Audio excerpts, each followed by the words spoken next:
Agent 3038. The ghost is the part of the machine that refuses to be deleted. ID number 3038. Division, system/data attrition. Status, redacted. Location, Purbeck District, Dorset archived. Copyright 2026, all rights reserved. No part of this data stream may be reproduced. Christmas morning in 1981 was an exercise in high-performance domesticity. The boy sat in the living room of a residence that smelled of expensive pine needles and floor wax, a scent that, to him, always signaled the arrival of a new set of expectations. His father was a man of formidable proportions, both physically and professionally. As a CEO, a brilliant engineer, and a master strategist, he did not merely give gifts, he launched products. He viewed his son as the most important project in his portfolio, a prototype that required the precise environment and the specific tools to achieve market dominance. "Open it," his father said. He was not sitting, he was presiding. He held a glass of dry sherry, his eyes tracking his son's movements with the clinical interest of a technician monitoring a stress test. The boy unwrapped the parcel to reveal the Sinclair ZX81. It was a wedge of black plastic, so light it felt more like a hollow shell than a computer. To the average teenager, it was a portal to simple games. To his father, it was a benchmark of potential. "The hardware is modest," his father remarked, his voice carrying the resonant authority of the boardroom. "But the architecture is logical. Most people will see its limitations. I want you to see the gaps. Engineering is not about what the machine is designed to do, son. It is about what you can force it to do when it reaches the point of failure." The boy took the machine to his room, a space defined by volumes on history and stacks of second-hand business journals. He was a singular mix of traits. A talented technology enthusiast who often spoke aloud to himself, narrating his own logic to bridge the cognitive gap between human thought and silicon processing. He spent the afternoon crouched on the carpet, the hum of a small black-and-white television providing a low-frequency soundtrack to his isolation. The ZX81 was notorious for its ram-pack wobble, a design flaw where the slightest vibration could crash the system. It was a temperamental, fragile instrument. "Right," he whispered, his voice reflecting off the walls as he began to press the flat, unresponsive membrane keyboard. "You possess a Z80A processor and a single kilobyte of onboard memory. You are a bicycle attempting to perform like a jet engine. Let us see where the seams are hidden." He did not load a game. Instead, he began to probe the machine code, the raw, mathematical language of the processor. He was searching for the boundaries of the operating system, the places where the engineers had sacrificed stability for cost. Then he discovered the anomaly. It began as a flicker in the memory registers, a sequence of hexadecimal values that did not align with the standard read-only memory. It was a hidden portal, a set of instructions concealed in the dead space of the hardware. It was not a glitch. It was far too elegant. It was military-grade, an embedded code that utilized the machine's very instability as a camouflage. He began to speak faster now, his intellect sharpening as he bypassed the standard security prompts. "If I shift the stack pointer here, and bridge the interrupt, you are not merely a computer, are you? You are a receiver." His fingers moved across the keys. Suddenly, the screen, which usually displayed a stark, flickering C prompt, shuddered. The static cleared into a deep, bruised violet. The C dissolved, replaced by a command line that should not have existed on a consumer device. 3038/. The boy froze. He had not entered those numbers. He stared at the 4 digits, his mind racing to understand why a piece of plastic was suddenly categorizing him. Downstairs, he could hear the muffled sound of his father's laughter, the sound of a man who believed he was in total control of his environment. The boy looked at the screen, then at the door. He felt a sudden, cold rush of adrenaline. He did not know it yet, but the audition had begun. He was no longer merely the son of a CEO. He was a variable in a much larger equation. The bruised violet of the television screen did not fade. Instead, the 3038/ prompt began to pulse with a steady, rhythmic cadence. It was no longer a machine waiting for input. It was a presence observing a subject. The boy sat perfectly still. He understood that he had crossed a threshold. His father's engineering lessons had taught him that systems are never truly silent.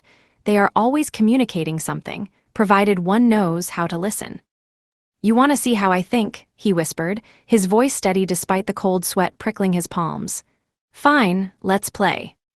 The screen cleared, replaced by a single line of text, in a font the ZX81 was technically incapable of rendering. Stage 1, Objective Recognition. Identify the anomaly. A grid appeared. It was a complex matrix of 1024 small, white squares. To a casual observer, it was a random pattern of digital noise. To the boy, who had spent his adolescence studying the intricate social structures of indigenous tribes and the cold mathematics of his father's market reports, it was a topographical map of a human crowd. He leaned in, his eyes darting across the flickering cathode ray tube. "It's not a maths problem," he murmured. "It's a behavioral one. You've modeled a high-density transit hub. Heathrow, perhaps, or Grand Central." One square, tucked in the lower left quadrant, flickered at a frequency that was precisely 3 milliseconds faster than the others. It was a subtle, almost imperceptible deviation, the digital equivalent of a person walking slightly against the flow of a crowd without ever making physical contact. He didn't use the keyboard. He realized the ZX81's RAM pack wobble was being used as a rudimentary motion sensor. He reached out and tapped the plastic casing of the memory expansion with a precise, calculated pressure. The screen flashed white. "Correct, latency, 1.4 seconds, proceeding to psychological filtration." The puzzles shifted from the visual to the linguistic. They were not testing his ability to code, but his ability to perceive intent. He was presented with fragments of intercepted radio chatter, half-finished sentences in various languages, and anthropological data points regarding cultural taboos. "You are looking for a bridge," he said, speaking his thoughts to the empty room. "You don't just want a technician. You want someone who can translate the why behind the what. Someone who understands that a change in the price of grain in Odessa is more dangerous than a tank division." For 4 hours, the boy remained locked in a silent dialogue with the machine. He ignored the call for dinner. He ignored the cooling air of the December night. He was dismantling the test as much as it was dismantling him. The final prompt of the night was not a puzzle, but a statement. "The bottle is glass, the box is glass, the observer is glass, who is trapped?" He stared at the words. His father would have said the answer was a matter of structural integrity, the weakest point of the material. But the boy thought of the tribes he read about, those who viewed the world as a series of reflections. He typed "the light." The screen did not congratulate him. It did not offer a high score. It simply went black, returning to the standard, mocking C prompt of the Sinclair operating system. The violet glow was gone. He sat in the dark, the smell of warm solder lingering in the air. He felt a profound sense of exhaustion, but also a terrifying clarity. He looked at his hands and realized they were shaking. He had just participated in a conversation with an intelligence that possessed no face, and he had the distinct impression that he had just signed a contract he hadn't yet been allowed to read. He stood up, his joints protesting the hours of stillness, and looked out the window at the quiet English suburbs. He felt like a stranger in his own skin. He didn't know that miles away, in a facility buried beneath the London clay, a printer was chattering to life, producing a file that would eventually be placed on a very specific desk. The file was labeled, Candidate 3038 Initial Screening, Optimal. By August 1983, the memory of the purple screen and the 3038 / prompt had been relegated to the back of the boy's mind, filed away as a vivid, perhaps heat-induced hallucination of a bored teenager. In the intervening 2 years, he had developed a personal philosophy of minimum viable effort. He was a brilliantly lazy student, possessing the kind of intellect that allowed him to sleep through a term and then master the curriculum in a 48-hour, caffeine-fueled sprint before exams. This habit was a constant source of friction with his father. To a man who viewed discipline as the ultimate engineering lubricant, his son's lethargy was a defect in the system. "You have the processing power of a mainframe and the work ethic of a wind-up torch in a coal mine," his father would growl, throwing a mediocre report card onto the breakfast table. You're coasting. You're waiting for the world to challenge you, but the world doesn't challenge the lazy. It simply ignores them. I'm optimizing my energy expenditure, Dad, the boy would reply, barely looking away from the TV. Why run the engine at redline when the speed limit is 30? It's inefficient. Despite his academic apathy, he was a premier candidate on paper. His father assumed that with a few proper university choices, the boy would finally be forced to engage his gears. Then the letters began to arrive.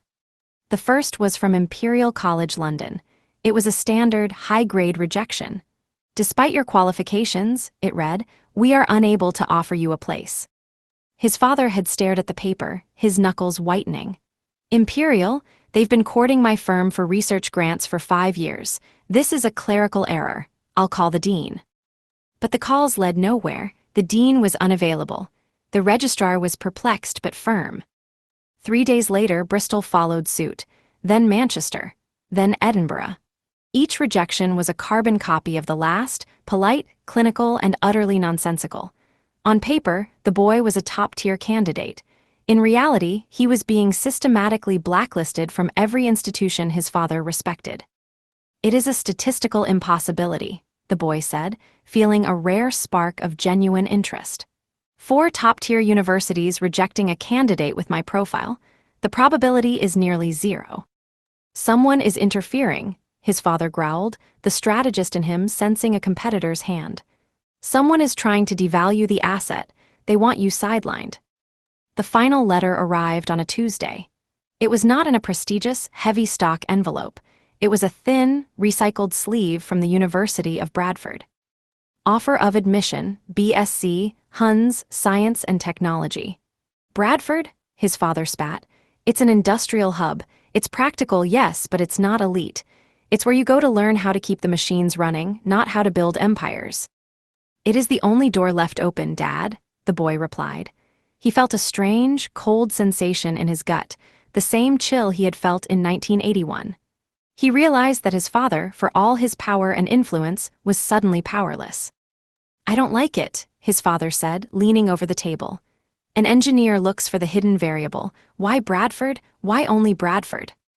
Perhaps they have a very relaxed attendance policy, the boy suggested, returning to his usual mask of indifference. But as he packed his bags, the laziness vanished. He spent his final weeks at home studying maps of West Yorkshire and looking at the topology of the city. He was narrating his life again, a habit that grew more pronounced as the isolation of his situation deepened. You're going to a city of stone and rain, he told his reflection. You're going to be a student in a denim jacket. You're going to blend in, but you're not going there to study computers. You're going there because the computers told you to. He arrived in Bradford under a sky the color of a wet sidewalk. He checked into his halls of residence, met the boisterous, unremarkable Paul and Gaz, and began the charade of being a normal, slightly unmotivated 19-year-old.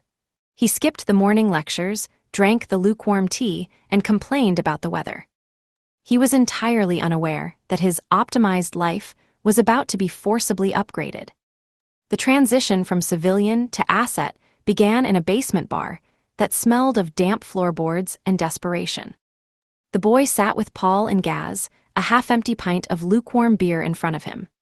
Paul was deep into a monologue about a girl from the sociology department, while Gaz was staring blankly at a flickering neon sign. The boy, true to his reputation for laziness, was leaning back in his chair, his eyes half-closed, appearing to be the very picture of academic apathy. You're not even listening, are you? Paul complained, nudging his arm. I'm talking about the future of my romantic life, and you're off in the clouds. I'm listening, Paul, the boy lied, his voice a smooth drawl. You're at the part where you realize your personality is a barrier to entry. I'm just waiting for the conclusion. He reached for his glass and took a long, final swallow. The change was instantaneous. It wasn't the slow, fuzzy warmth of alcohol. It was a sharp, chemical jolt that felt like a needle being driven into the base of his skull. The room didn't just blur, it fractured. The music, a distorted track by The Cure, stretched out into a low, mechanical groan. Paul's face became a grotesque mask of shifting geometric planes. I think, "I need some air," the boy whispered, though he wasn't sure if he actually spoke the words. The floor didn't just tilt, it vanished. He woke to the taste of copper, and the sensation of ice-cold air rushing into his lungs. He wasn't in the bar. He wasn't in his dormitory. He was strapped into a high-backed chair in a room that felt like the inside of a refrigerator. The walls were made of seamless, matte gray composite, and the lighting was a shadowless, clinical white that seemed to originate from the air itself. A hiss of pneumatics signaled an injection. An antidote surged through his veins, snapping his mind into a state of hyper-awareness that was almost painful. "Wake up 3038. The voice was neutral, devoid of regionality or emotion. A man stood in the periphery of his vision, thin, wearing a suit that was aggressively unremarkable. The boy tried to move his hands, but his wrists were secured by magnetic cuffs. He didn't panic. Instead, he felt a strange, terrifying sense of relief. The boredom of the last 2 years, the minimum viable effort, was gone. The engine was finally being engaged. 3038, the boy asked, his voice rasping. "Is that a designation or a sentence?" "It is your reality," the man replied, stepping into the center of the light. The ZX81 was the audition. Bradford was the filtration. You spent your first term pretending to be a lazy student, but we watched you solve the Richmond Building's encrypted mainframe from your dormitory just because you were too lazy to walk to the library for a book. We know who you are. "You spiked my drink," the boy noted, his mind already deconstructing the room, looking for the seams he had been taught to find since 1981. "We needed to see how you reacted to a total loss of control. You didn't fight the sedative, you tried to analyze its chemical composition while you were falling. That is why you are here." The man leaned in, his eyes cold and empty. "Your father thinks you are a project. We know you are a weapon. From this moment on, the boy who skipped lectures is dead. You are 3038. You are an operative of the service, and your training begins in 5 minutes." 3038 looked at the man. He thought of his father's disappointment, the gray skies of the city above, and the long, hollow path that had been laid out for him.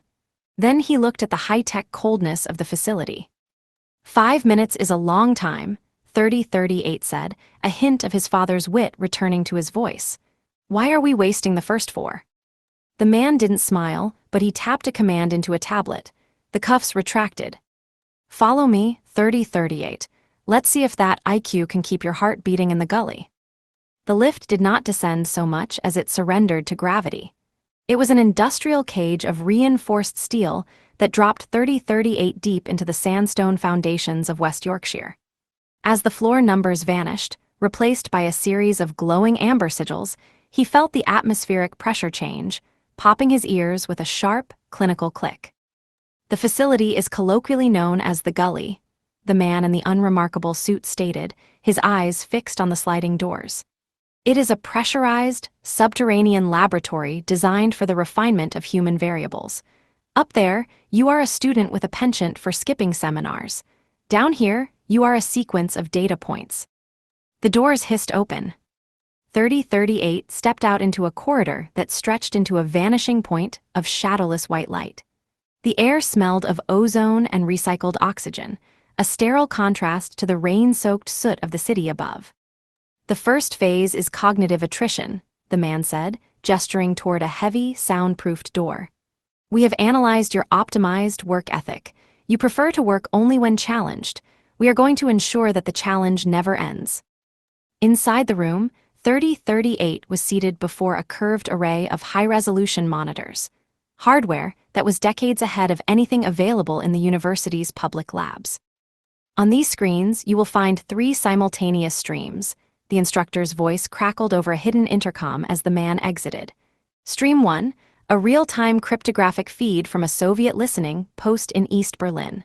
Stream 2, a shifting anthropological map of tribal movements in the Horn of Africa. Stream 3, a live feed of your father's corporate headquarters in Bath. 3038's pulse spiked at the mention of his father, but he forced it back down. He could feel the training from 1981, the ghost of the ZX81, whispering in the back of his mind. "You must identify the intersection," the voice commanded. "Find the single variable that connects all 3. If your heart rate exceeds 100 beats per minute, the monitors will strobe at a frequency designed to induce a seizure. Begin. 3038 leaned forward. The laziness that had defined his university life evaporated, replaced by a predatory intensity. He began to talk aloud, his voice low and rhythmic, a habit now weaponized into a tool for data processing. The Berlin feed is discussing grain subsidies, but the syntax is military. It's a logistics code. The African map shows a migration toward the coast that doesn't align with the seasonal rains. It's a response to a price hike. And my father, he squinted at the Bath feed. His firm just acquired a shipping interest in the Red Sea. He isn't the buyer, he's the middleman for a state actor. His fingers moved across a touch-sensitive panel, a piece of technology he hadn't known existed. He was no longer a student, he was a processor. He was bridging the gap between international economics and human behavior. The intersection is the port of a SAB, he whispered. A coordinated destabilization to drive up insurance premiums. My father's firm is being used to mask the movement of a naval task force. The screens went black. A single line of text appeared, glowing in the same bruised violet he remembered from his bedroom in 1981. Candidate 3038, correlation accepted. Time, 42 seconds. The door behind him opened. The man in the suit stood there, checking a silver pocket watch. Acceptable, but you were breathing too heavily during the bath realization. Emotional tethering is a vulnerability we will remove. Now, remove your shoes. My shoes, 3038 asked, standing up. The next 4 hours are physical, the man said. You have spent your life being intellectually superior and physically idle. We are going to find out if your body is a worthy vessel for that mind. You will run the perimeter of the gully. It is 4 miles of wet concrete and incline. If you stop, the floor becomes electrified. Do you have any questions? 3038. 3038 looked at the long, dark corridor ahead of him. He felt the cold weight of the facility, the distance from Paul and Gaz, and the terrifying scale of the world he had just been pulled into. Only one, 3038 said. Do I get a drink of water if I finish? If you finish, the man replied, you get the privilege of doing it again. The lift deposited him back into the maintenance closet of the Richmond building at 05:45. The transition was jarring. The sterile, pressurized silence of the gully was replaced by the low hum of industrial boilers and the distant, rhythmic clanking of pipes. 3038 stood in the shadows for a moment, his lungs burning from the 4-mile sprint on wet concrete. His legs felt like they were composed of frayed wire and cooling lead. Underneath his denim jacket, his skin was mapped with the salt of his own exertion, a hidden testimony to the 4 hours of physical attrition he had just endured. You are a student, he whispered to himself, his voice raspy. You are lazy, you are hungover, you are unremarkable. He stepped out into the damp morning air. Bradford was waking up in shades of charcoal and bruised indigo.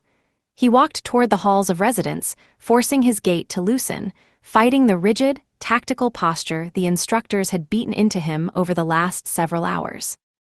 By the time he reached the communal kitchen, Paul and Gaz were already there. Paul was hunched over a bowl of generic cornflakes, looking remarkably worse for wear. Gaz was staring at a toaster as if waiting for it to reveal the secrets of the universe. There he is, Paul croaked, squinting against the fluorescent light.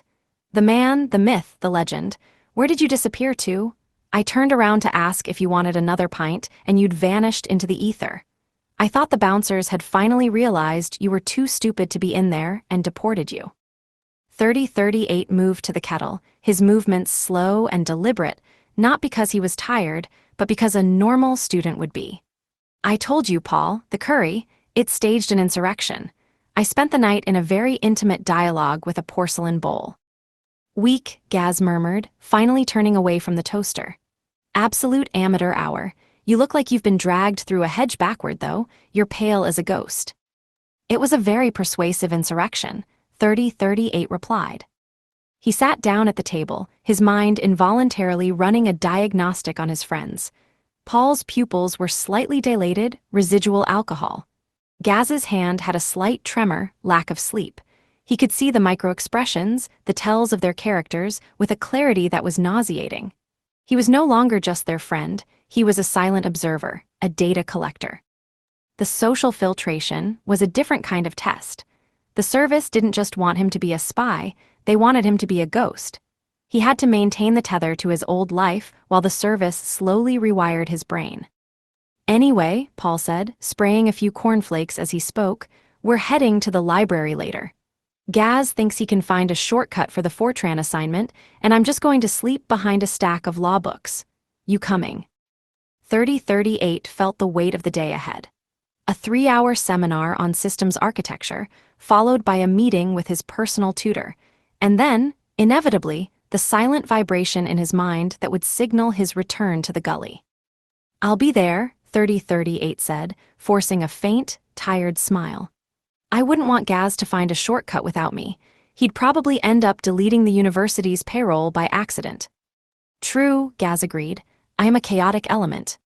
As they laughed, 3038 felt the profound isolation of his position. He was sitting with the only friends he had, in a city his father despised, pretending to be a person who no longer existed. He was a variable that had been solved, a candidate who had been activated. He took a sip of tea, the heat stinging his throat. He was 3038, and for the next 3 years, his greatest achievement would be making sure that Paul and Gaz never, ever realized it. The message didn't come through the service's encrypted channels. It arrived via the porter's lodge in the form of a heavy, cream-colored envelope that reeked of London boardrooms and expensive tobacco. I am in the north for a board meeting. I shall be at your residence at 1400. Do not be late. Father. 3038 stood in the hallway of his dormitory, the letter trembling slightly in his hand, not from fear, but from the sheer physical exhaustion of a 20-hour, sleepless observation drill he had just completed in the gully. He hadn't slept in 2 days. His mind was currently processing 3 different streams of intercepted Baltic naval traffic, yet he now had to pivot to the role of the underwhelming, lazy son. At 14:05, a silver Bentley Mulsanne pulled up to the curb, looking like a spaceship docked in a coal yard. His father stepped out, his tailored overcoat a sharp, aggressive contrast to the gray drizzle of Bradford. This place is even more dismal than the brochure suggested, his father remarked, not bothering with a greeting as he swept past 3038 into the cramped, communal hallway. It has character, Dad, 3038 said, leaning against the wall with a practiced slouch, mostly in the form of rising damp. They sat in a corner of the university's Vane Terrace cafe. His father didn't touch his tea. He simply watched his son with the eyes of a man looking for a hairline fracture in a load-bearing beam. You look haggard, his father noted. Are you actually studying, or are you finally succumbing to the local lifestyle of cheap beer and apathy? I'm finding the workload. Surprising, 3038 lied, maintaining his minimum viable effort persona. The system's architecture modules are quite dense. In reality, 3038 was tracking the 2 men sitting 3 tables away. One was an instructor from the gully, disguised as a maintenance worker. The other was unknown, potentially a real threat, or perhaps another layer of the service's endless testing. I spoke to a colleague at the Ministry of Defense last week, his father said, dropping his voice. He mentioned that the rejections you received from the top-tier schools were anomalous. He hinted at a flagged profile. Tell me, son, have you been getting into anything? Unconventional? Hacking? Political groups? 3038 felt a cold spike of adrenaline. His father was too close. The man's engineering mind was doing what it always did, identifying the hidden variable. I'm barely passing Fortran, Dad, 3038 said, forcing a self-deprecating laugh. Do I look like a political mastermind? You look like a man who is exhausted by a secret, his father replied, his gaze narrowing. I didn't raise a fool. If you are in trouble, if you're optimized, laziness has led you into a debt you can't pay, tell me now. For a split second, 3038 wanted to tell him everything. To explain the gully, the ZX81, and the fact that his lazy son was currently learning how to dismantle a man's life with a keyboard. But he saw the maintenance worker shift his stance, reaching for a jacket pocket. The service wasn't just watching 3038, they were watching his father. Any breach of protocol would be neutralized. "I'm just tired, Dad," he said, his voice flat. "The North doesn't suit me. I'll get the degree, come home, and we can figure out where I go from there. Just let me get through the term." His father sighed, a sound of profound disappointment. "Very well, I'll leave you to your architecture. Try to look like a human being the next time we meet. It reflects poorly on the brand." As the Bentley pulled away, 3038 stood on the pavement, the rain soaking into his denim jacket. The maintenance worker walked past him, whispering as he went, "Good recovery. Emotional suppression, 88%. Return to the gully at 22:00 for debriefing." He watched the taillights of his father's car vanish into the fog. He had successfully protected the man by lying to his face, but the cost was a growing, hollow ache. He was becoming a ghost in his own family's story. The field simulation didn't begin with a briefing. It began with a physical assault. At 21:50, while 3038 was walking through the deserted campus toward the gully entrance, two men in balaclavas stepped from behind a brick transformer shed. They moved with the synchronized precision of predators. One went for his throat, the other for his knees. 3038 didn't think. His body, now rewired by months of subterranean attrition, reacted before his conscious mind could register the threat. He dropped his center of gravity, deflected the throat strike with a rising forearm. A move Tan had drilled into him, and used the attacker's momentum to pivot. "Enough," a voice commanded from the shadows. The attackers stopped mid-motion and stepped back, pulling off their masks. They were instructors. The man in the unremarkable suit stepped forward, holding a nondescript brown envelope. "Your reaction time has improved by 12%, the man noted. "But you overextended your left lead. If you'd had a blade, you'd be bleeding out. Forget the gym, the world is the mat now. Get in the van." The van took them to Leeds, a city of grand Victorian architecture and narrow, twisting alleyways. They parked near the Corn Exchange. "Target is a man named Vyukov," the instructor said, handing 3038 a grainy photograph. "He is a low-level commercial attaché with a high-level interest in British aerospace components. He is currently dining at a bistro 3 blocks from here. Your objective is a soft tail. You are to follow him for 4 hours without being detected. If he identifies you, the simulation ends, and you will spend the next 48 hours in the sensory deprivation tank." "Understood." 3038 looked at the photo. The man had a distinctive receding hairline and a mole near his left eye. "Understood." "One more thing," the instructor added. "Vyukov is not a simulation. He is a real asset. He is dangerous. If you get into trouble, we will not intervene. You are a student in Leeds. If you die, you're just another statistic of urban violence." 3038 stepped out into the biting Leeds wind. He adjusted his jacket, slumping his shoulders to hide his frame. He became the optimized, lazy student once more, shuffling, eyes downcast, seemingly absorbed in the music playing through his Walkman. The tale was a grueling exercise in spatial awareness. 3038 used shop windows as mirrors, timed his crossings to coincide with buses, and changed his pace to match the rhythm of the Friday night crowds. He watched Vyukov move from the bistro to a series of dimly lit pubs. Vyukov was a professional. Every few minutes, he would stop to tie a shoe or check a watch, scanning the street behind him. 3038 stayed in the blind spots, utilizing the shadows of the soot-stained brickwork. Around midnight, Vyukov led him into the Dark Arches, a labyrinthine series of brick vaults beneath Leeds City Station where the river Aire surged through the foundations. The sound of rushing water was deafening, masking any footfalls. 3038 felt the hair on his neck rise. This was a classic trap check. If he followed Vyukov into the tunnels, he'd be cornered. He paused at the entrance, his mind racing. "Think," he whispered. "He's not checking for a tail, he's meeting someone." Instead of entering the tunnel, 3038 climbed a rusted fire escape on the exterior of a nearby warehouse. From the elevated vantage point, he watched the rear exit of the arches. 5 minutes later, Vyukov emerged, shaking hands with a man in a heavy trench coat. A small microcassette was exchanged. 3038 didn't try to get closer. He memorized the second man's height, gait, and the specific way he held his cigarette. When he returned to the van at 02:00, The instructor was waiting. "Report," the man said. 3038 recited the details. The exchange, the coordinates, the second man's physical description, even the brand of cigarettes. The instructor nodded slowly. "You didn't enter the arches. Why?" "Because the water would have compromised my acoustic advantage," 3038 replied. "And because Vyukov was looking for a shadow, I decided to be the wall instead." "You made a choice based on environmental variables," the man said, sliding the van door shut. "You're learning, but the second man was a service plant. You were being tailed while you were tailing. You didn't notice him." 3038 felt a cold chill that had nothing to do with the wind. "I'll do better next time."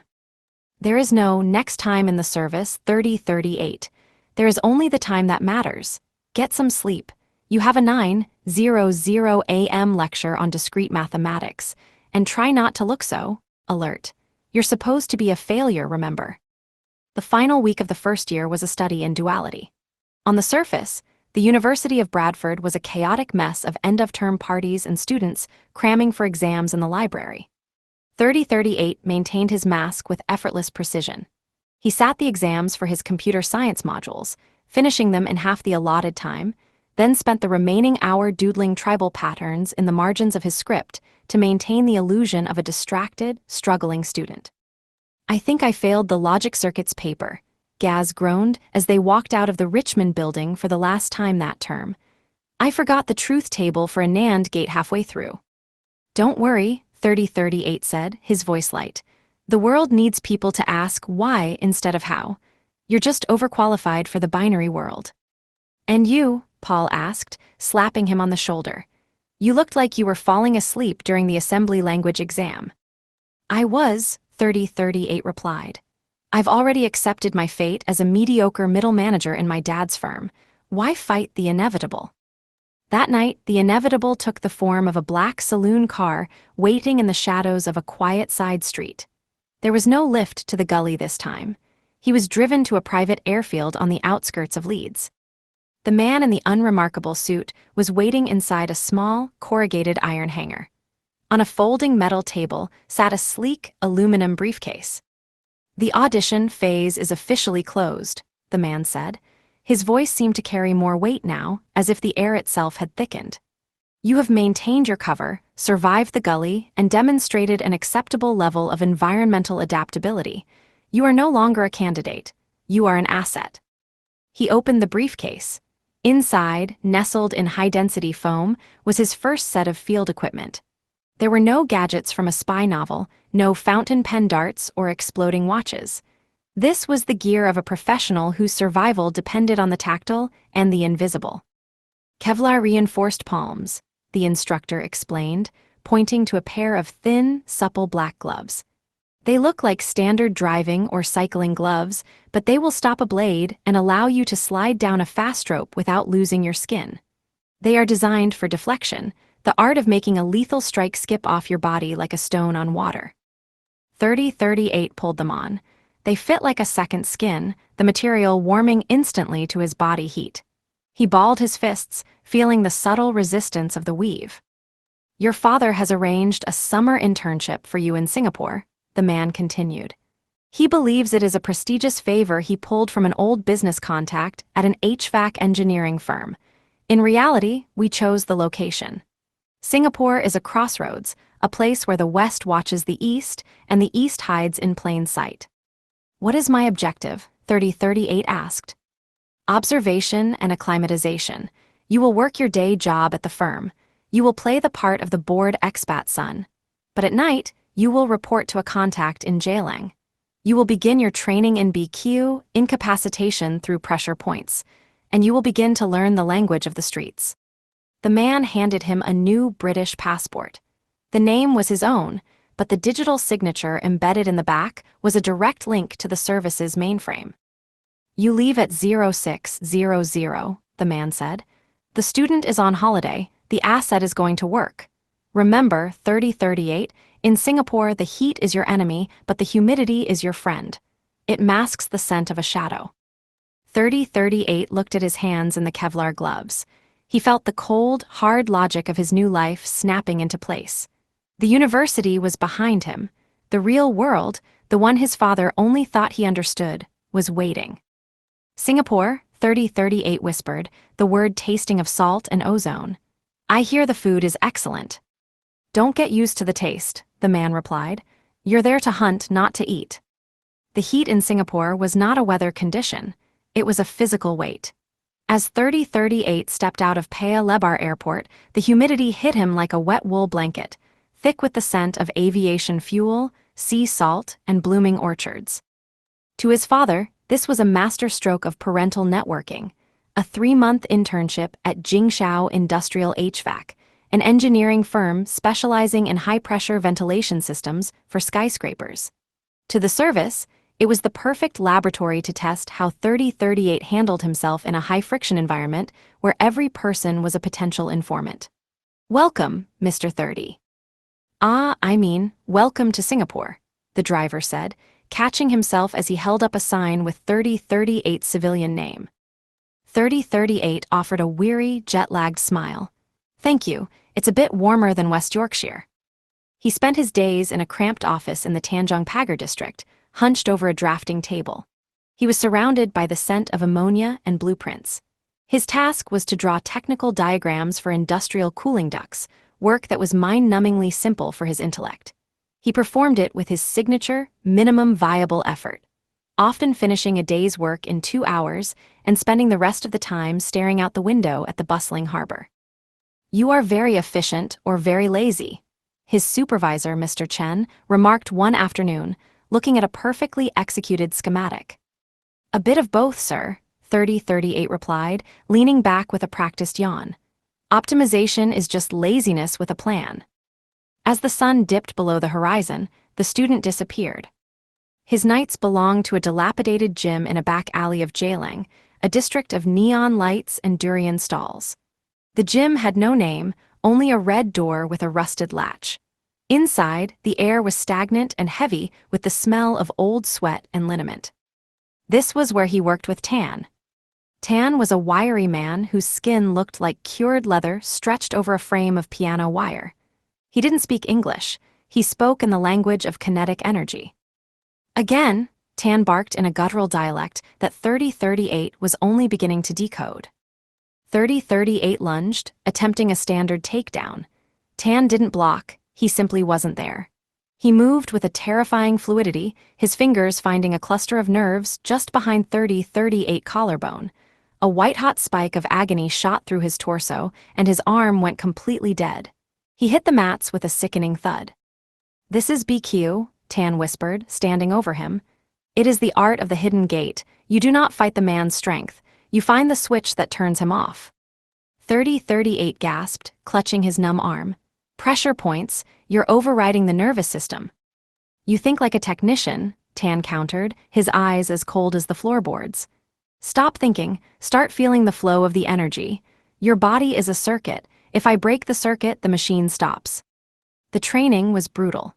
Tan utilized the Kevlar gloves 3038 had been issued, forcing him to catch falling glass or deflect rapid strikes from a bamboo cane.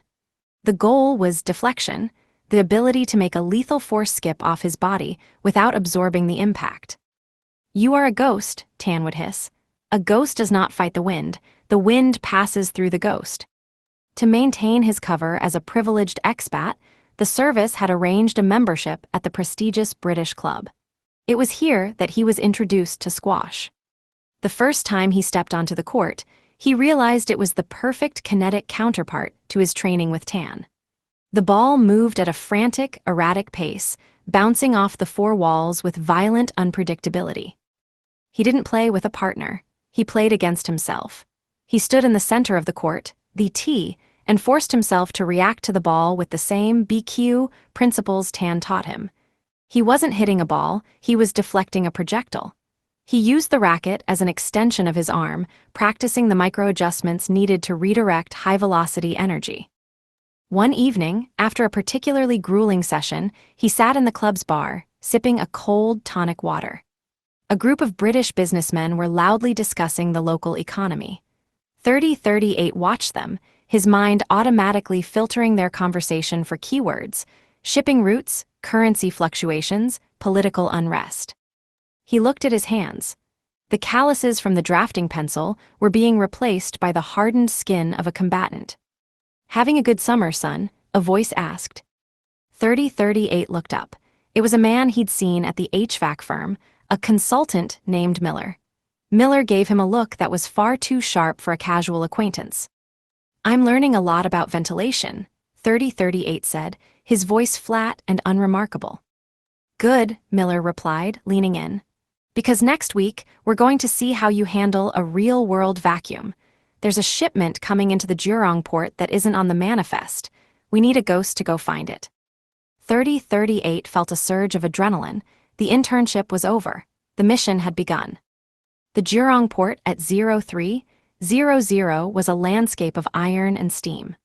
Massive gantry cranes loomed over the docks like skeletal titans, their movements punctuated by the rhythmic, metallic boom of shipping containers being slammed into place. The air was thick with the smell of diesel and the stagnant, salt-heavy breath of the Malacca Strait. 3038 stood on the roof of a cold storage warehouse, his silhouette invisible against the industrial haze. He was dressed in a lightweight black tactical jumpsuit, his Kevlar gloves pulled tight. This was no longer a simulation in the lead's dark arches. This was a live extraction. "Target is container 409 Delta," Miller's voice crackled in his earpiece. "It's buried in the third tier of the eastern stack. It's equipped with an internal vibration sensor and a localized cellular jammer. If you trigger the alarm, the Port Authority security, who are on a hair trigger tonight, will be on you in 90 seconds. We won't be there to pick up the pieces." "Copy," 3038 whispered. "I'm moving to the gantry." He didn't use the stairs. Utilizing the BQ fluidity Tan had drummed into him, he navigated the external pipework of the warehouse. He moved with a languid, predatory grace, his boots making no sound on the rusted metal. He wasn't fighting gravity, he was negotiating with it. He reached the crane rail and looked down. The container stack was a vertical labyrinth. To any other operative, the challenge was the security patrol. To 3038, the challenge was the physics. "The internal sensors work on a frequency loop," he murmured to himself, his habit of vocalizing his logic returning in the heat of the moment. "If I create a counter-vibration using the crane's own motor hum, I can mask my footfalls on the container roof. It's just noise cancellation on a structural scale." He timed his leap. As the massive gantry crane groaned into motion to move a nearby load, he dropped 4 meters onto the top of the target stack. The impact was absorbed perfectly by his knees, his Kevlar gloves gripping the corrugated steel to prevent a slip. He found the access hatch. It wasn't a standard shipping seal, it was a high-grade electronic lock disguised as a vent. "HVAC engineering," he noted with a grim smile. "My father would be proud, or he'd sue for copyright."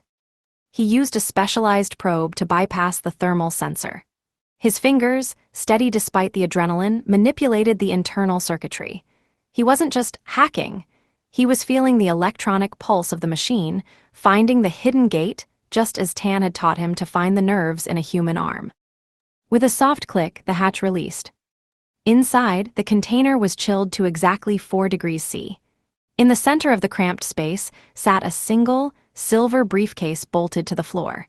It was surrounded by a mesh of fiber-optic tripwires. "I have eyes on the asset," 3038 reported. "It's a courier-grade databank, but Miller, the tripwires are live feed. If I break the beam, the drive self-destructs." "You have 2 minutes," 3038. A security detail just entered the sector. He didn't panic. He focused on the tee on the squash court, the center of the storm. He pulled a small aerosol canister from his belt and sprayed a fine mist of reflective particles into the air. The red laser beams became visible, a lethal web of light. He began to move. He contorted his body through the gaps, his movements a slow-motion version of the drills in the Jailang gym. Every muscle was tuned, every breath was calculated. He reached the briefcase, used a high-frequency cutter to shear the bolts, and secured the asset to his chest. As he exited the hatch, the beam of a security flashlight swept across the container. "Freeze!" a voice shouted from below. 3038 didn't freeze. He ran. He sprinted across the tops of the containers, the sound of boots on metal echoing like gunfire. He reached the edge of the stack, a 12-meter drop to the concrete pier. A security guard was already raising a weapon. "Deflection," 3038 whispered. Instead of jumping away, he jumped at the crane's descending hook. He caught the cold steel cable with his Kevlar gloves, the friction generating a spray of sparks as he slid down. The guard fired, but the angle was impossible. The bullet skipped off the heavy iron hook. 3038 hit the ground running, using the momentum to roll and disappear into the shadows of a moving freight train. 10 minutes later, he was 2 miles away, sitting in the back of a nondescript transit van. Miller was waiting, a stopwatch in his hand. 1 minute and 52 seconds, Miller said, taking the silver briefcase. You triggered the visual contact, but you cleared the zone before they could lock down the perimeter. Not bad for an intern. 3038 stripped off his gloves. His hands were shaking slightly, but his mind was already analyzing the mission, identifying the 3 places where he could have been faster, quieter, more optimized. You're going back to Bradford for your 2nd year. But this time, the service is giving you a real laboratory. The transition from the salt-sprayed container terminal to the damp, soot-stained brickwork of Bradford was a jarring exercise in environmental recalibration. In the back of the transit van, the silence was absolute, save for the rhythmic clicking of Miller's stopwatch, a sound that felt less like a measurement of time and more like a countdown to the next phase of the prototype's deployment. You're thinking about the drop, Miller said without looking up. I'm thinking about the kinetic energy, 3038 replied, his voice a low rasp in the cramped space. He was still narrating, a habit he couldn't quite shake when the adrenaline was high. A 12-meter fall onto concrete. If I hadn't caught the hook, the deceleration would have been catastrophic. Terminal velocity isn't the problem, it's the sudden cessation of movement. Basic physics. Why did the guard fire early? He had the high ground and the superior angle. He was impatient. Impatience is a variable the service can exploit. Miller finally looked at him, his eyes as cold and gray as the North Sea. Impatience is a human error. We are training you to be the constant in a world of variables. Get some sleep. You have a 9:00 a.m. schedule. The return to campus was a masterclass in duality. To Paul and Gaz, he was still just the techie who spent too much time in the computer lab and not enough time at the student union bar. He played the part with practiced ease, the dancing, the drinking, the naughty diversions that define the 1983 university experience. But while his friends saw a student recovering from a summer internship, the service saw an asset in need of a more sophisticated workshop. The real laboratory, Miller had promised, was not located in the engineering block. It was accessed through a nondescript maintenance door in the basement of the library, hidden behind a rack of outdated anthropological journals. 3038 felt a grim sense of irony as he keyed in the sequence. His interest in human cultures was being literalized. He was descending into the substrata of his own society.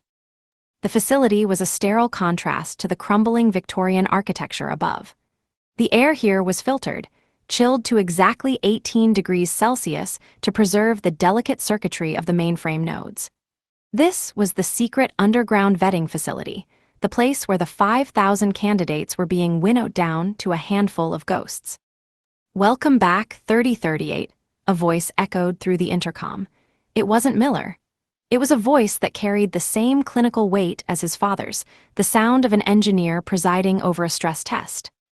On the main workbench sat a new machine. It wasn't a Sinclair ZX81. It was a custom-built terminal, its casing unbranded, its interface a deep, bruised violet, the same color he had discovered in the dead space of his first computer. The ZX81 was the audition, the voice continued. This is the performance. We've analyzed your mission data from the pier. Your deflection technique was adequate, but your processing speed when bypassing the terminal's firewall was 1.4 seconds behind the projected optimal. In the field, 1.4 seconds is the difference between a successful extraction and a body bag. 3038 stepped toward the terminal. His fingers hovered over the keyboard.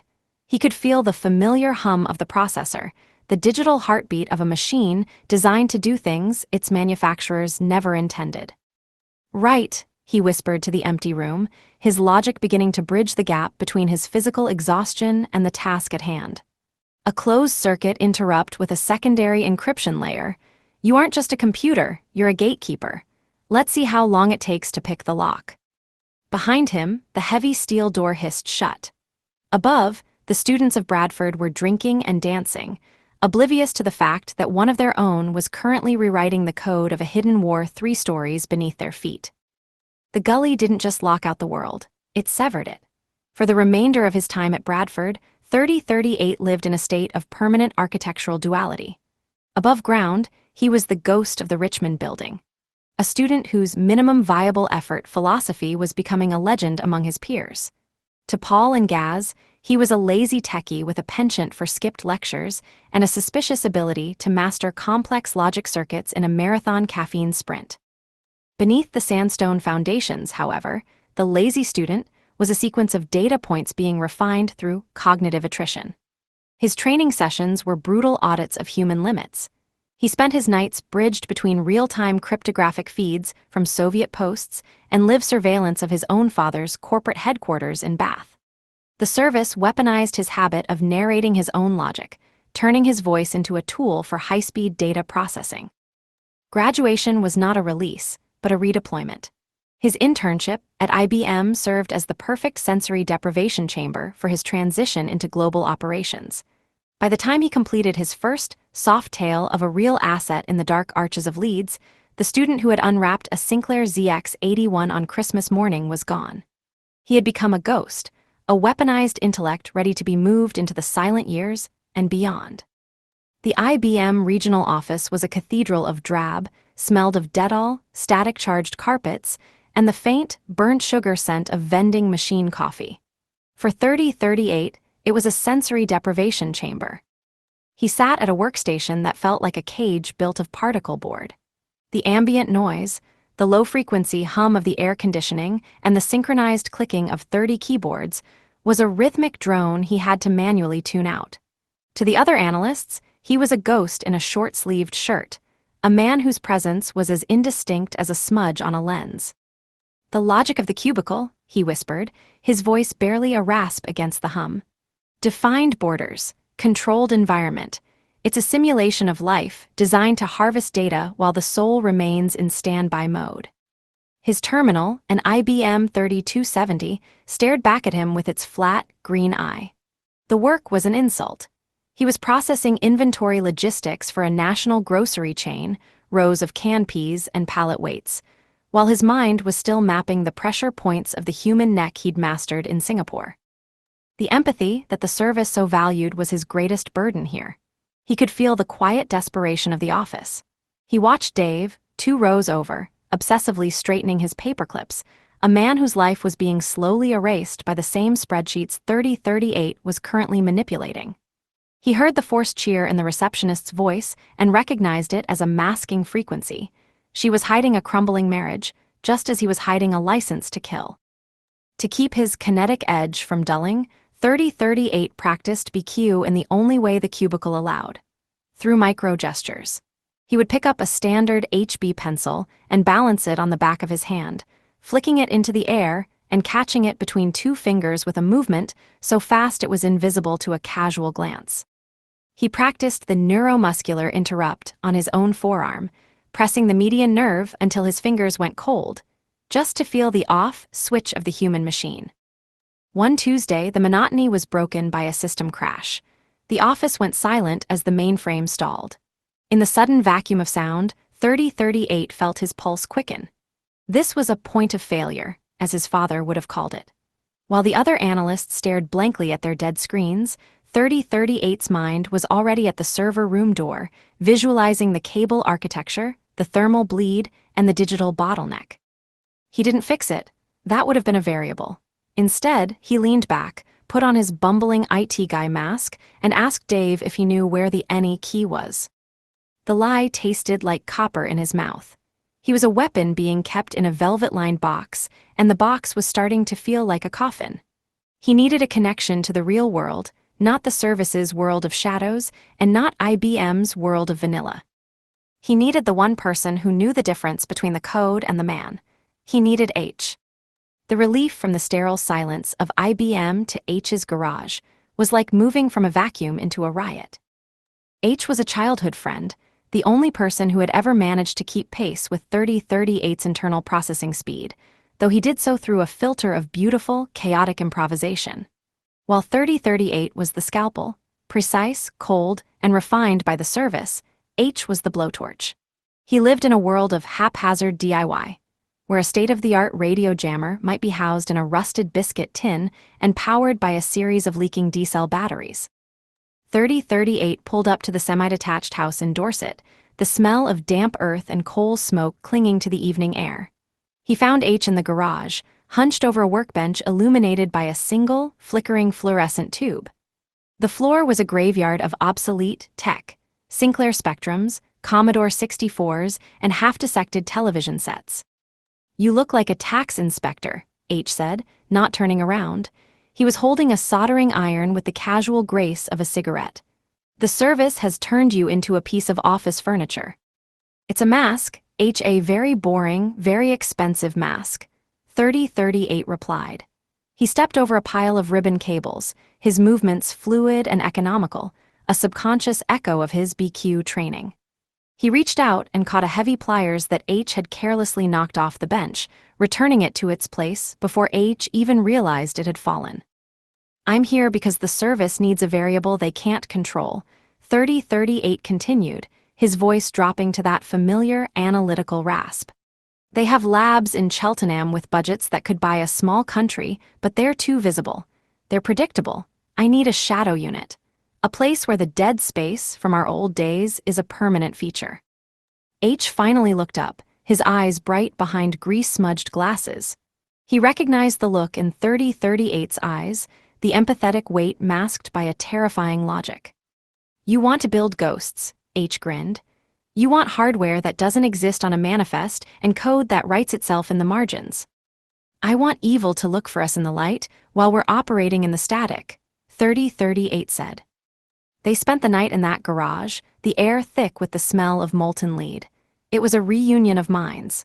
3038 provided the strategic parameters, what the service needed to hear, what they needed to see, and what they needed to ignore. H provided the raw, unpolished genius, stripping the official out of every component they touched. "Logic check," 3038 muttered as H began to wire a prototype encryption node into an old rotary telephone. "If we use a standard military-grade casing, it's a beacon for surveillance. If we use a toaster, it's trash. But a toaster that transmits on a frequency masked by local microwave interference." "Now you're thinking like a tinkerer, not an agent," H laughed. The recruitment of H was the final piece of the puzzle. The service had their agent, but Agent 3038 now had his engineer. Together, they were building a bridge between the high-level intelligence of the government and the gritty, haphazard reality of the streets.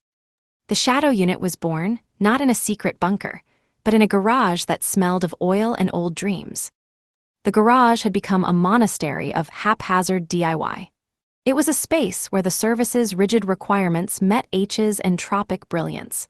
By 1989, they weren't just tinkering, they were building the shadow unit, a ghost infrastructure that existed in the gaps of the official budget. But even a high IQ engine needs to vent its steam. "Logic check, H," 3038 said, wiping a smear of thermal paste from his thumb. "Your current wire management is a fire hazard. If the service's health and safety auditors saw this, they'd have a stroke. We need to clear the cache. My brain is starting to fragment." H looked up from a gutted monitor, a smudge of carbon on his nose. Translation: you want to hit a ball against a wall until you feel better. Fine, but you're buying the drinks. They drove to a local sports center that smelled of deep heat and old sweat. On the squash court, the bumbling IT guy mask evaporated. 3038 moved with the terrifying economy he'd mastered in Singapore. He didn't just play squash, he performed a kinetic audit of the court. Every strike was a BQ drill, calculating the angle of deflection, the velocity of the rebound, and the precise moment of impact. H was surprisingly fast for someone who lived on a diet of chips and coffee, playing with a frantic, unpredictable style that mirrored his soldering. "You're too linear," H shouted, lunging for a low corner shot. "You're trying to code the ball? It's an analog world, mate." 3038 didn't reply. He stepped into the tee, his weight perfectly balanced. As the ball screamed off the back wall, he didn't swing hard. He simply intercepted it with a delicate, flicking motion, the same motion used to strike the pressure point on an attacker's wrist to force a weapon drop. The ball died an inch above the tin. Point, 3038 rasped, his breathing steady despite the intensity. Logic dictates, the most effective move is the one the opponent thinks is impossible. After the match, they sat in the dim light of the sports bar. 3038 had a pint of ale, clear, amber, and structured, while H nursed a cloudy scrumpy cider that looked as chaotic as his garage. "I've been thinking about your problem with the mobile node," H said, leaning back. "You want something that can carry 19 tons of gear, but looks like it belongs in a scrapyard." "Exactly," 3038 replied. "It needs to be a floating fortress with the soul of a dustbin." H chuckled, then squinted at his cider. "You know I'm worried about you. You're becoming too much like a computer. You're always processing. You need to loosen the circuits." 3038 sighed.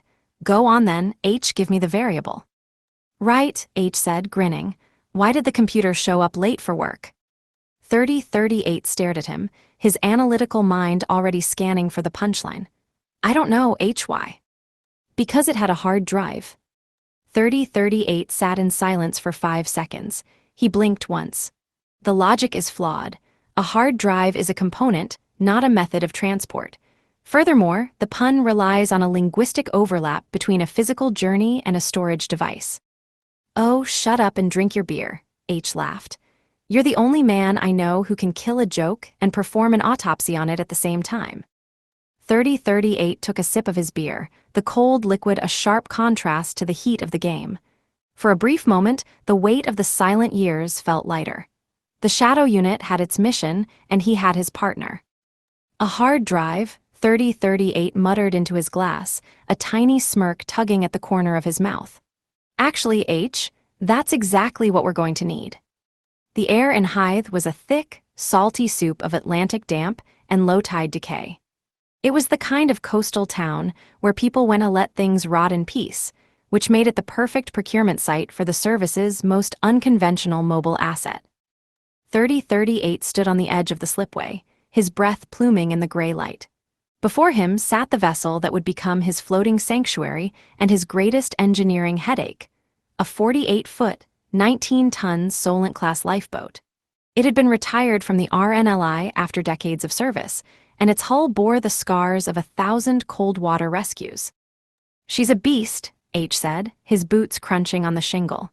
He was wearing a woolen hat pulled so low it nearly met his glasses, and he was clutching a thermos of tea as if it were a holy relic. "Look at those lines. It's not a boat, it's a steel fist designed to punch through waves." 3038 didn't answer immediately. He was conducting a mental audit of the hull's volume. He wasn't looking at the rust or the peeling orange paint. He was calculating the cubic footage of the internal bulkheads. "Logic check, H," 3038 finally rasped, his voice cutting through the sound of the surf. "The displacement is 19 tons. That gives us enough stability to house a localized server array and lead-lined shielding without compromising the draft. But the Gardner engines are seized. We are essentially buying a very large, very heavy paperweight." "Seized is just a fancy word for stubborn," H countered, grinning. He reached out and patted the cold steel. "I've got a crate of WD-40 and a breaker bar that says I can have them coughing by midnight. We need to get her to pool. My contact at the yard, there has a mooring that doesn't ask questions about internal lead lining." The purchase was a masterpiece of bumbling theater. 3038 met the broker in a nearby pub, playing the part of a naive enthusiast who had inherited a small sum and harbored a romantic, if foolish, dream of restoring a piece of British maritime history. He asked all the wrong questions, tripped over his own terminology, and acted suitably horrified when told about the cost of marine diesel. By the time the papers were signed, the broker thought 3038 was a delightful idiot. He had no idea he had just handed the keys of a strategic asset to a man who could calculate the trajectory of a ricochet in his head while reciting the ASCII table backwards. As the sun dipped below the horizon, the real work began. The silent years at IBM had left 3038 with a reservoir of kinetic energy that needed an outlet. While H dove into the engine room with a torch and a bucket of degreaser, 3038 began the physical sanitization of the deck. He moved with the economy of BQ, using his body weight to lever up rusted fittings that would have stalled a stronger, less technical man. He focused on the pressure points of the machinery, the specific bolts that, when struck at the correct angle, would release the tension of decades. "Everything is a system," he whispered as a stubborn winch finally gave way. "You just have to find the point where the logic fails and apply pressure." Down in the guts of the ship, H was swearing rhythmically. The smell of old oil and stale cider wafted up through the hatch. "She's a stubborn girl. I think the starboard engine is trying to file for divorce." "Work the variables, H," 3038 called back. "Check the fuel injectors. Logic dictates that if the compression is there, the combustion must follow." At 2:00 a.m., a miracle occurred in the silence of Hythe. The starboard Gardner engine let out a wet, metallic cough, followed by a cloud of black smoke that could have been seen from space. Then, it settled into a deep, rhythmic thrum, a heartbeat that shook the entire 19-ton frame. "She lives," H screamed, emerging from the hatch like a grease-covered goblin. 3038 looked out at the dark water of the channel. The voyage to Poole was ahead of them, a 30-mile run through some of the trickiest currents on the south coast. To the world, they were just two amateurs in a rusted lifeboat.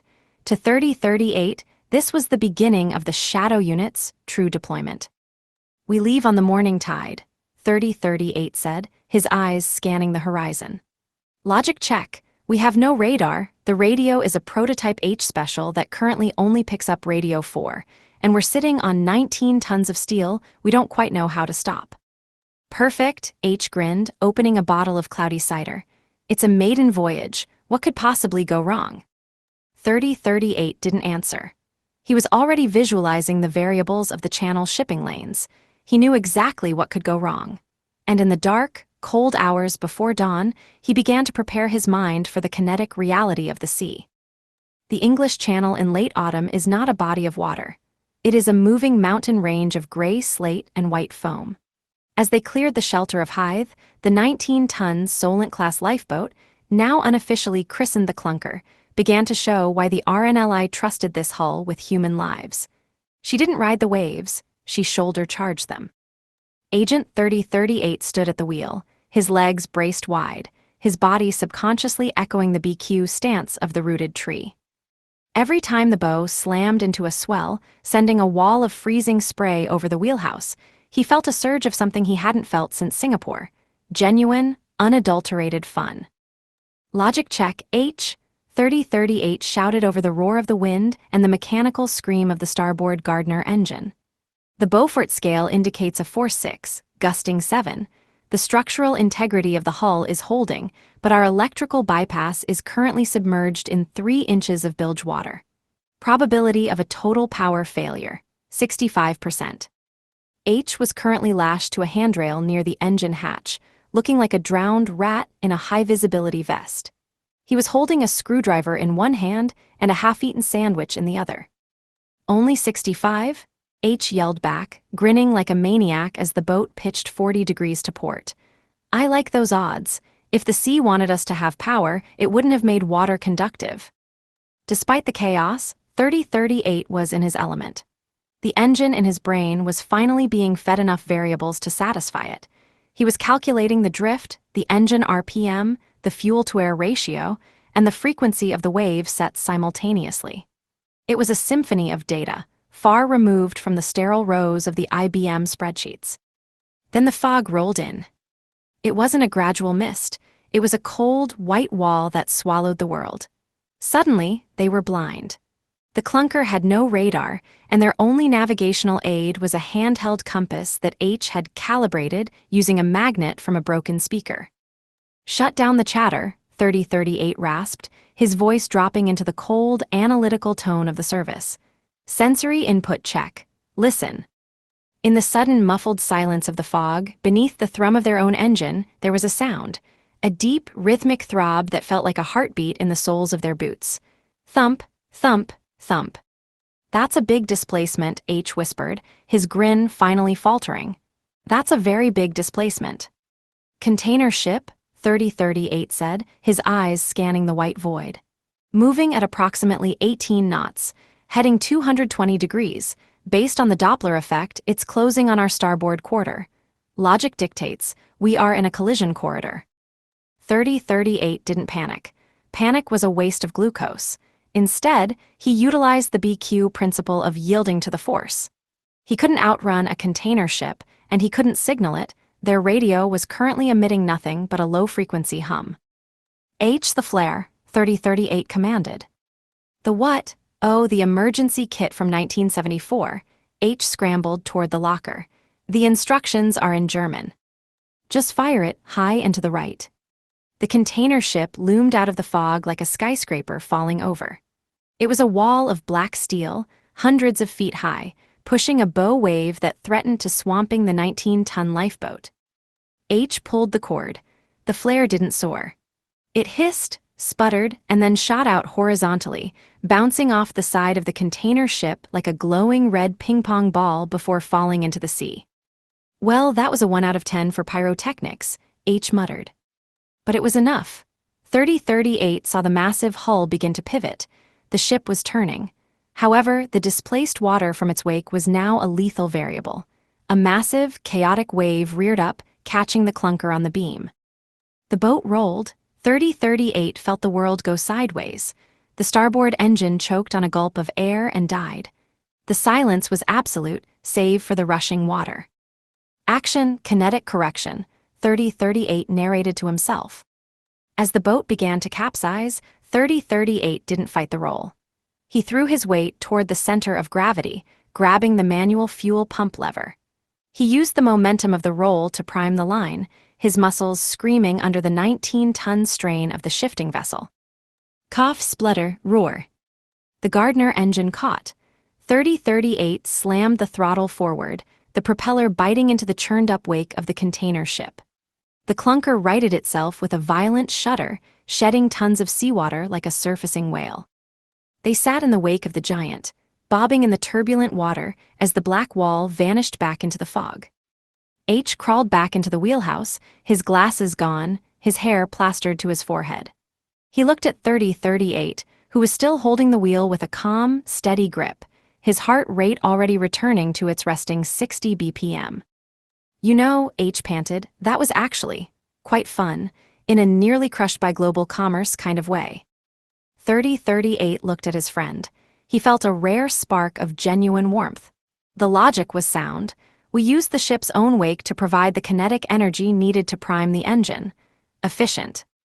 Efficient, H laughed, reaching into his soaked pocket and pulling out a crushed packet of biscuits. You nearly turned us into a pancake and you're calling it efficient. Why did the boat go to the doctor? 3038 closed his eyes for a second. I don't know, H, why? Because it had a case of peer pressure. 3038 stared out into the fog, the lights of Pool Harbor finally beginning to twinkle in the distance. 3 out of 10, 3038 said, though he didn't hide the smile this time. Let's get this rust bucket to the dock. We have work to do. Pool Harbor opened its arms to them like a tired relative, but the clunker wasn't granted the sanctuary of a sterile dry dock. Instead, H had secured a secluded, somewhat dilapidated mooring at the far end of a tidal creek, tucked behind a cluster of rusting dredgers and salt-bleached buoys. It was a space where the water never quite stayed still, and the smell of low-tide mud was a permanent resident. The boat sat low in the water, tethered to a creaking timber jetty that groaned under the 19-ton weight of the steel Leviathan. To any passing weekend sailor, it was a maritime eyesore. To 3038 and H, the water was the perfect insulator, a liquid barrier that absorbed electromagnetic leakage as effectively as a lead vault. Logic check, 3038 said, his voice low against the rhythmic slap-slap of the tide. A dry dock is a static target.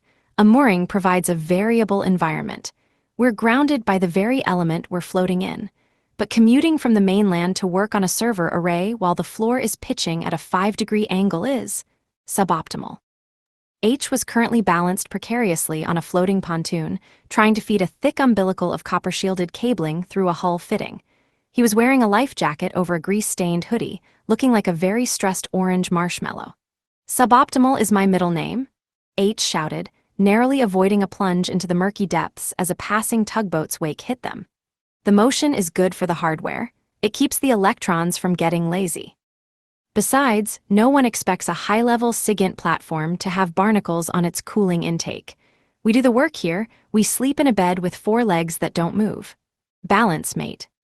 The transformation of the Clunker was a grueling exercise in haphazard DIY and tactical discipline. Because they weren't living on board, they treated each day like a boarding party. They would arrive at dawn, row out to the mooring in a small, leaky tender, and spend 12 hours in the damp, metallic bowels of the ship before retreating back to the stability of the shore. 3038 utilized his BQ training to manage the constant instability of the workspace. He spent hours in the cramped, humid guts of the boat, his body subconsciously compensating for the swell. He moved with a predatory grace, his joints fluid, his breathing rhythmic, even when he was pinned between a bulkhead and a 200-pound lead battery bank.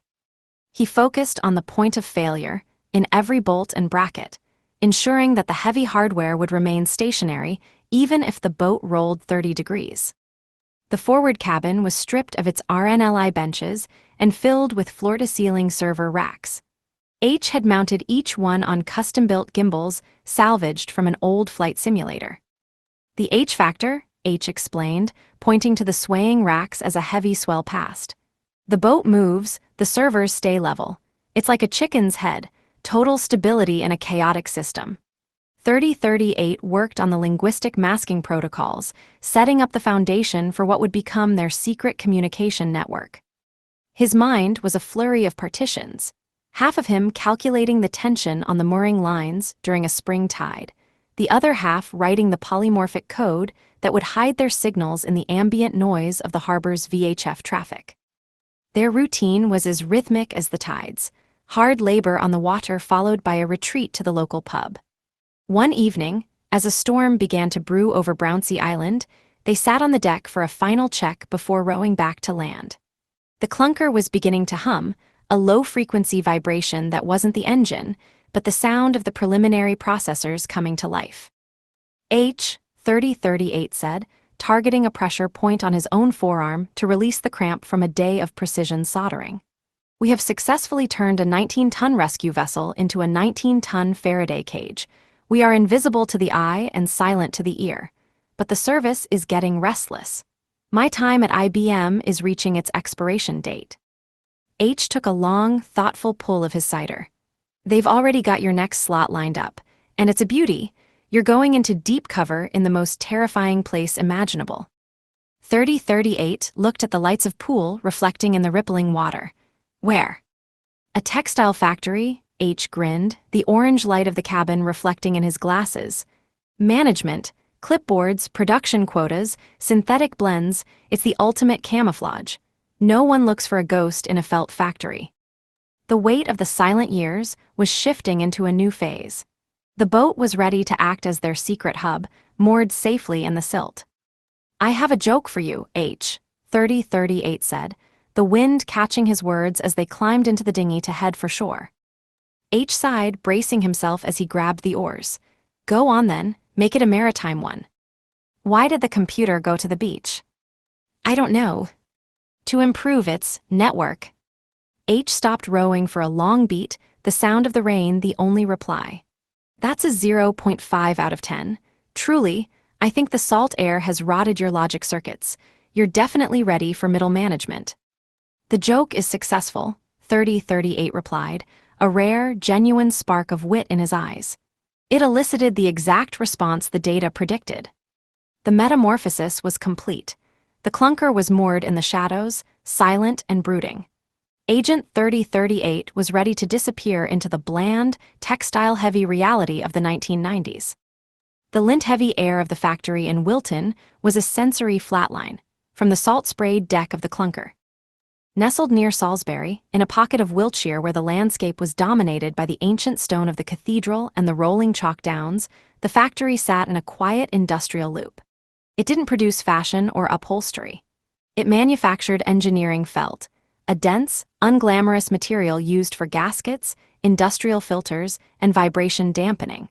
It was a product that existed to be forgotten, which made it the perfect metaphor for Agent 3038's life. Logic check, Miller, 3038 said into a secure payphone near the Wilton car auction site on his first morning. You want me to manage the production of wool-based industrial buffers. I can reprogram a mainframe using a paperclip. This isn't a cover, it's a lobotomy. It's a masterclass in invisibility, Miller's voice crackled, distant and cold. Evil isn't looking for a genius in a lab, it's looking for people who stand out. You need to be the man who worries about the density of grade a mechanical felt. Be the nondescript, 3038. Become the background noise of Wiltshire. 3038 stepped into the factory. The noise was a rhythmic, mechanical assault, the thump hiss of the needle-punching machines and the heavy groan of the carding engines. The air was thick with tiny fibers of wool that coated everything in a fine gray dust, turning the workers into spectral figures. His office was a glass-walled box overlooking the production floor. It contained a Formica desk, a rotary phone, and a stack of production manifests that were soul-crushingly analog. To the staff, a grizzled crew of locals who had worked the looms since the 60s, he was just another management suit brought in to optimize the quotas. You the new lad? A foreman named Bert asked, leaning into the office. Bert smelled of roll-up tobacco and machine oil. Hope you know more about micron thickness than the last one. He thought felt was just thick flannel. 3038 looked at Bert, his mind instantly performing a kinetic audit. Age, 58, probable lower back issues, strong grip, loyal but skeptical. I know that engineering felt is the unsung hero of the Industrial Revolution, Bert, 3038 replied, adopting the flat, slightly rhythmic cadence of his production manager persona. Without it, every bearing in the country would seize within a week.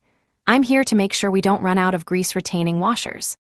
Bert grunted, unimpressed but mollified. Right, well, don't touch the carding machines, they're temperamental. The true challenge wasn't the work, it was the patience protocol. Every day, 3038 had to suppress his natural processing speed to match the sluggish pace of the factory. He spent hours cross-referencing shipping orders for felt pads used in piano hammers or oil filtration gaskets for heavy plant machinery. To maintain his sanity, he turned the factory into a mental training ground. He used the rhythmic thump of the needle looms as a metronome for his BQ breathing exercises. When he walked the floor, he practiced his ghost step, moving through the crowded machinery without ever touching a worker or being noticed until he was right beside them. He would stand by the great carding machines, watching the raw wool being teased into fine webs. He began to see the logic in the felt, the way the fibers were locked together by friction and pressure, creating something incredibly strong from thousands of weak, individual strands. The shadow unit is the felt, he thought. H&I are the fibers. The service is the needle loom. We are becoming a dense, impenetrable barrier. Once a week, he would meet H at a nondescript pub halfway between Wilton and the mooring in Poole. 3038 would arrive in his cheap management blazer, smelling of industrial wool, while H usually arrived smelling of WD-40 and solder. How's the glamorous world of textiles? H asked, sliding a pint of amber ale toward 3038 and keeping a cloudy cider for himself. I spent 4 hours today discussing the moisture absorption rate of high-density SAE-10 felt, 3038 rasped, taking a long, appreciative sip of his beer. It was illuminating. You're turning into a gasket, mate, H laughed.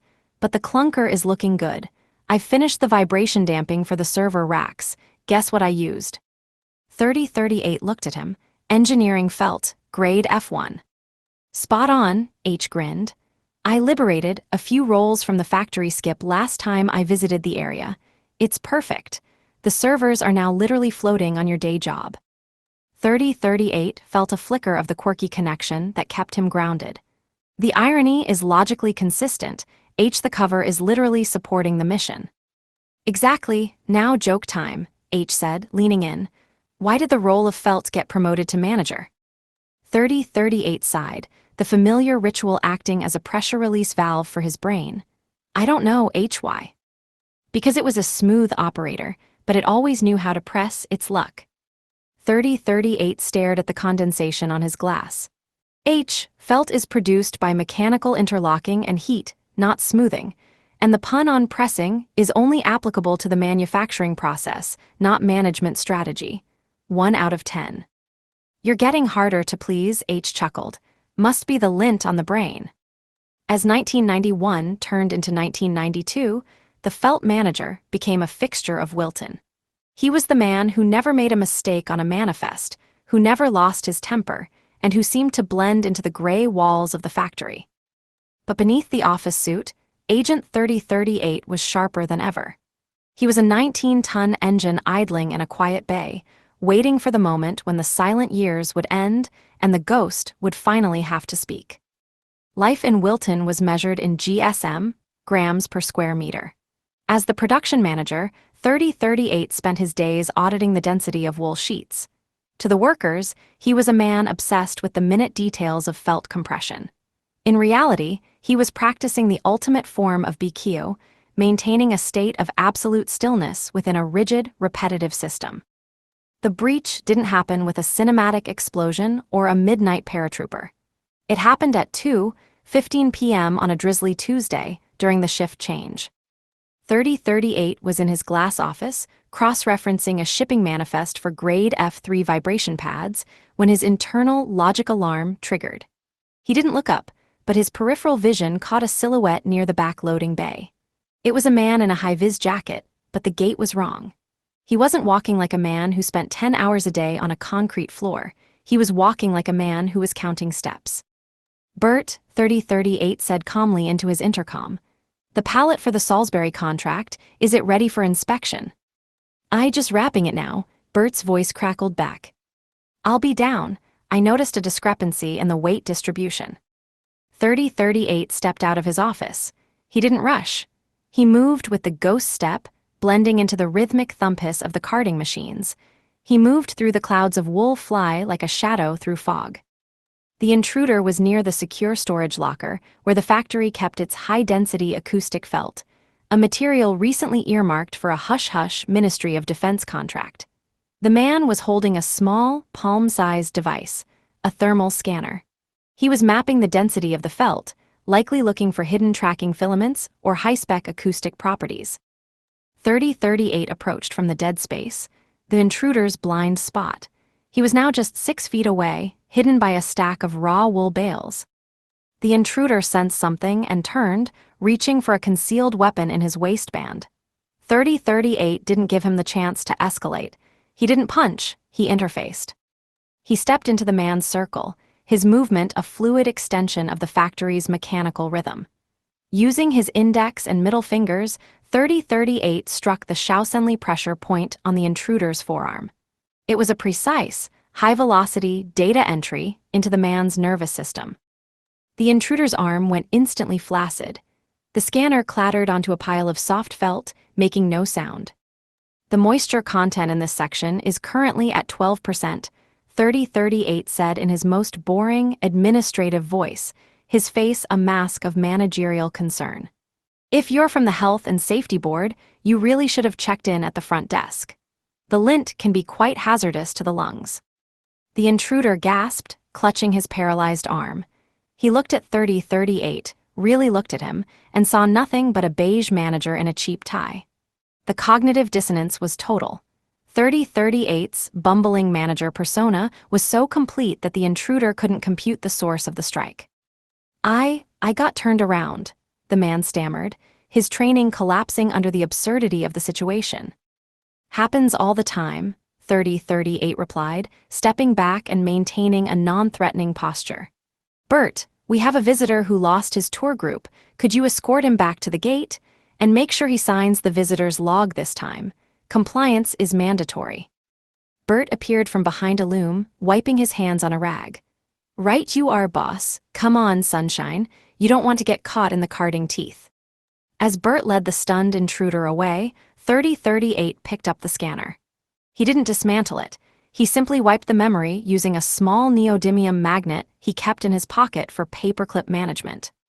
That evening, 3038 met H at a quiet pub in Salisbury, tucked in the shadow of the cathedral spire. H was covered in a fine layer of copper dust from a day spent shielding the Clunker's engine room. "You had a live one today," H whispered, sliding a pint of ale toward 3038. "A scout," 3038 replied. "Industrial espionage or a service probe. I neutralized the hardware and the individual using a low-impact kinetic correction. The cover remains intact." H chuckled, taking a sip of his cider. "I bet he's still wondering how a felt salesman turned his arm into a noodle. You're getting too good at this. You're becoming the felt." "Logic dictates, if you want to protect the core, you must become the buffer," 3038 said, his eyes reflecting the dim light of the pub. "The Clunker is safe. The Wilton site is secure, but these silent years are starting to feel loud." H leaned in, his quirky grin returning. "Well, to keep things quiet, I've got a joke. Why did the felt manager get kicked out of the library?" 3038 sighed, the familiar weight of the H factor acting as his grounding wire. "I don't know why." "Because he kept trying to muffle the silence." 3038 took a long sip of his beer. Felt is used for acoustic dampening, not for muffling abstract concepts like silence.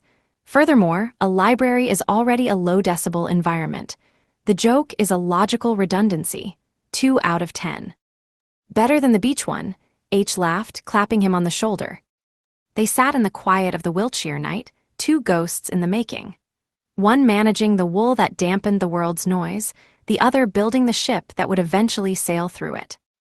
While Agent 3038 was measuring the density of engineering felt in Wilton, a different kind of architecture was being drafted in the high, cold shadows of the world. The service had a name for the phenomenon, the red shift, but internally, among the few who knew the true scale of the threat, a name came up again and again. He was known simply as Ngjenpa. He was not a politician or a traditional warlord. He was a visionary of collapse. His philosophy was rooted in a radical, misanthropic interpretation of biology, that humanity was a corrupted operating system, and the only way to save the planet was to trigger a hard reset through zoonotic mutation. The intelligence reports crossing Miller's desk were fragmentary but terrifying. Throughout the late 80s and early 90s, a pattern had emerged. Whenever a strange, localized outbreak occurred, be it the terrifying neurological decay of bovine spongiform encephalopathy, BSE, in British cattle, or the hemorrhagic nightmares of Ebola in remote African villages, there were whispers of Ngjenpa. He didn't just study viruses, he curated them. He saw the leap from animal to human not as a biological accident, but as a strategic bridge to be engineered. "Logic check," 3038 noted in his private cipher during a late-night session at the Wilton factory. "BSE is not just a prion disease, it is a test of public health infrastructure. It is a probe. Ngjenpa is measuring the latency between infection and detection. He is looking for the vulnerability in the human immune response." Ngjenpa's power didn't come from money alone, but from a terrifying psychological grip on the world's most brilliant virologists and geneticists. He recruited from the disillusioned, the geniuses passed over by big pharma or the scientists broken by the bureaucracy of academia. He gave them unlimited resources, a laboratory, and a purpose. But the price of entry was a total surrender of the soul. Ngjenpa's methodology for maintaining loyalty was a study in absolute cruelty. He understood that professional ambition could fade, but terror was a permanent motivator. His research facility was a closed loop. Once a scientist entered, their family became collateral insurance. In the spring of 1992, a senior researcher named Dr. Aris attempted to smuggle a vial of a modified Nipah variant out of the facility, hoping to reach the WHO. Ngjenpa didn't just execute him. He televised the debrief to the entire staff over the facility's internal network. The staff watched in frozen silence as Ngjenpa, a man whose voice was described as a calm, digital rasp, introduced Dr. Aris's young daughter to the room. He didn't scream or show anger. He spoke with the detached precision of a surgeon. "Loyalty is a biological imperative," Ngjenpa told the camera. "When a cell turns cancerous, the body must excise it. Dr. Aris has chosen to be a cancer. We will now observe the efficacy of his own research on his primary genetic legacy. He then proceeded to infect the child with the very virus Eris had tried to expose. The scientists were forced to watch the progression of the disease over several days, documenting the symptoms as the girl's nervous system collapsed. When she finally died, Ngjenpa turned to the camera and smiled. "Data is the only thing that outlives us," he said. "Get back to work." This was the monster 3038 was destined to face. While the world worried about the Cold War ending or the rise of the internet, Ngjenpa was perfecting a weapon that required no missiles, a weapon that would use the breath of one human to kill the next. Ngjenpa's intent was total. He viewed the human race as a bloated server that was crashing under its own weight. His plan, which he referred to in his encrypted journals as the mutation protocol, was to find the perfect zoonotic spark, a virus with the high mortality rate of Ebola but the stealthy, airborne transmission of a common flu. In his eyes, he was the ultimate administrator. He wasn't killing, he was optimizing. "The world is too loud," he would tell his trembling subordinates as they walked the sterile, white corridors of the lab. "Too much junk data, too much chaotic movement. We need a period of silence, a great paging. We will thin the herd until only the core remains." His loyalty tests became increasingly twisted. He didn't just use fear of death, he used the corruption of the scientists' own work. He made them participate in the torture of their peers, ensuring that every person in the facility was as guilty as he was. By involving them in his atrocities, he removed the possibility of their ever returning to normal society. They were ghosts, just like 3038, but they were ghosts haunted by their own hands. One report reached 3038 through H, who had intercepted a low-frequency burst from a satellite uplink. It was a list of names, scientists who had vanished from prestigious universities across Europe. "Logic check, H," 3038 said during their weekly meet in Salisbury. "These aren't just biologists. There are mathematicians, fluid dynamics experts, and atmospheric modelers. He's not just building a virus.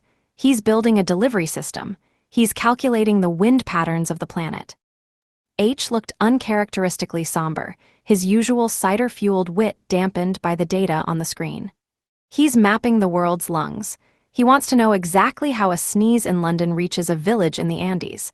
It's haphazard in nature, but he's trying to put a leash on it. He's the anti-us." Ngjenpa's ruthlessness served a secondary purpose. It made him invisible. People didn't talk about him because talking about him was a death sentence for everyone you loved. He lived in the void of international law, operating in his domain where no government had jurisdiction. 3038 realized that the service's traditional methods, diplomacy, sanctions, even targeted assassinations, would fail against such a man. Ngjenpa had built a fortress of fear and biological firewalls. To stop him, someone would have to be even more invisible. Someone would have to be able to move through his systems like a virus himself, undetected, patient, and perfectly logical. As 3038 returned to the Wilton factory, the smell of the raw wool felt was different. It was no longer just a cover. It was a reminder of the softness of the world he was trying to protect. The engineering felt was used to dampen vibrations, to keep machines from tearing themselves apart.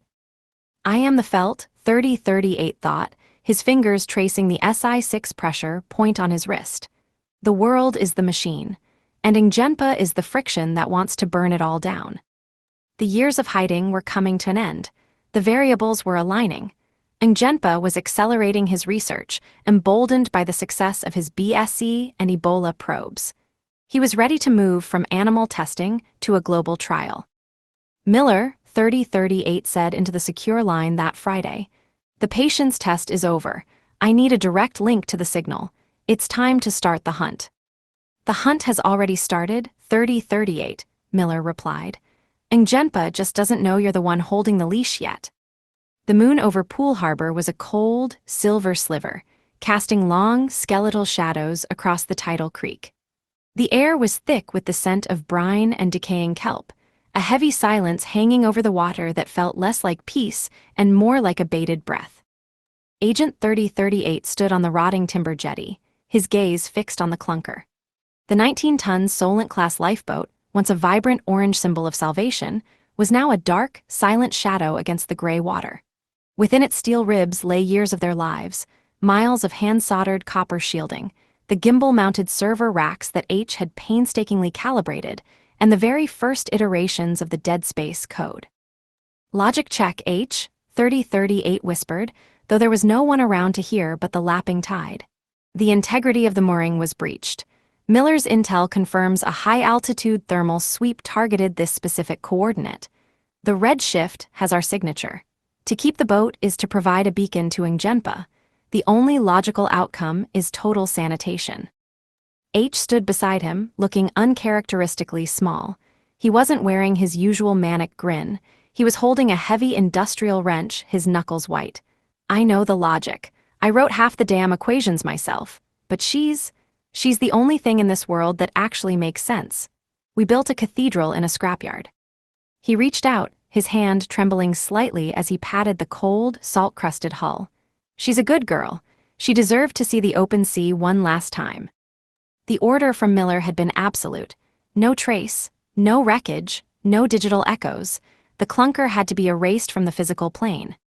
They boarded for the final time. The interior of the boat felt like a tomb. The low hum of the servers had been silenced hours ago, leaving only the hollow sound of their own footsteps on the steel deck. 3038 began the physical sanitation. He moved through the zones of logic he had created, but now his movements were heavy, stripped of their usual BQ efficiency.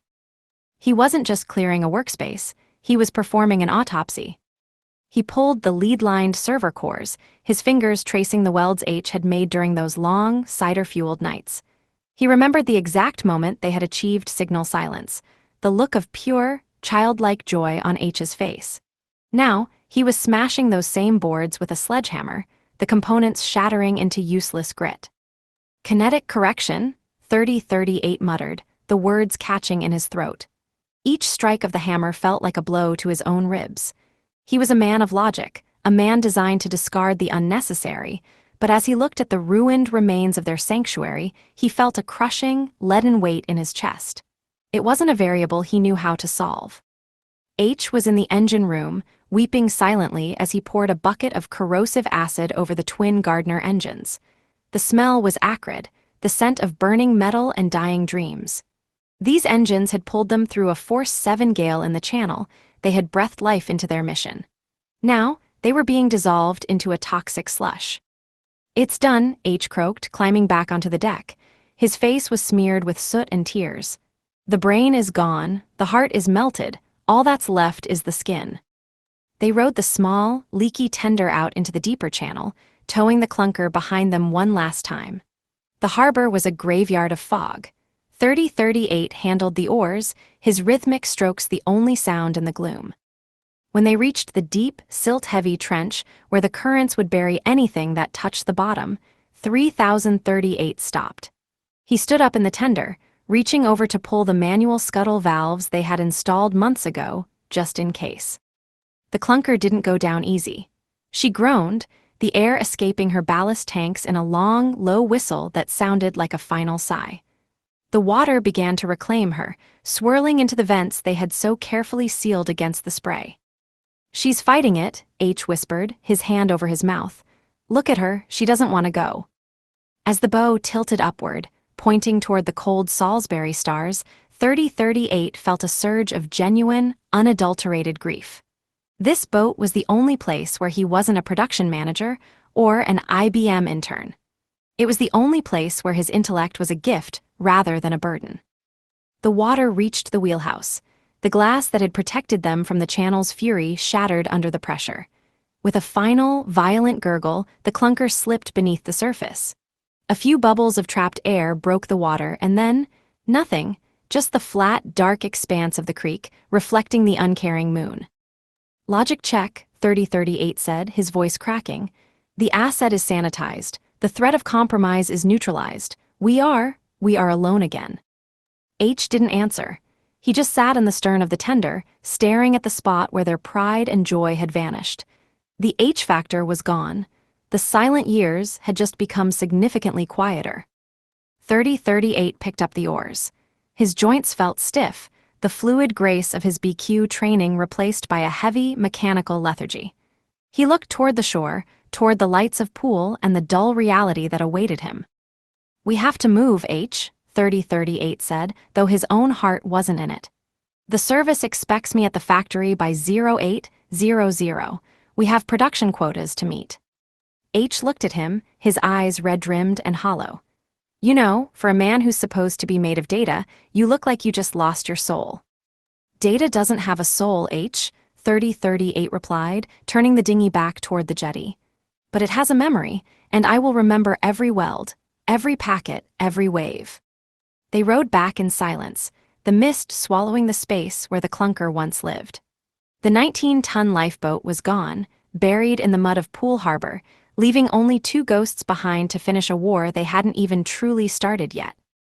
The shift from the industrial rhythm of Wilton to the reality of the East began not with a mission briefing, but with a mathematical anomaly. In the humid, lint-choked office of the felt factory, Agent 3038 was no longer just auditing gaskets. He had turned his terminal into a passive listening post, running a background script that monitored the global movement of high-spec laboratory equipment. In late 1991, a pattern emerged. Refrigerated centrifuges, specialized P3-level containment seals, and high-altitude meteorological sensors were vanishing from the European market, only to reappear as lost cargo in the shipping manifests of Southeast Asian transit hubs. "Logic check, Miller," 3038 whispered into a secure line, his eyes tracking a series of corrupted digital waypoints. "The equipment isn't going to a state actor. It's being siphoned into a dead space. The final pings are disappearing near the 28th parallel north. It's high, Miller. Somewhere where the air is too thin for oversight." "Njempa's nesting," Miller's voice crackled, sounding more tired than usual. "Intel is fragmentary, but the signals suggest he's moved his core researchers into the Himalayas. We don't have a lock, but the wind patterns from that region are the highway for his next seeding. We suspect a connection to the Kingdom of Bhutan, a place so isolated the world has forgotten it exists. We need a sentinel on the ground to confirm the scent." The order was a surgical strike to 3038's remaining stability. He was to leave the relative safety of his neutral manager persona and insert himself into the roof of the world. The razor-thin air of Thimphu was a physical assault from the sea-level density of Wiltshire. The Druck Air BI 146 banked violently between the forested peaks of the Paro Valley, the wings seemingly inches from the prayer flags that fluttered on the ridges. Stepping onto the tarmac, the hypoxia hit 3038 like a kinetic strike to the solar plexus. At over 7,000 feet, his lungs searched for oxygen that wasn't there. His heart rate spiked to 110 BPM, a biological anomaly for a man who had spent years mastering the stillness of BQ. 3038 rasped, his breath misting in the crystalline air. Air pressure is roughly 75% of sea level. Blood oxygen saturation is dropping. The brain will prioritize survival over high-level processing. I must recalibrate the internal clock. His cover was a masterpiece of administrative camouflage. He was an itinerant systems consultant seconded to the royal government of Bhutan to modernize their stores management and inventory code. He would spend his days in a drafty ministry office, writing Foxborough scripts to track bags of rice and rolls of yak wool, while his nights were spent scanning the northern horizon for the high-frequency bursts of an uplink that shouldn't exist. He checked into a modest guest house in Thimphu. The walls were thick, whitewashed stone, and the air smelled of wood smoke and dried chilies. That night, as the cold pressed against the window panes, 3038 sat on the floor in a cross-legged BQ stance. He wasn't meditating, he was mapping the silence. He opened a hidden compartment in his trunk, revealing a salvaged processor from the Clunker. Using a primitive satellite link, he pinged H back in England. "H signal check, the air is empty here, it's too quiet." H's voice came through with a metallic, jittery lag. "That's because you're at the top of the world, mate, but listen, I've been tracking those ghost packets you flagged. They're intermittent, but they're hitting the ionosphere with a specific signature. It's not a broadcast yet, it's a handshake. Something north of you is trying to talk to a satellite, but it's trying to stay under the noise floor." 3038 looked at the dark silhouettes of the northern peaks. Somewhere in that frozen labyrinth, Ngjenpa was curating death. The intel suggested he was there, but the mountains were vast and indifferent. Ngjenpa isn't just researching, 3038 whispered. He's choosing his ground. He needs a place where the zoonotic jump, animal to human, can be disguised as a natural outbreak. If he's in these mountains, he's already found his first test subjects. The intensity was no longer the slow burn of the Wilton years. It was the sharp, cold edge of a blade. Every breath was a choice. Every step was a calculation. Agent 3038 stood on the roof of the world, a digital ghost looking for a monster in the mist. "I am moving north," 3038 said, his voice flat and resolute. "The store's audit for the Leia border post begins tomorrow. I will find where the handshake is happening." The journey north from Thimphu was a descent into a pre-industrial silence that amplified every logical inconsistency in the landscape. To the ministry, Agent 3038 was conducting a routine, end-to-end audit of the northern stores. To the service, he was a mobile sensor array moving toward the redshift handshake. The trek toward Leia took 6 days. The path was a narrow ribbon of shale and mud that clung to the vertical ribs of the mountains. 3038 moved with a mechanical rhythm, his BQ breathing techniques now a vital survival tool to extract oxygen from the thinning ether. Behind him, a small pack mule carried inventory ledgers, actually lead-lined cases housing high-frequency scanners and a prototype thermal imager. On the 4th day, the logic of the trek fractured. They reached a small, unnamed settlement, a cluster of dry stone huts huddled against a wind-scoured ridge. Usually, these villages were hubs of chaotic energy, barking mastiffs, the smell of yak butter tea, and the rhythmic chanting of prayer wheels. This village was silent. "What's this?" 3038 whispered, his hand instinctively dropping to the heavy brass maglite at his belt, a tool he had mastered for kinetic deflection. Atmospheric density is constant, but the acoustic signature is 0. Biological activity is suppressed. He entered the perimeter. Near the central chawton, he found the first variable, a pile of yak carcasses. They hadn't been butchered for meat. They had been left to rot, their hides covered in strange, purpuric hemorrhages that looked like ink blots against the fur. "The fever," a voice rasped from the shadows of a doorway. A village elder sat on a stone bench, his eyes clouded with cataracts and exhaustion. He didn't look at 3038, he looked toward the northern peaks.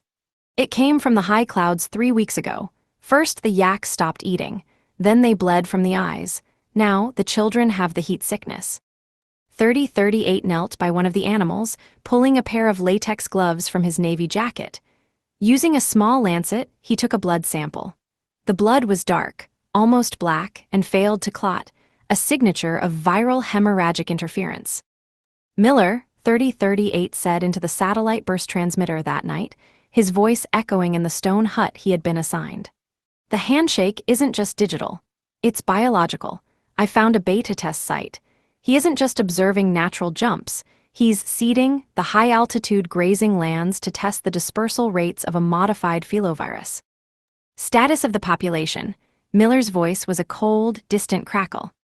"Infected, mortality rate in the livestock is 80%. Human transmission is just beginning. It's a dry run, Miller." He's measuring the latency between the animal death and the human fever. "The audit is over, 3038. Miller commanded. "You need to pull a sample of the human strain. If he's modified the protein sheath to survive at this altitude, our current vaccines are useless. You are the only asset in the dead space. Do not let that strain leave the mountain without a copy in our hands." 3038 looked at the elder's hut. He saw a young woman carrying a basin of water, her movements sluggish, her face flushed with a terrifying, unnatural heat. Ngjenpa was no longer a name on a report. He was a physical presence in the air, a shadow over the village. The intensity of the mission shifted. In Wilton, the stakes were felt and rubber. Here, the stakes were the very breath of the people around him. 3038 realized that evil wasn't just from the mastermind, he was a sculptor of entropy. He was using this village as a piece of clay, molding a new kind of death. 3038 paged through the encrypted text link. I need the encryption keys for the Leia weather station. I need to see the wind drift models for the last 72 hours. Someone is spraying the ridge lines. Working on it, H replied, the text appearing slowly on the green LCD. But be careful. If he's testing the virus, he's also testing the security. You aren't just looking at a village, you're looking at a Petri dish, and the scientist usually watches the dish. 3038 stood up and walked to the window. In the distance, high above the village, a single, unblinking light moved across the sky, not a star, but a high-altitude drone. Someone was watching, and for the first time in the silent years, Agent 3038 let himself be seen. He didn't hide his equipment. He didn't play the bumbling consultant. He stood in the center of the village, looked directly up at the light, and began to calculate the trajectory of the next move. The thin air of the Leia border post was a cruel medium for grief.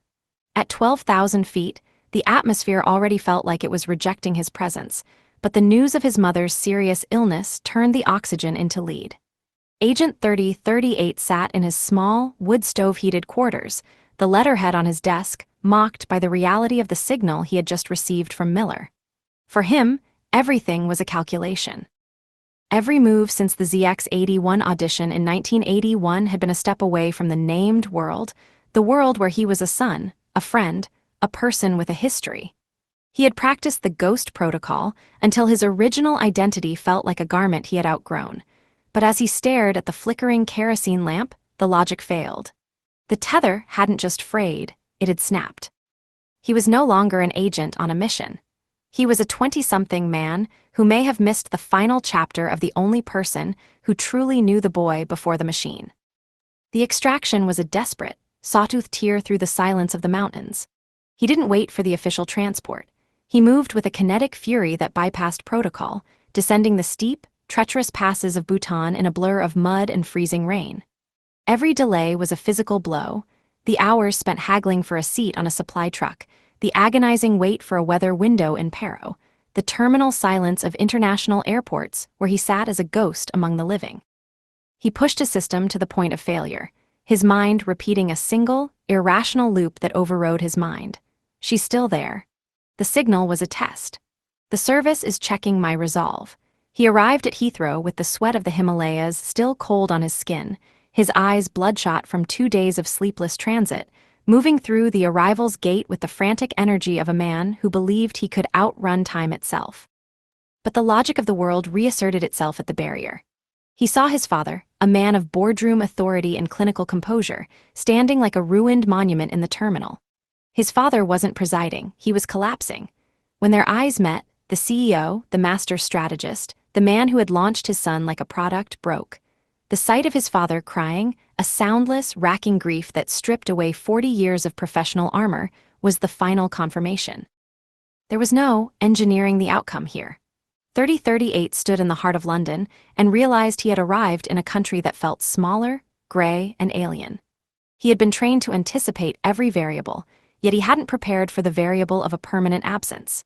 He stood by the fresh mound of Earth days later, a spectator at his own life's tragedy, realizing he had mastered the art of being invisible only to become invisible to the person he loved most. 3 weeks later, back in the silence of Bhutan, the letter arrived.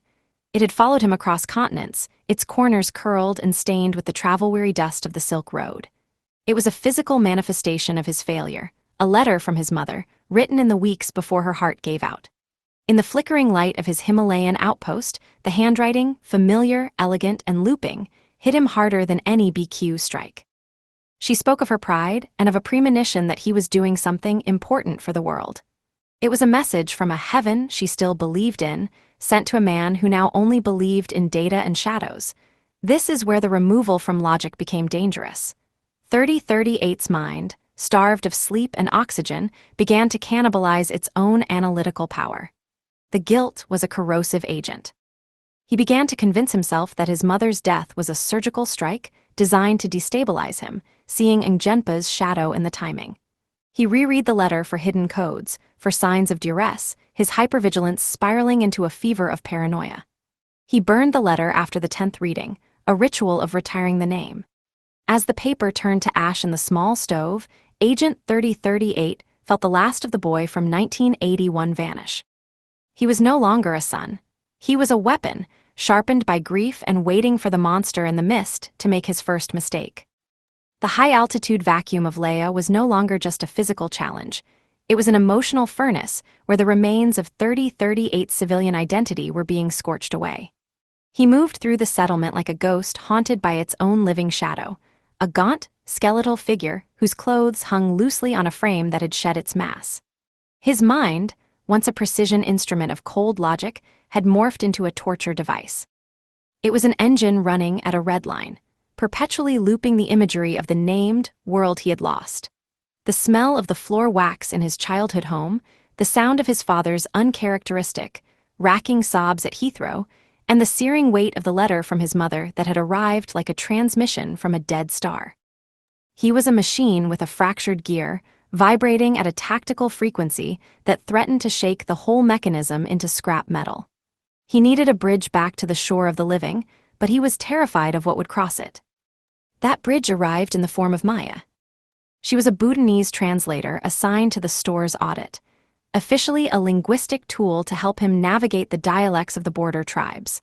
But from the moment Maya spoke, 3038 felt the architecture of his logical defenses begin to liquefy. To his analytical mind, she was meant to be a variable, a static piece of data to be utilized and discarded.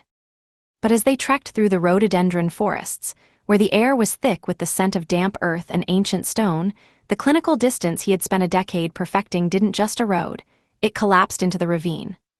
Maya didn't just translate words, she translated the heartbeat of the mountains. She turned his cold, topographical maps into a living, breathing tapestry of sorrow, folklore, and resilience. The internal conflict was violent, a civil war behind his eyes, logic versus emotion. His training, the years of midnight sessions in Bradford library basements and the brutal conditioning in Singapore, screamed that she was a security risk. She was a civilian entanglement, a flaw in the ghost protocol that could lead the evil mastermind straight to his throat. He tried to categorize the way she moved, the specific, melodic pitch of her laughter, and the radiating warmth of her presence with the cold precision of a surveillance camera, but the data refused to stay in the boxes. His empathy, the very trait the service had identified during the ZX-81 audition as his greatest weapon, was now a traitor. He looked at Maya and didn't see a source. He saw a reason to stop being invisible. The logic didn't just fail, it shattered like glass under a BQ strike. Maya was the only person who could see the flickering, grief-stricken man beneath the operative's shell. While the service saw a lethal asset and his father saw a successful project, Maya saw a man who was starving for the one thing he was forbidden to have: a home. She began to introduce human variables that his father's engineering could never account for. The way she would silently press a thermos of hot butter tea into his frostbitten hands, or the way her eyes would lock onto his when the Himalayan wind howled too loud, anchoring him to the earth when his mind wanted to drift into the void. It was a strategic crisis of the soul. For 3038, the secret was becoming an uncontrollable pressure, a physical ache behind his ribs. He felt a desperate, reckless urge to scream the truth, to confess his identity just to hear the sound of his real name again in her voice. He watched Maya translate for the village elders, her presence a rhythmic counterpoint to his internal chaos, and he realized with a terrifying certainty that the mission had shifted. He wasn't just tracking a zoonotic handshake in the ionosphere anymore. He was fighting to keep the world she existed in from burning down. As they turned south toward the capital, Thimphu, the auditor was dead. He had made a choice that no field manual could justify. He would not go dark. He would bring Maya into the center of his storm, using his love for her as the ultimate chain mail armor. The variable had become his only constant. As the air grew thicker and the peaks receded, the relationship wouldn't just be a cover. It would be the only thing keeping the ghost from vanishing forever into the mist. The journey from the oxygen-starved isolation of Leia to the humid, sensory-rich streets of Thimphu was a violent shift in the very fabric of his reality. 3038 was no longer just a digital specter haunting the northern passes. He was being forced to solidify into a man. The ghost was being summoned back into the flesh by the sheer, undeniable gravity of Maya. The wedding was a masterpiece of simplicity and hidden complexity. It began as a quiet civil ceremony, a sterile exchange of signatures in the high court that smelled of old paper and bureaucratic dust. To the registrar, it was the union of a dedicated expatriate engineer and a local woman of grace. But to 3038, every stroke of the pen on the marriage license felt like a double-edged sword. With every letter of his cover name, he was anchoring himself into a life he desperately craved, while simultaneously painting a target on the back of the only woman who made the world feel loud again. The internal logic of the mission dictated that this was the ultimate cover. No one would suspect a family man, a man with a home and a history in the making, of being a high-level asset tracking zoonotic precursors in the ionosphere. But as they moved from the civil office to the spiritual blessing, the logic in his mind began to stutter and smoke. The blessing was held in a space where the air was thick with the scent of sandalwood incense and the low, rhythmic vibration of a Hindu pandit's Sanskrit chants. For a man whose life had been defined by the binary coldness of a ZX81 and the silent, clinical violence of BQ, the raw, spiritual warmth of the ceremony was a sensory assault. They stood together, the light filtering through the windows in dusty golden shafts, as the white silk khadar, the traditional scarf of purity and compassion, was draped around their necks. The weight of the silk felt heavier than any tactical gear he had ever carried. It was a physical manifestation of a promise he was terrified he couldn't keep. He looked at Maya, and for a moment, the mission, Ngjenpa, and the shadow of the monster vanished. There was only the sound of her breathing and the terrifying realization that he had found something worth more than the protocol. Then came the tikka. The pandit dipped his thumb into a mixture of crimson powder, rice, and yogurt, pressing it firmly onto their foreheads. The coolness of the yogurt was a sharp, grounding contrast to the internal fever 3038 had been carrying since the day he stood over his mother's grave. In that moment, as the rice grains, symbols of fertility and the abundance of life, stuck to his skin, the secret life he led felt like a slow-acting poison. 3038 wanted to scream the truth. He wanted to tell her his reality wasn't on that certificate, that his past was a series of redacted files, and that his future was a collision course with an apocalypse. The guilt was an uncontrollable pressure behind his ribs, a secondary heartbeat that pulsed with every breath. I am a lie. I am a shadow. I am 3038. But as the pandit finished the blessing and the bells of the temple rang out into the Thimphu afternoon, the variable had truly become his constant. Maya took his hand, her fingers interlacing with his, and the warmth of her palm was the only data point that mattered. The marriage was real, even if the man standing at the center of it was a fabrication of the British Secret Service. He had integrated Maya into his storm, and as they walked out into the sunlight, he realized he wasn't just fighting for the service or for Miller anymore. He was fighting for the sanctity of that white silk and the red mark on his brow. He had built a fortress of domesticity, but it was a fortress built on a fault line. 3038 finally had a home, and Ngjenpa, watching from the silver shadows of his empire, had no idea that his greatest adversary was now fueled by the most volatile and powerful human variable of all, a man with everything to lose. The move from the incense-scented air of Thimphu to the razor-edged cold of the north was a slow, agonizing process of psychological shedding. By the time the Hilux reached the end of the navigable track in early 1996, Agent 3038 was no longer a husband. He was once again a frequency, a ghost returning to a haunting ground. The smell of Maya's skin, which had anchored him to the earth for months, was replaced by the sterile, biting scent of permafrost and diesel. The cover remained his shield, but the weight of it was becoming unbearable. He settled into his familiar, cramped quarters at the Leia border post. The wood stove crackled, a small, defiant heat against the encroaching frost that felt like it was trying to seep into his very bones. He sat in the flickering kerosene light, his head spinning like a centrifuge, separating the man from the operative. "You are staring at the map again, sir," Tenzin, the post assistant, said as he brought in a tray of salt butter tea. "A bridge to cross a gap, Tenzin," 3038 replied, his voice flat, masking the internal roar of his thoughts. "I'm just trying to see where the gaps are." "Maya told me to make sure you eat," Tenzin added, his eyes softening. "She said you have a habit of forgetting you have a body when your mind is busy." The mention of her name was a physical blow. Logic check, Emotional attachments are vulnerabilities. Variable, Maya is the only thing keeping the machine from overheating. He forced a nod, waiting for Tenzin to leave before reaching into the false bottom of his equipment trunk. He pulled out the salvaged processor, the ghost Hart he and H had built in a suburban garage a lifetime ago. He wired the satellite link, the copper threads trembling in his frost-nipped fingers. The ghost itch, that phantom sensation of a microphone taped to his chest, vibrated with a new, frantic intensity. 3038, uplink established. Leia node active. The air is heavy, H give me the data. The response from England arrived with a metallic lag, the text scrolling across the small screen like a death warrant. H, it's about bloody time.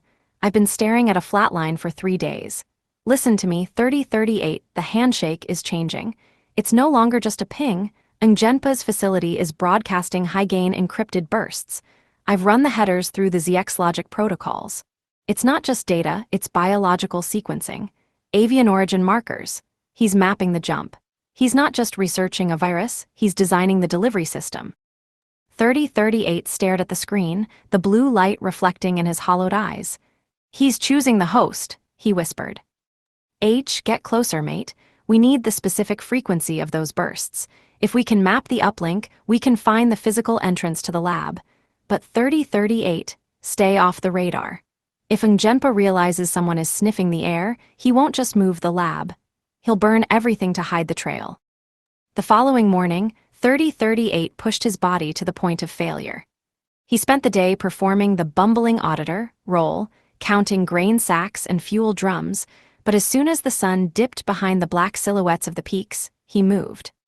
He used his BQ training to navigate the vertical terrain, his movements fluid and soundless, shifting his weight with the delicate precision of a squash player on a glass court. He reached a ridge 3 miles north of the settlement, a place where the wind howled with a frequency that felt like a scream. He pulled out a handheld spectrum analyzer, the needle jumping into the red. There was a hum in the ground, a subterranean vibration that shouldn't exist in this wilderness. He followed the signal to a narrow crevice masked by wind-blown snow. There, caught in the frozen rocks, was a strip of discarded thermal-reflective tape, used in high-end laboratory insulation. He didn't find Ngjenpa, but he felt him. The presence was everywhere, in the unnatural silence of the birds, in the way the air felt ionized and sterile, and in the sheer, arrogant precision of the hidden signal. Ngjenpa was a shadow moving in the mist, a phantom architect building a tomb for the world. 3038 crouched in the snow, his breath hitching. The paranoia that had consumed him since his mother's death reached a fever pitch. He felt a sudden, irrational urge to run, not away from the danger, but back to Timpu. To grab Maya, to bury his face in her neck, and to disappear into a life where the only logic was the cycle of the seasons. I can't do this, he whispered into the freezing wind. I'm losing the signal, I'm becoming the ghost. But then he remembered the white silk khadar draped around his neck. He remembered the red tika on Maya's brow. If he walked away, Ngjenpa would eventually find them. There was no hiding from a global apocalypse. He stood up, his gaze hardening as he looked toward the northern peaks. He took a photo of the thermal tape and encrypted it for H. I'm not leaving, H, he muttered as he began the descent. I'm mapping the ventilation, I'm finding the door. He returned to the post, his frame skeletal and his eyes burning with a desperate, focused light. He had no more dialogues with the living that night. He sat by the stove, calculating the thermal load of a subterranean facility, his heart a heavy, silent weight in his chest.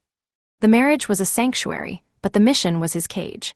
And as the snow began to fall, blanketing the world in a deceptive, white peace, 3038 knew that the handshake had become a grip. He was closer to Ngjenpa than ever before, and though they had not yet looked into each other's eyes, the war had finally found its front line. The new millennium brought a deceptive sense of stability to Timpu. For Agent 3038, the years between the high-altitude surveillance of the late 90s and the dawn of 2001 were spent in a delicate, high-stakes equilibrium. He had built a life with Maya that looked, to any outside observer, like a portrait of domestic bliss. They had their routines, their shared jokes, and the quiet comfort of a home filled with the fragrance of agarwood and the sound of the Wang Chhu River.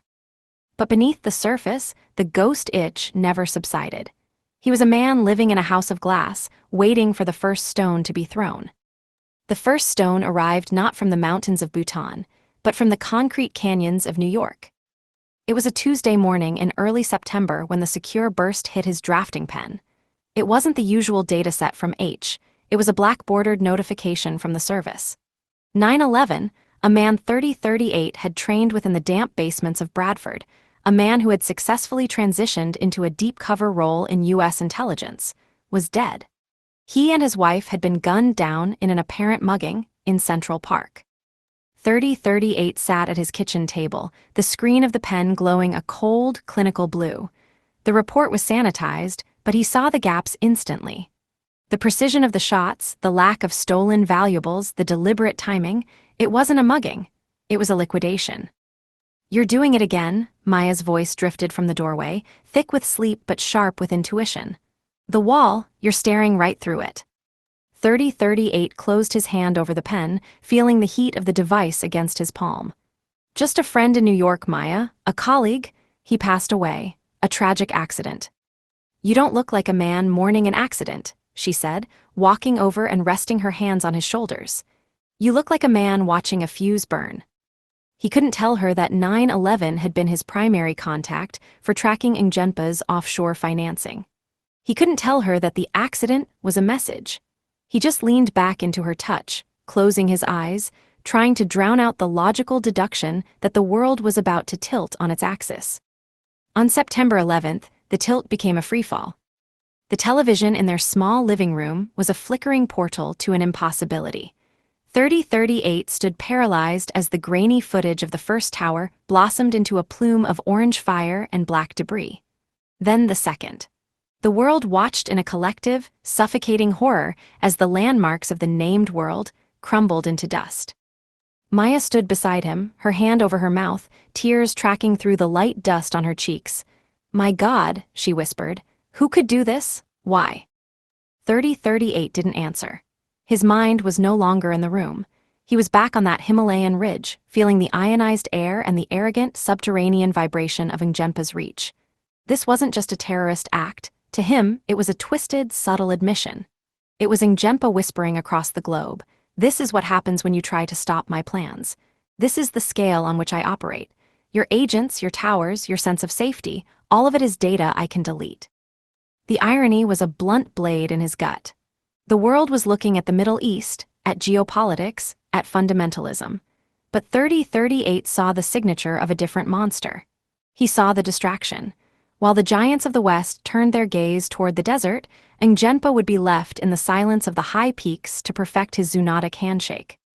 In a sterile, glass-walled observation suite thousands of miles away, Ngjenpa sat in a high-backed leather chair. The multiple screens before him reflected the same carnage, the same falling ash. He didn't look horrified.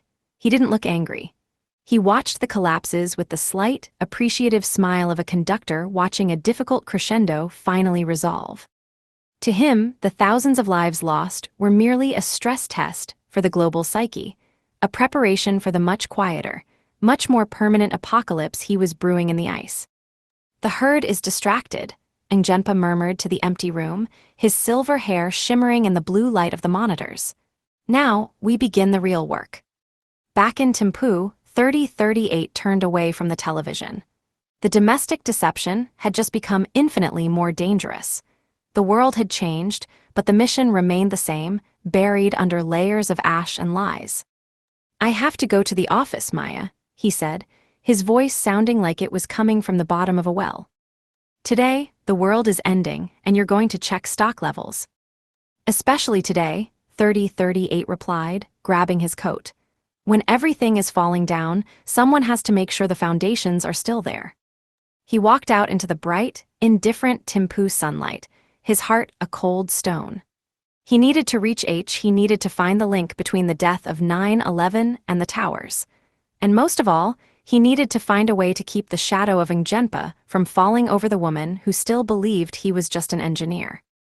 The aftermath of September 11th had turned the world's intelligence grid into a screaming mess of high-gain noise. For Agent 3038, it was flashing a terminal red.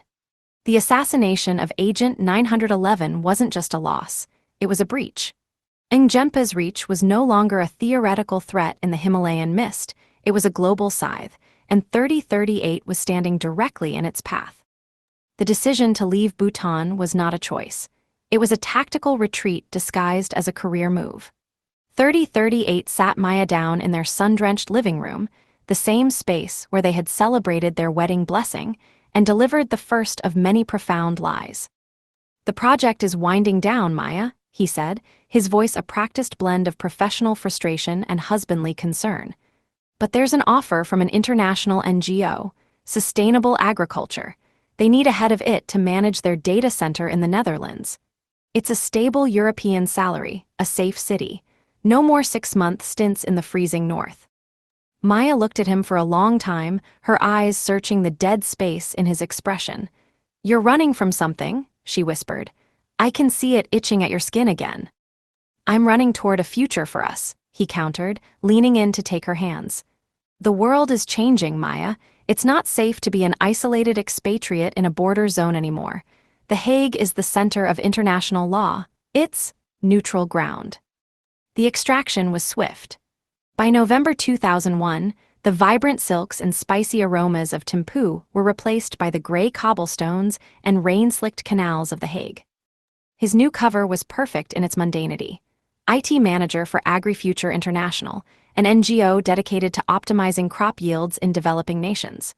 To his colleagues, he was the brilliant but slightly eccentric Brit who spent too much time optimizing server cooling systems. To Maya, he was the man who finally came home every evening at 6:00 p.m. But to the service, he was a node in a hardened bunker. The AgriFuture servers were, in reality, a front for a massive data mining operation. Beneath the benign spreadsheets of wheat yields and irrigation patterns, 3038 and H had built a mirror site. "How's the Dutch air, mate?" H's voice came through the encrypted VoIP, sounding clearer than it ever had in Bhutan. "Smell like tulips and paranoia." "It smells like a trap, H," 3038 replied, his fingers flying across a mechanical keyboard as he mapped the latest satellite pings from the Himalayas. "I'm too exposed here. If Njempa could hit 911 in New York, a canal house in the Netherlands is nothing to him." "That's why we're using the NGO's traffic to mask the pings," H said. "We're routing our surveillance through their seed bank data. To anyone watching, you're just a nerd obsessed with the genetic markers of high-altitude barley." "Which isn't far from the truth," 3038 muttered, eyes narrowing at a specific string of code. "I'm looking at Ngjempa's handshake again. It hasn't stopped. It's just moved deeper into the dark. He's using the global chaos of the war on terror as a smoke screen." The domestic life in The Hague was a strange, hollowed-out version of peace. He and Maya would walk along the Scheveningen beach, the cold North Sea wind whipping at their coats. He would hold her hand, playing the role of the settled professional, while his mind was busy calculating the exit points of the beach in case of a high-velocity extraction. "You're here, but you're calculating," Maya said one evening, stopping to look at him as the gray waves crashed nearby. "What are you counting? The steps to the car? The number of people following us?" He felt a cold spike of fear. She hadn't used his number, but had come too close to the truth. "I'm just an engineer, Maya. I count things. It's how I keep us safe." "Safe," she repeated, the word sounding bitter.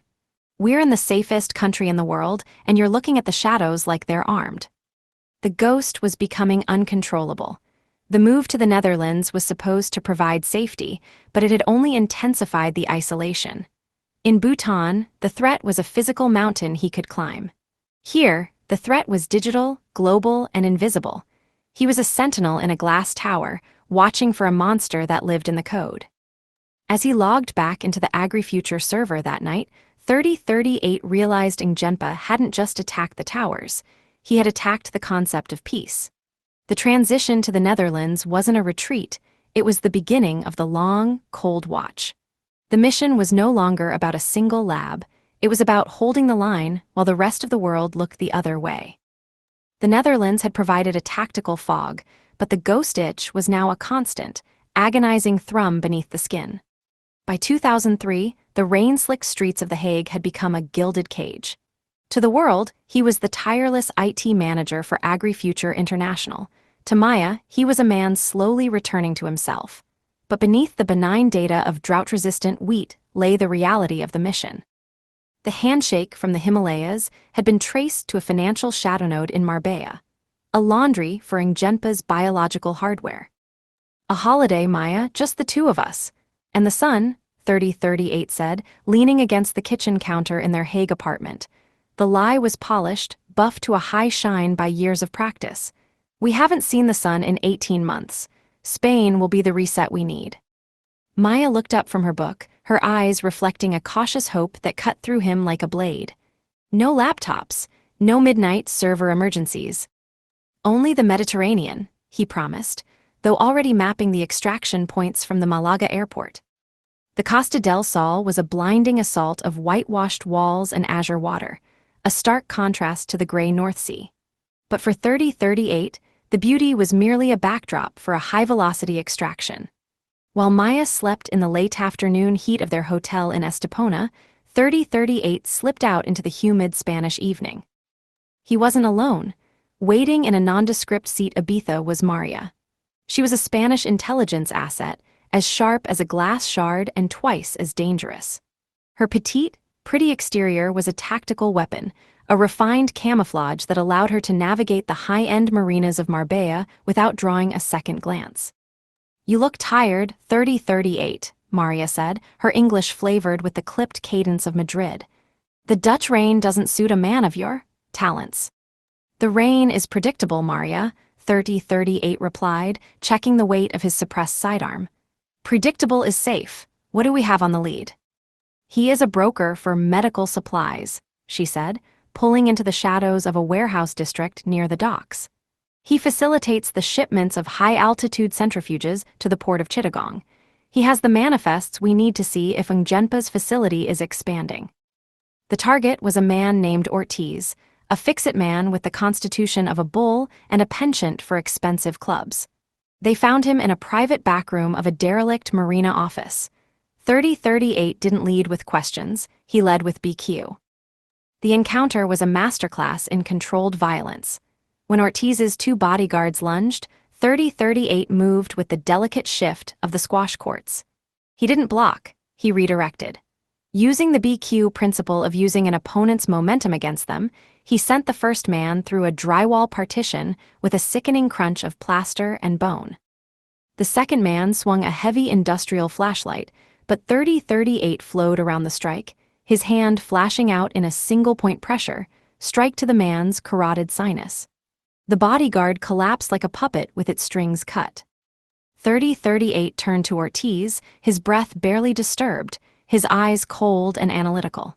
He grabbed the broker by the throat, pinning him against the desk. "The manifests, Ortiz," 3038 whispered, his voice a flat, terrifying monotone. "The shipments to the Leia border. Who is the consignee?" "I don't know names," Ortiz gasped, his face turning a dark shade of violet. "It's all through shell companies. The Silver Dawn, that's all I have." "Incorrect," 3038 said, applying a fraction more pressure to the nerve cluster in Ortiz's neck. "You have a digital key. Give it to me, or I stop being an auditor and start being a ghost." The coercion was working, the information leaking out of Ortiz in terrified stammers, until the door behind them exploded. It was a secondary security team, professionals, not thugs. The room became a chaos of shattered glass and gunfire. 3038 dived for cover, his mind calculating the trajectories of the incoming rounds.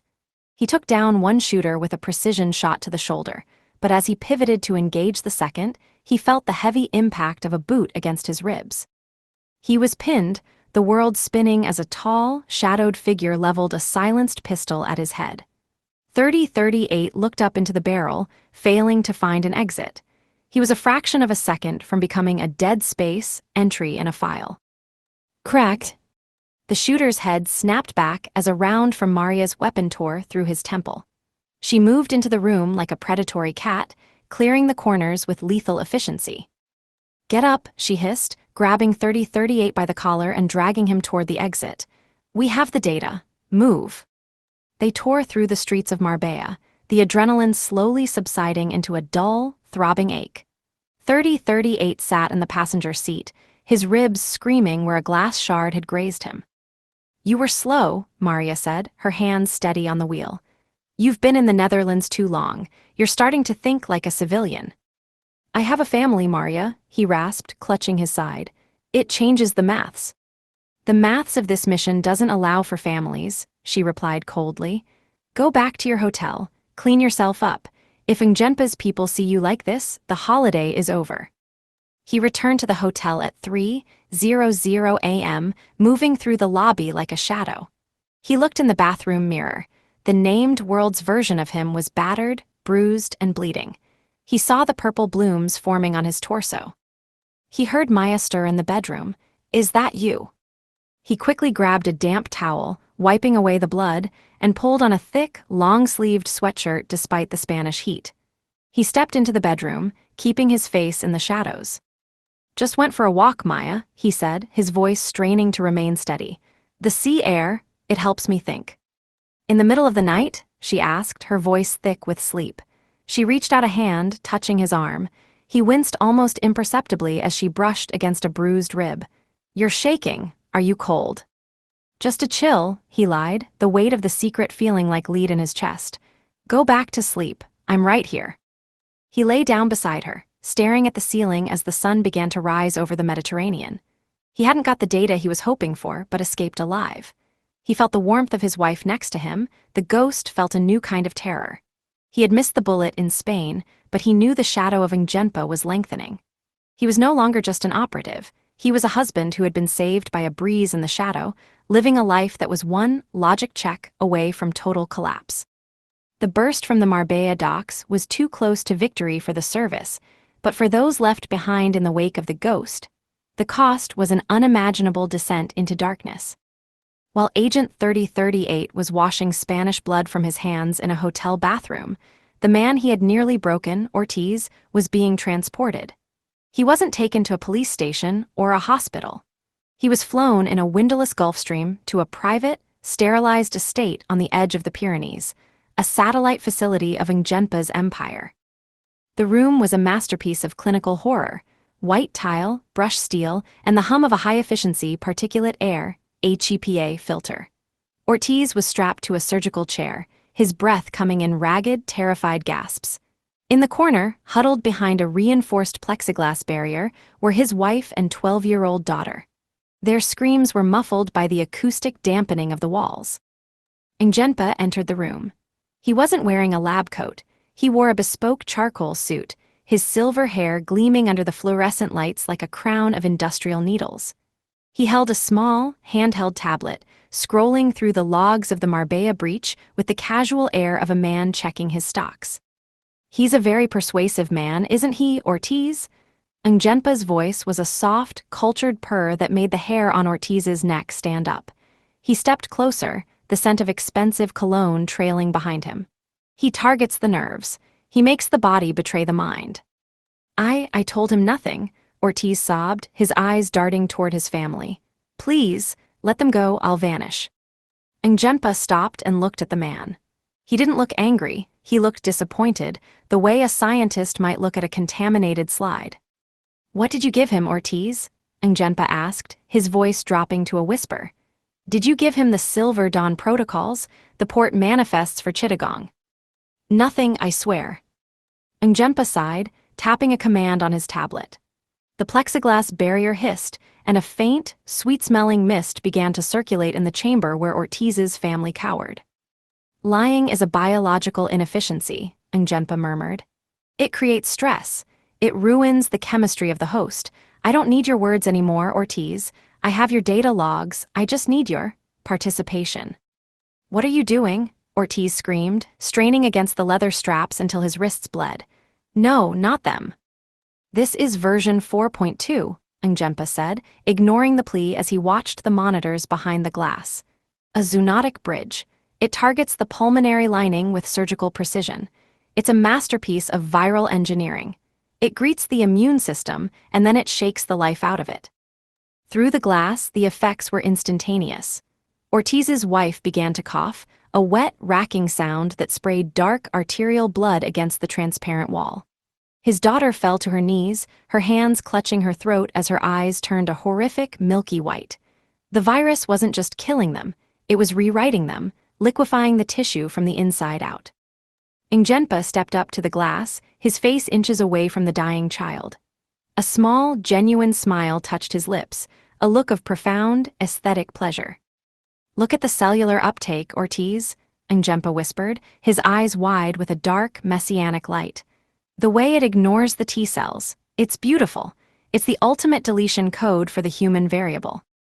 Ortiz's screams broke into a guttural, choked wail as he watched his family dissolve into a heap of shivering, necrotic matter.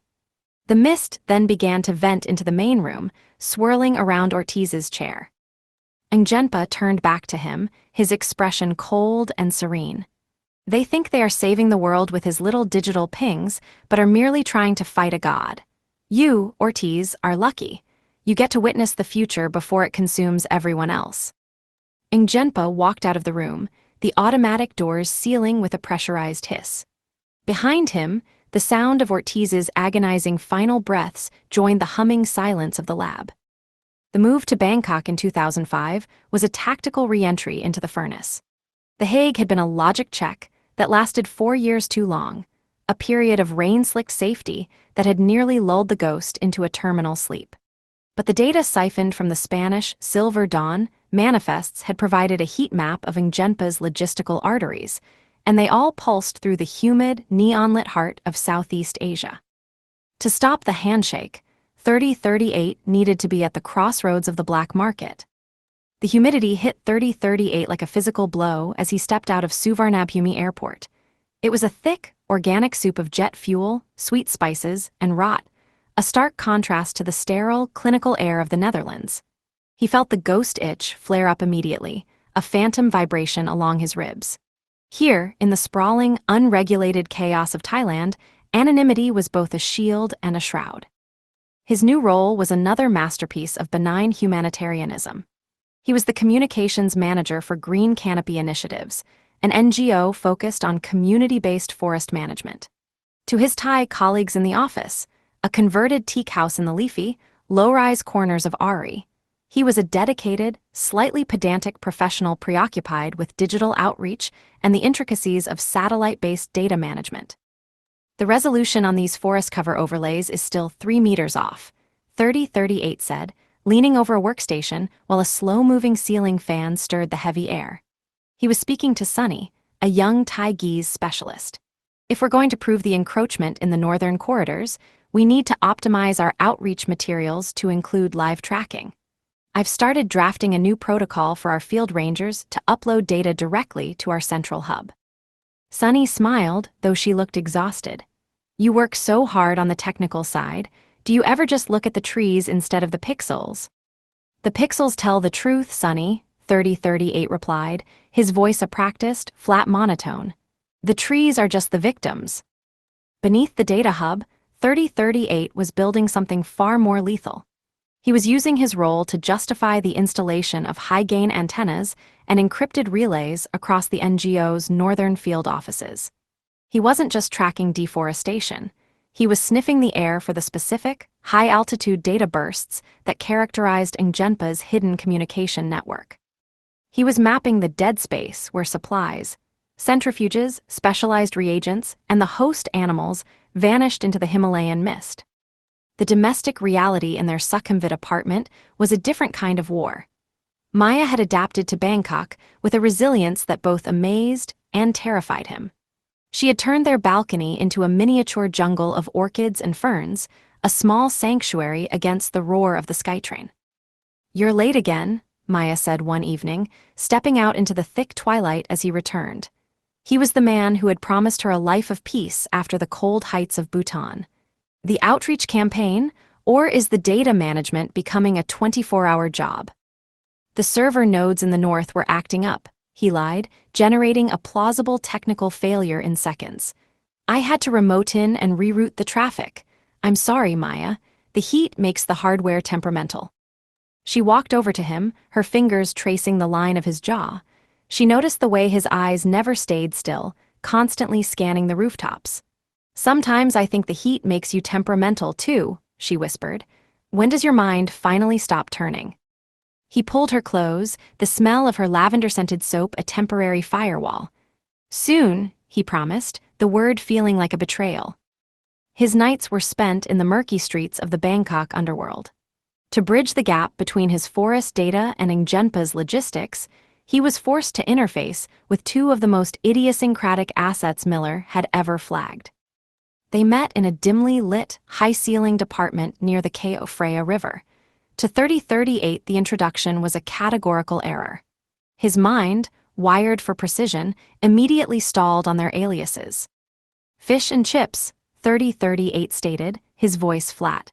"A colloquial British culinary pairing. I fail to see the operational relevance of the nomenclature." "It's not a pairing, you humorless calculator," snapped Fish. He was a quintessential British academic, gaunt and perpetually vibrating with the nervous energy of a man who was right about everything and resented the world for being slow to realize it. He was currently hunched over a bank of monitors tracking marine disease activity in the Gulf of Thailand. "I am Dr. Fish because I monitor the piscine vectors. Pathogens don't respect borders, and neither do I if you'd read my 1994 paper on viral shedding in brackish water. You wouldn't be asking such redundant questions." "And I am Chips," said the second man, his voice a deep, gravelly Dutch monotone. He was a large, solid figure with a face that seemed carved out of granite and a sense of humor so dry it was practically dehydrated. "I deal with the silicon, and unlike our friend here, I am crisp and easy to digest." Chips was a banking software specialist, currently operating on a pro bono basis for the UN. He was distributing free financial management software to rural banks, software that contained a very sophisticated, very silent backdoor designed to sniff out money laundering activity. "The UN thinks I am a saint of transparency," Chip said, leaning back and lighting a bitter-smelling cigar. "In reality, I am just a very nosy neighbor. I look for the money that moves in the dark. The Silver Dawn funds, they are glowing like a neon sign in a blackout. Ngjenpa's money is moving through a series of shrimp farming cooperatives in the south. It is quite clever, really. Shrimp are very dirty, just like the money. The money is irrelevant if the biological host is already in transit," Fish interrupted, waving a frantic hand at a heat map of the coast. "There is a spike in mortality rates among the crab-eating macaques near the docks. It's not a natural mutation. It's a trial run. Ngjenpa is testing the environmental stability of the 4.2 strain." 3038 looked from the agitated academic to the stone-faced Dutchman. His logical mind finally began to integrate the data. Fish was the eyes on the biological threat. Chips was the eyes on the blood money. "I need the flight logs for the private airfield in TAC," 3038 said, stepping into the center of the room. "And I need the dock numbers for the next shipment of shrimp that contains centrifuges." "You want a lot for a man who doesn't appreciate a good pun," Chips remarked, his eyes fixed on a scrolling column of transaction codes. "But I have found a ghost transfer. A large sum of euros moving from a Dutch NGO, not yours, thankfully, to a freight forwarder in KH Long Toi. The shipment is scheduled for tomorrow night." "And the macaques are being moved tonight," Fish added, his voice rising an octave. "I'm always right about the timing, 3038. If you miss that boat, you're just strolling in a graveyard." As 3038 walked back toward his apartment, the domestic deception felt heavier than ever. He had the biological markers from Fish and the financial trail from Chips. He was no longer just an operative, he was the point of convergence for a global catastrophe. He stood on his balcony, looking north. Ngjenpa was there, smiling in the blue light, but for the first time, 3038 might find the coordinates of the monster's heartbeat. The transition from the humid, neon-veined streets of Bangkok to the impenetrable green silence of the Tak province was a journey back into the primitive. Agent 3038 moved through the jungle not as a man, but as a frequency, a predator whose primary sense had been narrowed to a single, pulsing signal. The manifest from the KH Long Toi docks had provided a designation, Hub 9, and a designation was all he needed to triangulate a shadow in the dead space. The trek toward the border was a brutal exercise in BQ endurance. 3038 avoided the main trails, carving a path through the secondary rainforest where the air was a stagnant wall of decay and heat. He moved with a weightless stride, his body remembering the high-altitude conditioning of Leia. Behind him, the ghost of his life in Sukhumvit, Maya's sweet smile, the quiet hum of their shared dinners, felt like a dream he had dreamed centuries ago. The logic holds, he whispered to himself, a mantra against the rising fever of exhaustion. Logistics require infrastructure. Hub 9 is the footprint. He reached the perimeter of the private airfield at 0200. It was an open scar of asphalt cut into the side of a limestone karst. According to the data chips had siphoned from the UN banking software, this was the primary conduit for the Silver Dawn project. According to Fish's biological modeling, this was the point of origin for the viral load spikes. 3038 observed the facility through high-definition thermals. It was a masterpiece of hidden engineering, electrified fencing, motion-sensing turrets, and a central hangar that hummed with the vibration of heavy-duty industrial cooling. "Fish, I'm at the perimeter," 3038 breathed into his comms. The thermal signature of the main hangar is consistent with a large-scale biological storage facility. "I'm moving in." "Careful, 3038, Fish's voice crackled, sounding uncharacteristically thin. "The viral shedding I'm seeing on the satellite feeds is static. It's too perfect. It's like a textbook illustration of an outbreak. I'm usually right about these things, but this feels curated. Logic dictates they can't move the entire operation in 4 hours," 3038 replied, his mind already calculating the blind spots in the turret sweep. "I'm initiating the breach." The infiltration was a blur of high-velocity precision. 3038 bypassed the primary gate, utilizing a leverage climb to scale the rear wall of the hangar. He moved through the rafters like a shadow, his eyes scanning for the guards he had faced at the docks. The silence was the first anomaly. A facility of this scale should have been a hive of activity, engineers, handlers, the chittering of infected macaques. Instead, there was only the rhythmic thrum-thrum of the ventilation system. 3038 dropped from the rafters, landing silently on the concrete floor in a low BQ stance, his suppressed sidearms sweeping the darkness. He reached the main bay. The doors were reinforced steel, built to contain a level 4 biohazard.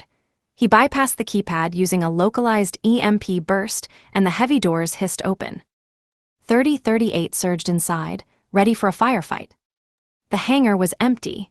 It wasn't just cleared, it was sterilized. The massive refrigerated units that should have held the Handshake strain were open and hollow, their interiors gleaming under the harsh industrial lights. There were no macaques. There were no centrifuges. There were no manifests. In the center of the vast, echoing space sat a single, solitary item, a small, white silk khatar, the same kind of ritual scarf he and Maya had been draped in during their wedding blessing in Thimphu. Next to it was a small bowl of rice and yogurt, the tikka mixture already drying into a cracked, crimson crust. 3038 felt a sensation he hadn't experienced since his mother's death, true, unadulterated cold. His engine that had driven him through a decade of shadows stalled. "Fish," he rasped, his voice trembling. "It's a void. They're gone, everything." "Gone? That's impossible," Fish snapped. "The money trail was active as of 60 minutes ago." It was a playback, 3038 realized, his mind finally connecting the jagged pieces. The banking transactions, the thermal signatures, it was a loop. Ngjenpa didn't set a trap to kill me. He set a trap to play with my logic. The lead hadn't just run cold, it had been surgically removed. Ngjenpa had known 3038 was coming. He had used the agent's own obsession with data to lead him into a dead end, while the real Handshake was being moved to a location no satellite could see. "He's mocking me," 3038 whispered. "He wanted me to see the void." The logic check failed. 3038 sank to his knees on the cold concrete. For years, he had believed he was the one hunting the monster, narrowing the circle. But in the silence of Hub 9, he realized he was the one being managed. Ngjenpa was the one auditing him. 3038, get out of there. Chip's voice cut through the comms, harsh and urgent. "I've just detected a massive data wipe on the AgriFuture servers. The Hague node is gone, and 3038, your Bangkok cover is blown. A whistleblower just reported green canopy for massive financial fraud. The Thai police are 5 minutes from your apartment in Sukhumvit. The room seemed to tilt. The domestic deception wasn't just cracking, the floor was being pulled out from under it. Maya, 3038, gasped. He didn't think about the mission. He tore through the hangar, his BQ training now fueled by a desperate, uncontrollable panic. He reached his vehicle, the engine roaring as he skidded onto the dirt track, heading back toward the city. The flight to Bangkok was a blur of red lines. By the time he reached the Sukhumvit apartment, the sun was beginning to rise. He burst through the door, chest heaving, his face smeared with jungle soot. Maya was standing in the center of the room, surrounded by packed suitcases.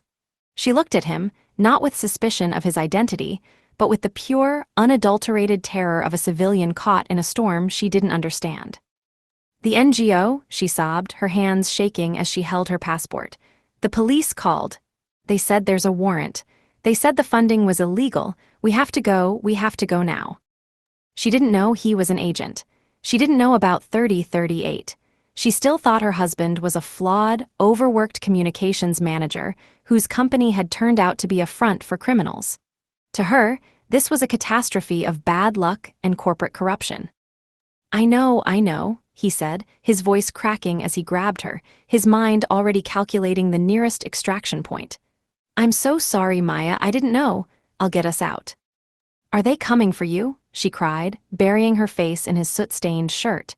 "They said you were the one who authorized the transfers. We have to leave Thailand." He looked at her, and the weight of the lie was almost more than his heart could bear. He had failed the mission at Hub 9, and now he had destroyed her life in Bangkok. The lead was cold, his reputation was a charred ruin, and the ghost was being forced to vanish once again, dragging the only person he loved into the shadows of a life she never asked for. "Time's up," he whispered, looking toward the window as the first sirens began to wail in the distance. "We're leaving, now." As the H5N1 bird flu mutated from a localized Asian outbreak into a worldwide phenomenon, the planet did not merely change its habits. It underwent a fundamental alteration of its soul. 3038 sat in the dim, gray light of the kitchen, watching a dust mote dance in a stray beam of afternoon sun. His mind, usually a tool for clinical strategy, had become a psychological burden that forced him to witness the fractal nature of a dual collapse.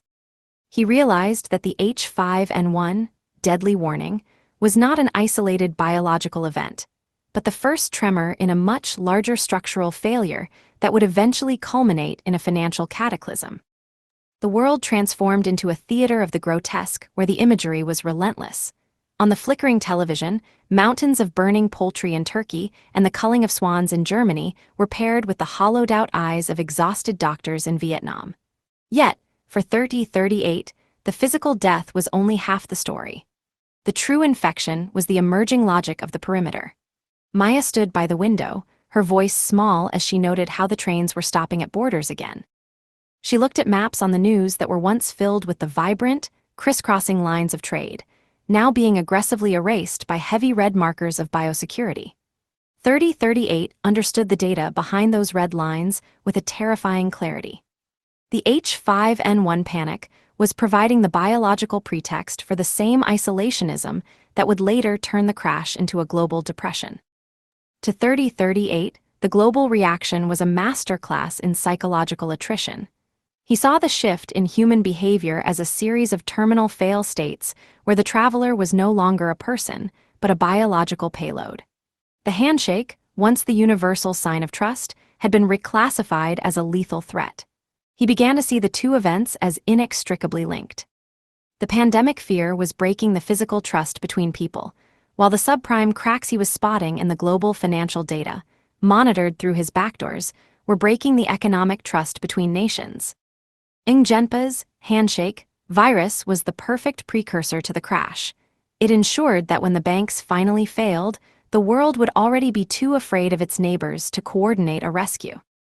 The supply chains in Bangkok were snapping under the weight of this new reality.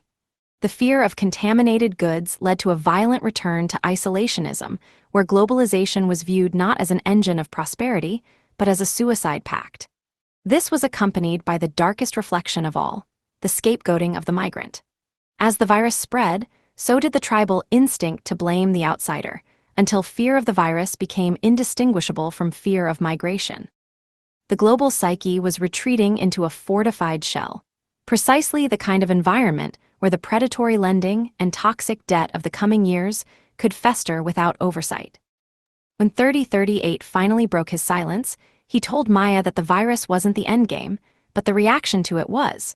He watched how quickly society surrendered and how easily people agreed to become prisoners. He realized they were being trained to accept the end of the world as a necessary precaution. He walked to the window and watched the local baker in the Dorset village wearing gloves to hand over bread, while neighbors spoke across gaps. The ghost itch was a scream now. He knew Ngjenpa was watching this from his sanctuary, perhaps sipping a rare tea, delighting in the efficiency of the chaos. Ngjenpa had realized that you didn't need to kill everyone to win, you only needed to make them afraid of each other and their own currency. For 3038, the global panic was an echo of his own internal defeat. Every news report of a new H5N1 death felt like a personal audit of his failed mission in Thailand. He was a man without a country, and he felt the weight of the global contagion as a direct result of his own logic check failure. When Maya asked if they would ever go back to the way things were in Bhutan, he looked at her with a heart breaking for the innocence she was trying to hold onto. He knew there was no going back, because the world had been inoculated with a fear that would eventually turn the financial collapse from a crisis into a total structural rewrite of human society. As the sun set over the Purbeck Hills, casting a long, bloody light over the gray channel, 3038 felt the finality of the situation. The H5N1 outbreak was the deadly warning that his time in the shadows was far from over. If he remained in Dorset playing the role of the defeated husband, he was merely waiting for the terminal sequence to reach his own door. The global panic wasn't just a reflection of Ngjenpa's power, it was a roadmap. The restricted movements and the collapsing markets showed 3038 where the gaps were. He decided he would use this global constriction to his advantage, becoming the ghost that moved between the fortified boxes of the new world. He went down to the cellar that night with a mind that was clear for the first time in months. The H5N1 alarm and the impending financial rot had woken the machine. He lacked a job and backup, and the world was terrified of its own breath. He began to code, his fingers flying in a rhythmic, kinetic dance. If the world was going to shut its doors and freeze its assets, he would find a way to listen through the keyholes. The hunt for Ngjenpa was no longer about saving a mission. It was about reclaiming the right to exist in a world where both the air and the money were being weaponized against the common man. The acclimatization from the humid, adrenaline-soaked chaos of Bangkok to the damp, to the gray stillness of Dorset was a violent deceleration of the soul. There were no neon lights here, no rhythmic thrum of the SkyTrain, and no smell of roasting meat in the alleys. Instead, there was the scent of wet gorse and the persistent, salt-heavy mist that rolled off the English Channel. 3038 had come full circle. He was back where the ghost had first been conjured, not in triumph, but in the hollow silence of a dead end. The failure at Hub 9 was a piercing glass shard in his mind.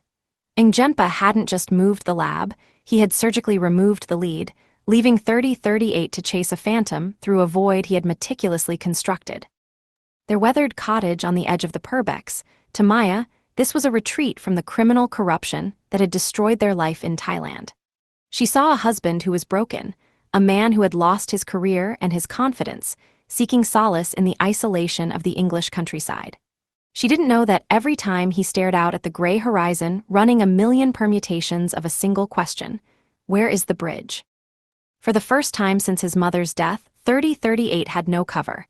There was no engineering consultancy, no agri-future NGO, no green canopy initiatives. He was simply a man in a sweater, walking a windswept coast, his identity a charred ruin. The service had gone dark. Miller was silent. He was off the grid, not by choice, but because the grid had been deleted. "You're here, but you're not," Maya said one evening, the fire in the hearth casting long, flickering shadows across the stone walls. "In Thimphu, you were a builder. In Bangkok, you were a manager. Here, you're a ghost haunting your own life."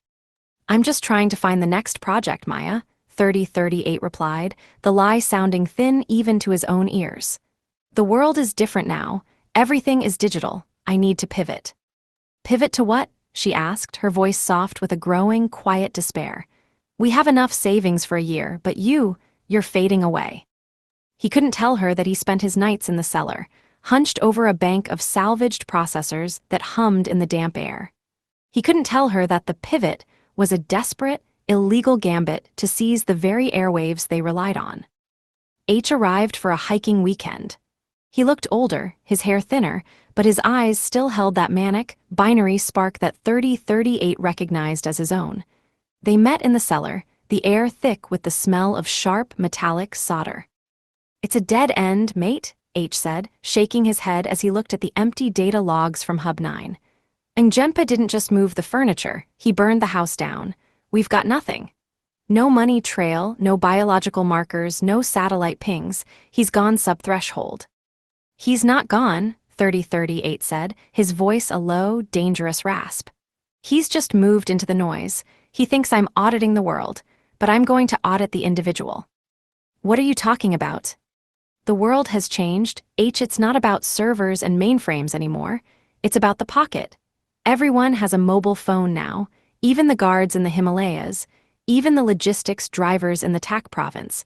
They all use apps. They all trust the interface. 3038 pulled up a schematic on a flickering monitor. It was a wireframe for a mobile application, something benign, something addictive. We're going to build a Trojan, H, but not a virus. A dictionary node, a language learning app, or a weather tracker for rural hikers. Something that looks like a service, but acts like a high-gain antenna. We hijack the microphone, the GPS, and the local Wi-Fi sniffer of every phone that downloads it. H let out a low whistle. You're talking about a global botnet. That's not intelligence work, that's a felony in 100 countries. The service is gone. H. Ngenpa killed 9/11. He destroyed my life in Bangkok. He's preparing a handshake that will delete millions of people while the world watches cat videos. If I have to hijack every phone on the planet to find his heartbeat, I'll do it. The plan was a masterclass in psychological engineering. They spent the next 6 months developing a series of utility apps, code that was so efficient it was invisible to the phone's operating system. The primary app was a simple, elegant translation tool designed for unconnected regions, perfect for NGOs, border guards, and transport workers.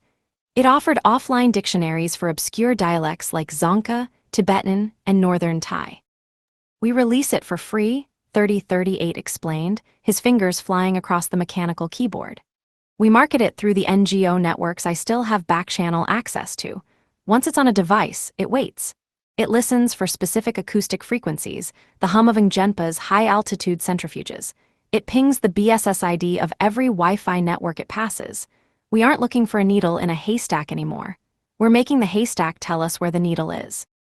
H looked at the code, his expression a mix of awe and terror. And the back end.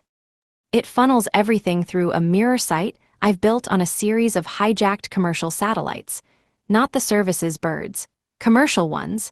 Ngenpa won't look there because he thinks I'm still trying to find him through government channels. The work was grueling. 3038 was sleeping 3 hours a night, his frame becoming even more skeletal. Maya would bring him tea, her eyes filled with a silent, agonizing confusion. She saw her husband obsessed with app development, convinced he was trying to build a new business to save them from ruin. She cheered when the first 1,000 downloads were registered. She didn't know that each download was a new eye in a global surveillance web. "You're doing it, aren't you?"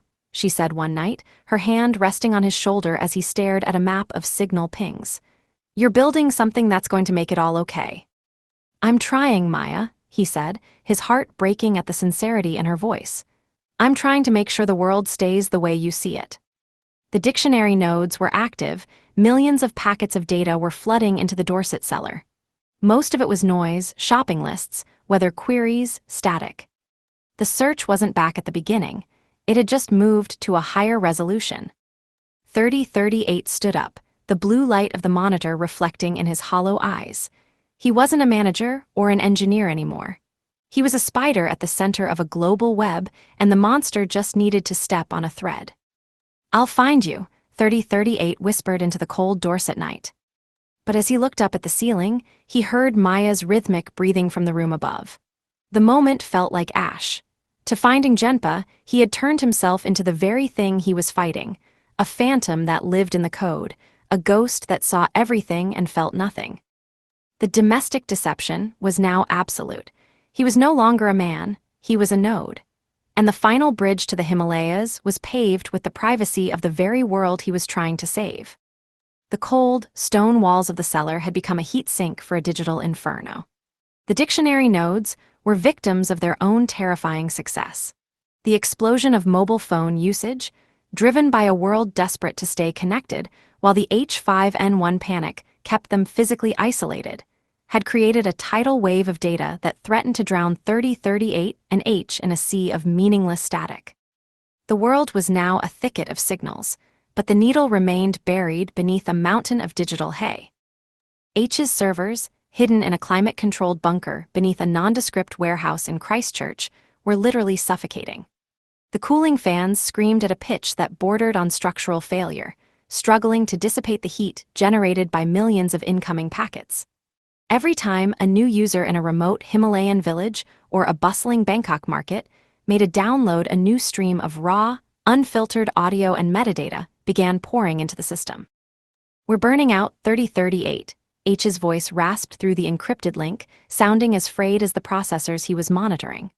"The hardware is redlining. We're pulling in everything: grocery lists, children crying, wind noise, localized radio broadcasts from shepherds in the Hindu Kush. It's all noise. We're spending 99% of our processing power just filtering out the sound of people breathing. The haystack is growing faster than we can audit it." 3038 stared at the monitors in his own cellar, struggling to reconcile the sheer scale of the failure.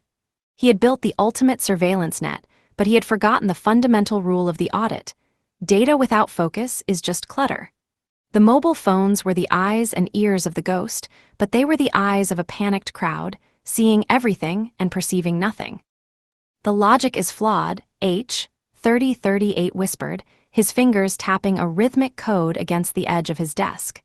"We're treating the data as a centralized problem. We're trying to bring the ocean to the bucket.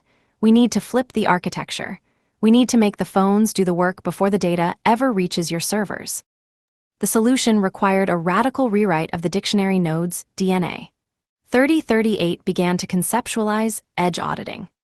Instead of the app sending raw audio back to Christchurch, he wrote a new subroutine, a dormant trigger that would only activate the uplink if the phone's local processor detected a specific acoustic signature or a restricted Wi-Fi SSID.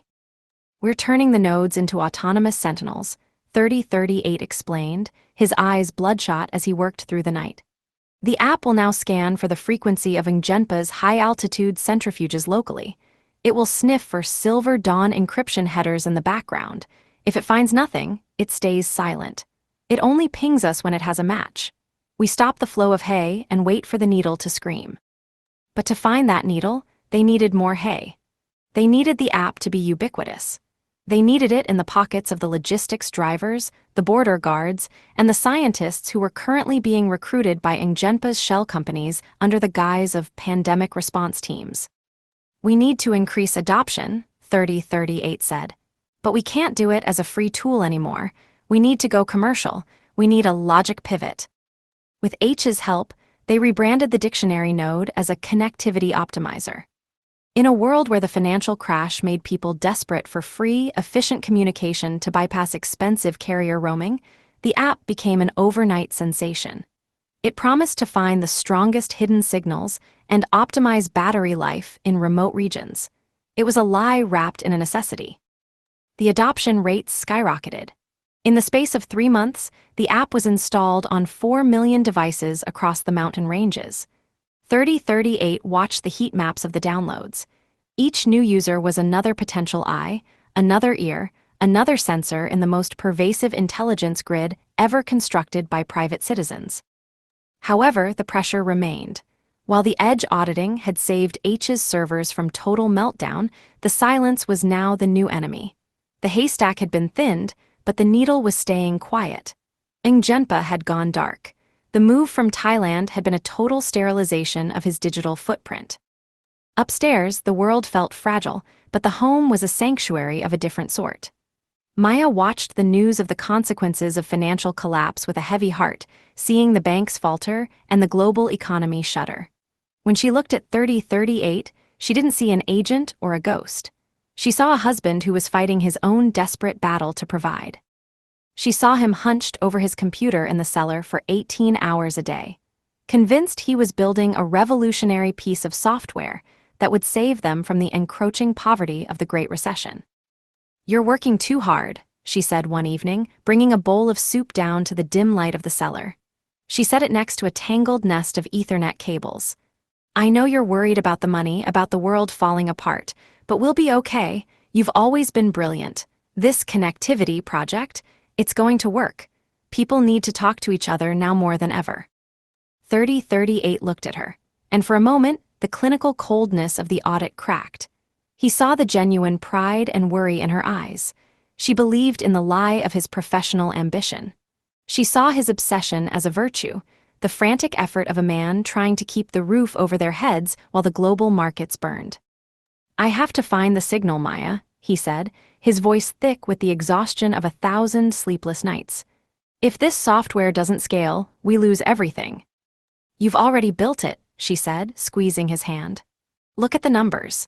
Millions of people are using it. You're making a living in a world that's breaking, and that's more than most can say right now. Just come to bed for a few hours. The data will be there in the morning." But the data wasn't just data, it was the breath of the world. 3038 waited until she went back upstairs before turning back to the glowing monitors. He felt a profound, aching guilt. He was using her faith in his career as the ultimate cover. To her, he was a hero of the new digital economy. To the mission, he was a desperate man listening for a heartbeat in a graveyard of static. The stone walls of the cottage had become a landscape of technological stalemate. 3038's existence was defined by a rhythmic, domestic deception that doubled as a high-stakes digital siege. While Maya saw a husband rebuilding his dignity through the noble pursuit of education, 3038 was conducting a multi-year audit of the Chinese digital perimeter. The global infrastructure had evolved. The dictionary nodes were now dormant on millions of mobile devices, but in the sensitive western border regions of Xinjiang and the Shaksgam Valley, they were victims of their own environment. They were stifled, gorged with data, but unable to scream across the border because the Great Firewall's Deep Packet Inspection, DPI, recognized the non-standard encryption headers and dropped them into a silent void. 3038 sat in the cellar, staring at the black hole on his monitors. He knew the data was sitting in the pockets of logistics drivers and technicians, waiting for a path. "We are trying to force the door, H," 3038 whispered into his headset. "We need to wait for the door to be opened for us. We need a whitelisted, high-bandwidth pipe that the state considers a priority." Had 3038 found the answer in the one thing the Chinese middle class valued more than security: the English language. 3038 registered as a tutor for Global Bright Future. To Maya, this was a beautiful pivot. She watched him every morning, patient and kind, teaching children thousands of miles away. H had pushed a silent update to the dictionary nodes across Asia. The update instructed the nodes to remain in listen-only mode and wait for a specific UDP video handshake. The app was no longer trying to push data out. It was waiting for 3038 to open a digital tunnel from the inside. The first lesson was the proof of concept. 3038 sat before the webcam, and as the video stream stabilized, H successfully piggybacked a subroutine onto the stream. They proved the tunnel existed, but finding Ingjenpa was a war of attrition. For 2 years, 3038 taught thousands of lessons. He taught the children of shopkeepers, the daughters of civil servants, and the sons of soldiers. Each lesson was a fishing line cast into the dark. H's lateral sniffer would jump from the student's laptop to the home router, looking for a bridge to the restricted zones, but most were dead ends. The breakthrough finally arrived during lesson number 3842. The student was a 7-year-old named Leo in Urumqi. As 3038 began the lesson, the air in his earpiece suddenly crackled with pure, unadulterated adrenaline. 3038, the door is open, H screamed from Christchurch. Leo's father is home. He's a logistics lead for the Shaksgam facility, and his work-issued device is sitting right next to the router. The connection functioned through a sophisticated three-layer exploit. First, the video call utilized a P2P protocol that the Great Firewall whitelisted as trusted educational traffic, creating a temporary hole in the national defense grid. Second, H's sniffer leaped across the local Wi-Fi to the father's work phone. Finally, that phone recognized the open tunnel back to Dorset and acted as a proxy gateway. It signaled every other stifled node it had recently encountered in the Shaxgam Valley transport fleet to dump their cached data. H was laughing now, a manic, breathless sound. "The dam is detonated," he shouted. The secondary monitor became a chaotic scroll of structural schematics as the father's phone pumped 2 years of stolen intelligence through the open doorway, camouflaged within the high-definition video packets of a child learning his verbs. 3038 maintained his mask, encouraging Leo to say the word logistics, while H screamed that they were pulling the black box data from the entire Silver Dawn fleet. The data revealed the seed vault as a massive subterranean bioreactor maintained at 37 degrees C. H's excitement turned to terror as he identified the silver seeds as pressurized canisters of the version 5 virus, with deployment schedules synchronized for the 2019 Lunar New Year, just 18 days away. When the lesson ended, 3038 slumped back, his shirt soaked with sweat. Maya walked in with biscuits, praising him for his dedication to his students. He felt a wave of nausea. He had turned a child into a Trojan horse.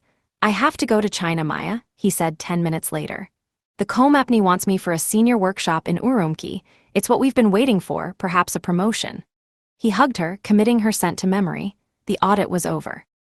The ghost was heading into the heart of the mountain to stop the handshake at its source.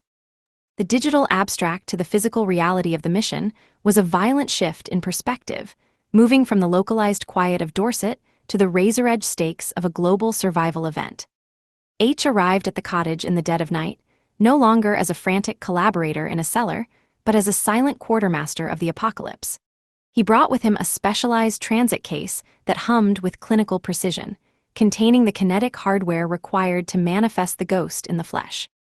Within the cramped, damp confines of the cellar, H revealed the primary asset for the Shaxgam infiltration: a specialized Kevlar polyethylene kinetic suit.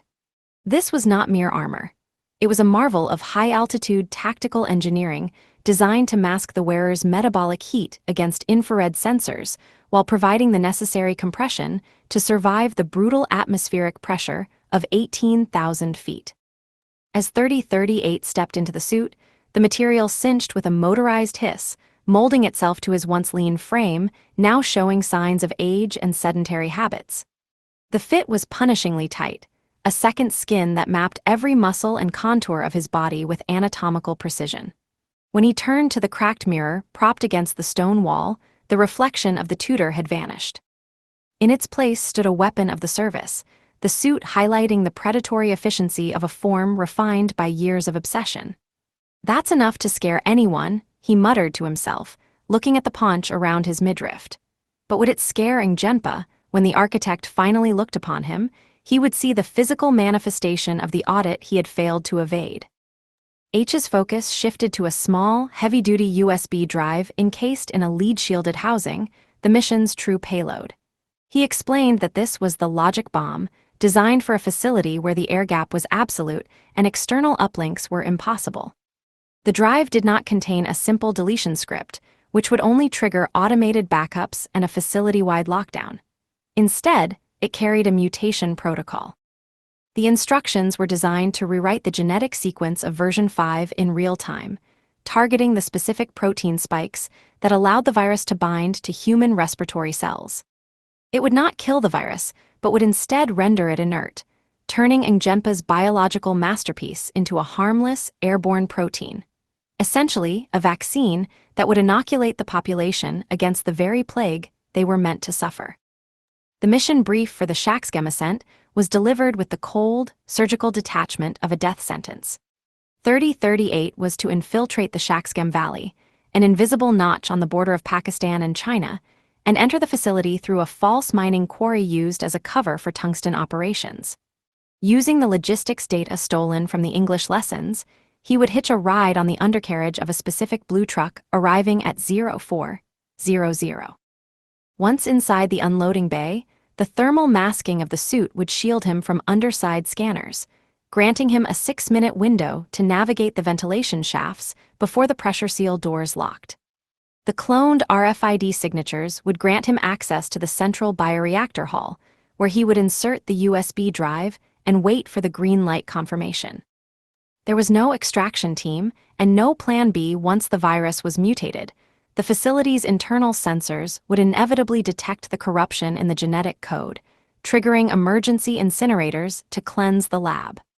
3038 would have less than 90 seconds to exit the facility before the site was purged by fire. As the first light of dawn began to gray the Dorset horizon, 3038 stood in his garden for the last time, wearing a heavy trench coat over the suit as a final layer of his domestic deception. He kept a note for Maya on the kitchen tab, a short, precise lie about an early flight for his workshop in Urumqi, offering her the only mercy he could provide before departing for a suicide mission. The SUV waiting at the end of the dirt track signaled the end of his life in the named world.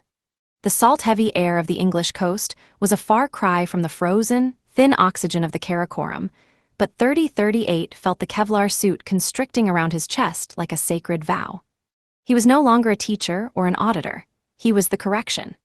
As the vehicle pulled away, he narrowed his focus to the 90-second countdown between the mutation and the fire. He was going to the mountain to settle the account with Ngjenpa, and the audit was final.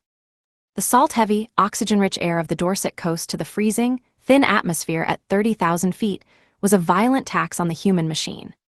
3038 sat in the depressurized hold of a Blacksite C-130, a ghost plane with no markings and no flight plan, currently carving through the stratosphere above the Karakoram range. The interior of the cargo bay was bathed in an eerie, pulsating crimson light, the jump-ready signal that made the shadows dance against the reinforced bulkheads. The Kevlar polyethylene suit, which had felt like a costume in the damp cellar of the cottage, was now a vital organ. Its motorized compression system hummed with a low-frequency vibration, a constant, rib-crushing embrace designed to combat the physiological effects of the altitude. It forced blood toward his brain, feeding it as the lack of oxygen attempted to turn his thoughts into a sluggish slurry. He wasn't just wearing the suit, he was encased in it. The fit was so tight that it mapped the predatory geometry of his frame, every muscle fiber, every hard line of a body refined for this singular, terminal purpose. He checked the lead-shielded USB drive secured in his wrist-mounted haptic cradle. This was the logic bomb, the mutation protocol that H had authored to rewrite the genetic code of version 5. It felt heavy, a physical weight that represented the lives of billions. Beside him, the Jumpmaster, a silent silhouette in a high-altitude mask, held up a closed fist, then flashed 2 fingers. 2 minutes to the void. 3038 took a final, deep breath from the internal oxygen supply. He was no longer the patient English tutor who taught verbs to children. He was no longer the husband who promised Maya that things would be okay. He was a projectile, a kinetic correction aimed at the heart of the shackscam. The rear ramp of the C-130 lowered with a hydraulic groan, and the atmosphere inside the hold was instantly sucked out into the night. The roar was deafening, a chaotic symphony of wind and engine whine. 3038 stepped to the edge of the ramp. Below him, the world was an obsidian toothscape of ice and rock, shrouded in a thin layer of cloud. He stepped off the edge. The Halo high-altitude low opening jump was a 4-minute fall through a -50-degree abyss. At terminal velocity, the multispectral shroud of the suit worked at maximum capacity, bleeding off the friction heat generated by his descent. To the S-400 radar curtains and thermal imaging sensors of the Chinese border defense, he was a non-event, a stray gust of wind or a falling piece of ice. He was falling as a ghost. His HUD heads-up display flickered to life inside his visor, projecting a lime-green topographical mesh over the darkness. He watched the numbers tumble, 20,000 feet, 15000, 10,000. The peaks of the shackscam grew from distant needles into towering monoliths of limestone and granite. At 3,000 feet, he pulled the ripcord. The canopy snapped open with a violent, bone-jarring jerk that tested every seam of the Kevlar.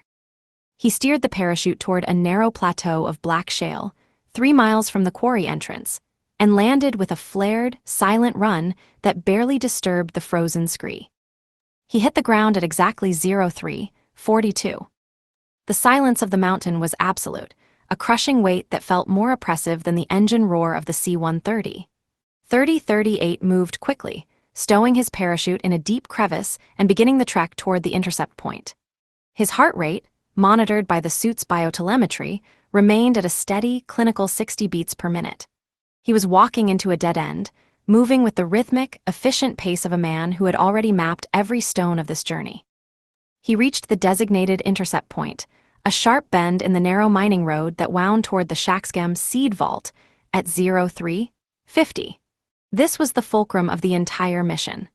The Audit H had meticulously constructed from years of English lesson data rested on a single, unwavering variable, the 0400 logistics truck.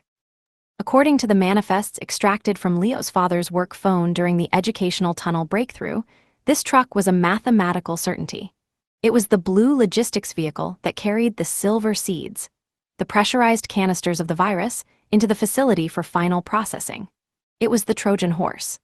3038 was to hitch a ride on its undercarriage, using the suit's thermal masking to hide from the underside scanners as it passed through the biometric gates. He lay prone in the frozen shale, his body blending perfectly with the black rock. He fixed his eyes on the road, a thin ribbon of gray stretching into the darkness. 03:55. The mountain remained still. 03:58. The wind died down, leaving a silence so profound he could hear the motorized hum of his own suit. 04:00. The arrival time. The road remained empty. There was no rumble of an engine, no flicker of headlights, no vibration in the ground. 04:05. 04:10. The world remained an obsidian tomb. The failure of the truck to appear was more than a delay. It was a systemic collapse of the mission script. His mind began to spiral through the possibilities with the speed of a processor hitting a logic loop. Was there a breakdown in Urumqi? A change in the logistics schedule? Or, more terrifyingly, had the audit been compromised? Had Genpa seen the doorway open during the English lesson and allowed 3038 to think he was successful, only to pull the variable at the last second? 3038 felt the first tremor of true, cold fear, not for his life, but for the failure of the logic. For 2 years, he had relied on the patterns of a child's life to predict the movements of a god. He had bet the survival of the species on the regularity of a father's work schedule, and at the first hurdle, the pattern had shattered. He looked at his HUD. The sun would be up in 90 minutes. Once the light hit the valley, his thermal shroud would lose its effectiveness against visual observation. He was 3 miles from the most secure biological facility on Earth, dressed in a suit that made him a lethal target, standing on a road that led to nothing. The tutor was dead. The husband was a memory. The ghost was standing in the open, staring at a deficit he couldn't explain. The mission was falling apart, and for the first time in his career, 3038 realized he might be auditing his own execution. He didn't wait any longer. If the door wouldn't open for him, he would have to break it down. He stood up, the Kevlar suit hissing as it adjusted to his movement, and turned his gaze toward the towering limestone walls of the quarry. The mission had changed. It was no longer an infiltration, it was a kinetic breach. The failure of the logistics truck was a silent detonation of the mission's core logic. 3038 stood in the shadow of a granite overhang, frantically reindexing the variables. In the service, an audit that failed at the first hurdle usually indicated a compromised environment, a signal that the subject was no longer merely being observed, but was actively manipulating the observer. If the truck wasn't coming, it meant the patterns he had spent 2 years harvesting were either obsolete or, more chillingly, a curated lie. He looked at the digital chronometer on his HUD, 04:22. The pre-dawn light was beginning to bleed into the horizon, a bruised purple that threatened to strip away the anonymity of the night. He could not afford to wait for a variable that might never arrive.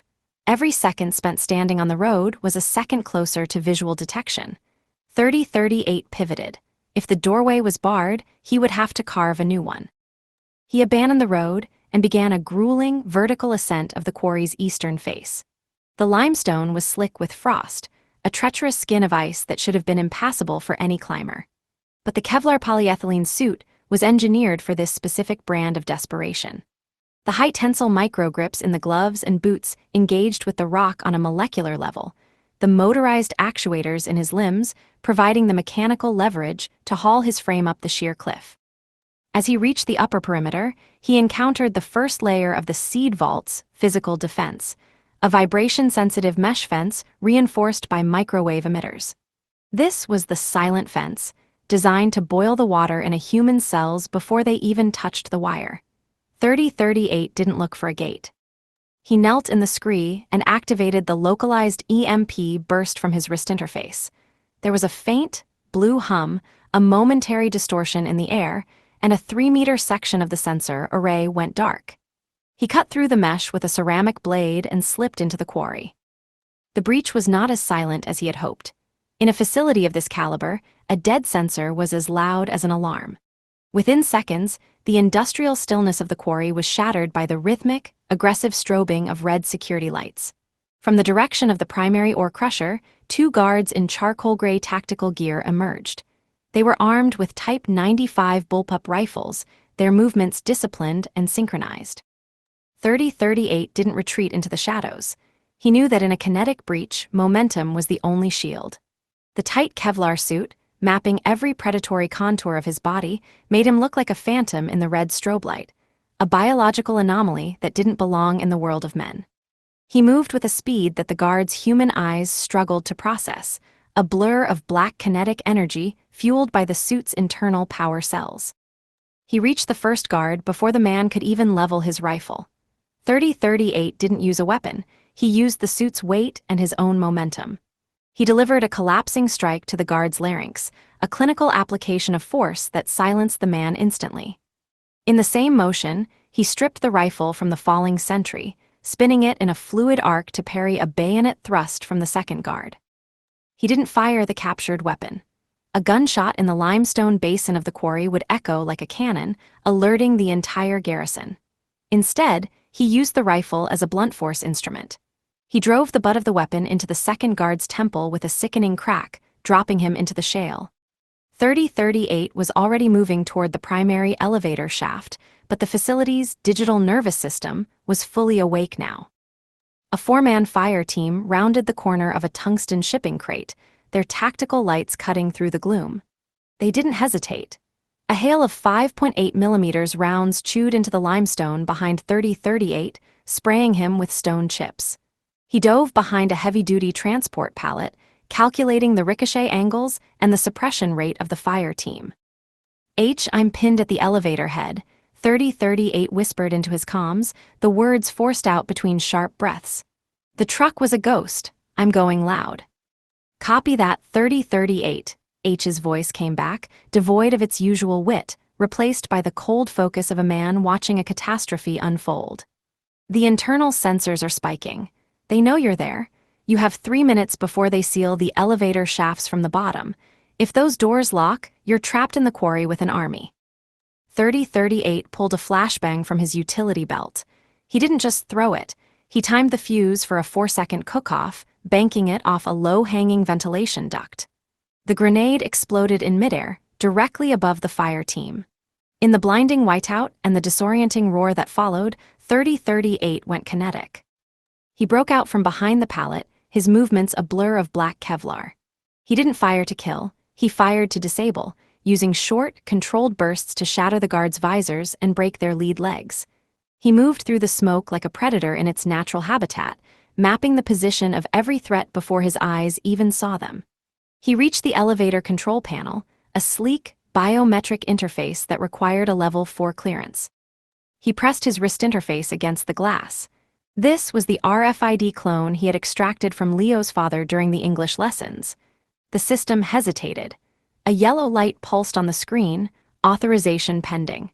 The security protocols were fighting the authorized signature of a man who was supposed to be 1,000 miles away in Urumqi. "Come on," 3038 hissed, his eyes darting to the far side of the quarry where more headlights were appearing. At the last possible second, the logic gate collapsed. The light turned green. Access granted, logistics lead.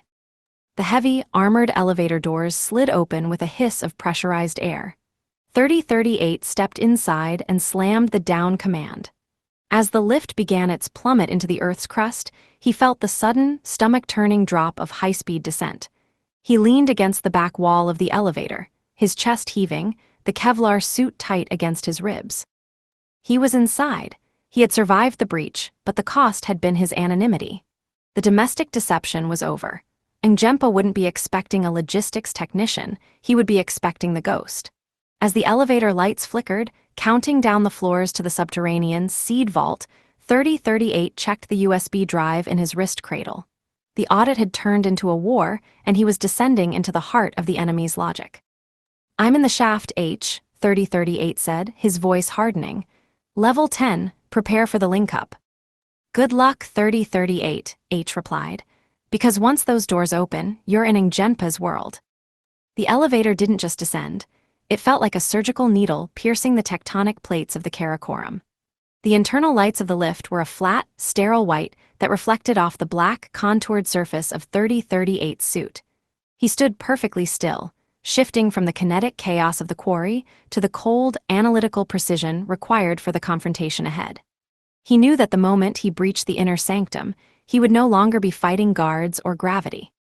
He would be fighting a mirror image of himself, a mind that operated on the same frequencies of logic, but tuned to a frequency of total annihilation. The doors hissed open at level 42. The air that greeted him was different, chilled to a precise 4 degrees C, scrubbed of all particulates, and carrying the faint metallic tang of steel and high-grade plastic. This was the Shaxgem Seed Vault, but the name was a lie that fell away the moment 3038 stepped into the primary hall. It was a cathedral of bioluminescent doom. Hundreds of glass cylinders, each 3 meters tall, lined the walls, pulsing with a rhythmic, sickly green light. Inside, the silver seeds, pressurized canisters of version 5, were submerged in an emerald nutrient broth that kept the viral load at peak potency. At the far end of the hall, beneath a vaulted ceiling of reinforced limestone, sat a man behind a console that looked like a conductor's podium. He was dressed in robes of slate-gray silk, his posture relaxed, almost meditative. He didn't reach for a weapon. He didn't sound an alarm. He simply waited as 3038 approached, the Kevlar suit dripping with the condensation of the mountain's depths, the heavy boots echoing against the polished white floor like a countdown. 3038 stopped exactly 10 paces away. The silence between them was a physical weight, a tension that existed between two predators who had been tracking each other through the tall grass of the digital world for a decade. "Welcome home, 3038, that took longer than expected," the man said. His voice was not the rasping growl of a terrorist, but the measured, melodic tone of a philosopher. "Or perhaps I should call you sir. I must say, your English lessons were quite exemplary. Leo misses you already." He asked his mother why his teacher had to leave so suddenly after his lesson. 3038's hand hovered over the wrist-mounted USB cradle, his fingers twitching with a suppressed kinetic energy. "You knew, the entire time I was in the cellar, you were watching." "Of course I was watching," the man said, standing up. He was taller than 3038, his movements possessing a fluid, terrifying grace. "You think a high IQ is a rare commodity? You think the service found the only mind capable of auditing the world? They found the most compliant one. They found the one that could be domesticated by a cottage in Dorset and a woman with flowers in her hair." The man stepped into the light, and for the first time, 3038 saw the face of Njenpa. It was a face of ageless, terrifying clarity. "My name is not Njenpa. That was a mask for the Bhutanese. To the service, I was one. The first candidate for the ZX-81 audition, the original ghost." 3038 felt the logic of his world shift. The service had always spoken of the ZX-81 project as a success, but they had never mentioned the failures. "They rejected me," one continued, walking slowly around the central console. "They said I was mentally unstable. It's a fascinating term, isn't it? In their lexicon, unstable means someone who sees the audit to its terminal conclusion. They wanted auditors who would report the fire. I wanted to be the one who lit the match. They wanted a ghost to preserve the status quo. I wanted a ghost to delete it." One gestured toward a massive holographic display behind him. It wasn't showing the virus. It was showing the financial crash data, the casualty lists of the H5N1 panic, and a grainy, thermal image of a man dying in a New York alleyway. 9/11, 3038 said, his voice a low growl. You killed him. I did, one admitted, his expression devoid of remorse. He was a sentimental fool. He thought the audit was a job, a way to protect the named world. He didn't realize that the world he was protecting was a failing currency. I killed him to clear the board, to remove the static so that you and I could finally have this conversation. And I let you live, 3038, because I wanted the showdown. I wanted to see if the service's finest correction could actually find me. You were my favorite experiment. One leaned over the console, his eyes flashing with a brilliance that bordered on the divine. I played the game with you. I left the breadcrumbs in Thailand. I allowed the educational tunnel to work. I wanted you to bridge the gap between your domestic lie and your lethal truth. I wanted to see if the husband could truly become the ghost. The game is over, 3038 said, his fingers finally touching the release on the USB drive. I've audited your facility. I know about the 37 degrees C incubation. I know about the Lunar New Year release. I'm here to apply the correction. You think you're here to save the world, one countered, his smile widening into something predatory. But you're actually here to witness its reboot. The 2009 crash proved that humanity is a virus of inefficiency. I am the devaluation. I am the audit that finally balances the books by zeroing out the account. One tapped a command on his console, and the bioluminescent cylinders began to glow with a blinding intensity. The mechanical hum of the facility rose to a scream. I let you in because I wanted you to see it. I wanted the only other mind capable of understanding the beauty of the handshake to watch the moment the world finally goes silent. You aren't here to stop me, 3038. You're here to be my witness. 3038 was already calculating the distance. 10 paces. The kinetic suit's servos were primed. He could hear H's voice in his ear, a frantic whisper from a world that was about to disappear. 3038, the internal temperature is rising. He's prepping the aerosol surge. Insert the drive. Now. You killed 9/11 for a game, 3038 said, his voice flat and cold. You turned a child into a Trojan horse for a showdown. You aren't a genius, one. You're a glitch in the system. A glitch, one laughed, and the sound was like glass breaking in a vacuum. I am the system's realization of itself. I am the ghost that finally stopped haunting and started hunting. The two men stood in the center of the White Hall, the only two auditors left in a world that was seconds away from being deleted. The time for logic had passed. The time for the audit had passed. As the bioluminescent green light turned to a warning amber, 3038 prepared to launch. He wasn't just fighting for Maya or H or the service. He was fighting to prove that the ghost could still correct a mind that had gone terminal. Shall we begin the final audit? One asked, his gray silk robes fluttering in the sudden intake of the ventilation fans. 3038 didn't answer. He moved. The struggle began without a word. One did not wait for a formal invitation. He moved with a fluid, terrifying grace that confirmed 3038's suspicion. The architect was also wearing a kinetic enhancement layer beneath his slate-gray silk. They collided in the center of the sterile hall, a blur of black Kevlar and gray silk that looked less like a fight and more like a high-speed collision of two predatory philosophies. 3038 utilized his BQ training, employing short, brutal strikes designed to shatter bone and collapse lungs, but one fought with a chaotic, unpredictable logic that defied standard combat rhythms. The hall was no longer a laboratory, it was a kinetic theater. One used the environment with a choreographer's precision, swinging 3038 into the massive glass bioreactors. The impact shattered the reinforced casings, and the bioluminescent green nutrient broth spilled across the floor, slippery and thick, like the blood of a dead god. 3038's boots struggled for purchase on the emerald slick, his HUD flashing warnings as his suit's internal stabilizers fought to keep him upright. 3038 saw his opening during a grappling exchange near the central console. He took a staggering blow to the ribs that cracked the Kevlar plating, but he used the momentum to drive his shoulder into one's chest, slamming him against the primary server rack. With a roar of mechanical effort from his suit's actuators, 3038 pinned one with his right forearm. With his left hand, He drew the lead-shielded USB drive from his wrist cradle and jammed it into the master port of the bioreactor control hub. The primary monitor flared to life. Mutation protocol initiated, 10%, 20%. 3038 held one in a crushing chokehold, his muscles screaming under the strain of the kinetic suit's maximum output. "It's done," 3038 hissed, his visor centimeters from one's eyes. "The audit is final. The virus is being rewritten." But one didn't look defeated. He laughed, a spray of blood hitting 3038's visor. "You still think in linear sequences, 3038. You think a progress bar is a victory."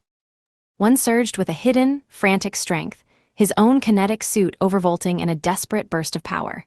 He threw 3038 across the room, sending him crashing into a row of coolant pipes. Before the progress bar could hit 40%, one reached the console and ripped the USB drive from the port with such violence that the pins snapped. He dropped the drive and crushed the lead-shielded housing under his heavy boot. "I told you," one gasped, wiping blood from his lip. "I don't play by your rules. The mutation is incomplete. The virus is still active, still lethal, and now it's unreachable." One didn't return to the fight.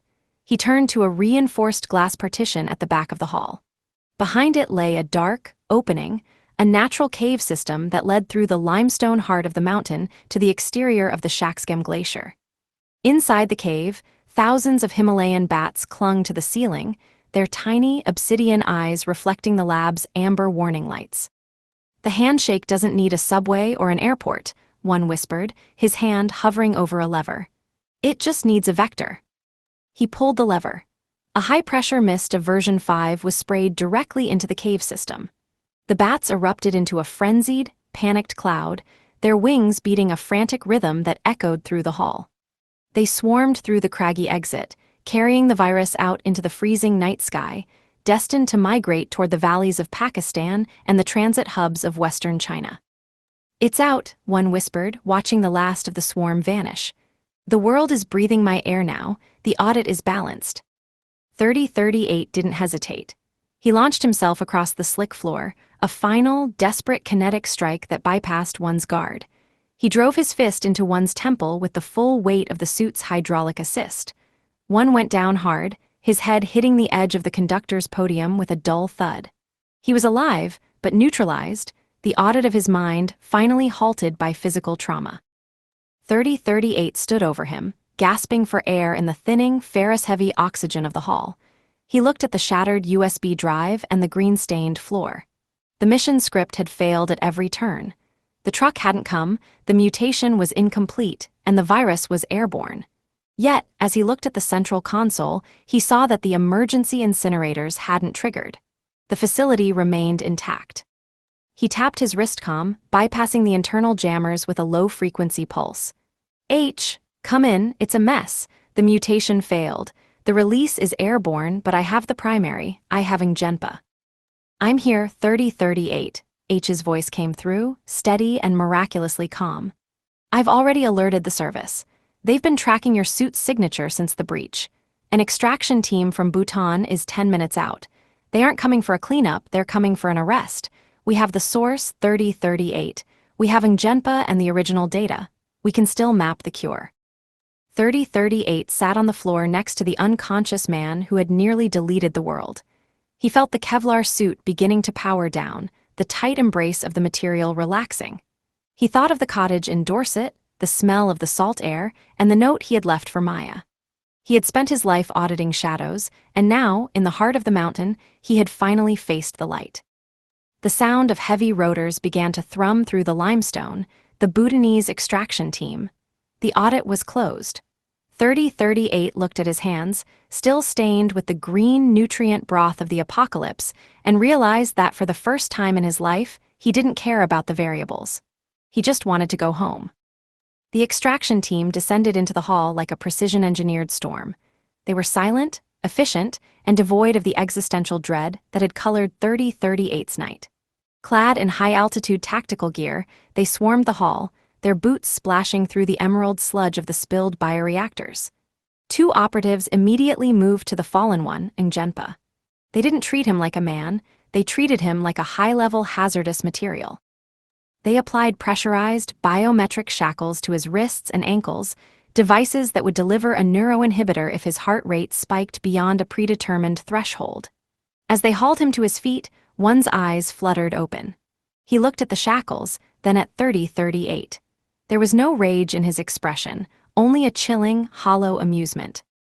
He was being led away to a life of absolute isolation. A black site, deeper than any mountain, where he would be audited by the service for the rest of his natural life, his thoughts trapped in a room without a window or a wire. "You think you've corrected the error, 3038, one whispered as they began to drag him toward the elevator. "But you've only archived it. The handshake is already in the air." 3038 didn't answer. He turned his attention to the extraction commander, a man who had worked under the service's umbrella for decades. "The facility," 3038 said, his voice a dry rasp. "It can't remain. The viral residue, the server backups, it all has to be zeroed out." The commander nodded, gesturing to a specialist who was already priming a series of thermite plasma charges. "The order came from H 10 minutes ago. We're performing a clean audit. Nothing leaves this mountain but us." The extraction team moved with practiced urgency, hauling the unconscious and the arrested toward the surface. 3038 was flanked by two guards, his kinetic suit now heavy and sluggish as the battery levels hit the critical 2% mark. They reached the cargo bay of the heavy-lift transport helicopter waiting on the quarry floor. The dawn had finally arrived, a cold, sharp gold that cut through the mountain mist, illuminating the peaks of the shackscam. As the rotors reached a deafening scream, the specialist pressed the remote detonator. The explosion was not a chaotic burst of fire and smoke. It was a clinical, high-temperature purge. Deep beneath the earth, the thermite plasma charges ignited, creating a localized inferno that reached 4000 degrees C in seconds. The limestone heart of the shackscam seed vault didn't just collapse, it vaporized. From the quarry floor, 3038 watched as a massive plume of white, superheated steam erupted from the ventilation shafts, followed by the dull, rhythmic thud of the internal support pillars buckling. The ground beneath the quarry groaned and subsided. A massive sinkhole began to swallow the ore crushers and the administrative buildings, dragging the entire false front of the operation into the white-hot void below. The green bioluminescence, the servers containing the blueprints of extinction, and the legacy of the man known as Ngjenpa were erased by a thermal surge that left no DNA, no data, and no memory. 3038 sat in the hold of the helicopter, his back against the vibrating bulkhead. He watched through the open door as the quarry became a scar of blackened earth and rising ash. Beside him, one was already strapped into a high-security chair, his head lolling against the restraints, a prisoner of a system he had tried to delete.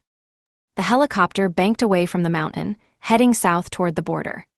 3038 felt the pressure in his chest finally begin to lift. The virus was in the bats, yes, but the source was gone, and H was already coordinating the global medical response using the fragments of the mutation code they had saved. He reached into the pocket of his trench coat and found the small, crumpled note he had taken from the kitchen table in Dorset. He smoothed it out against his Kevlar thigh. The world was messy, infected, and fragile, but as the shackscam faded into the distance, 3038 closed his eyes.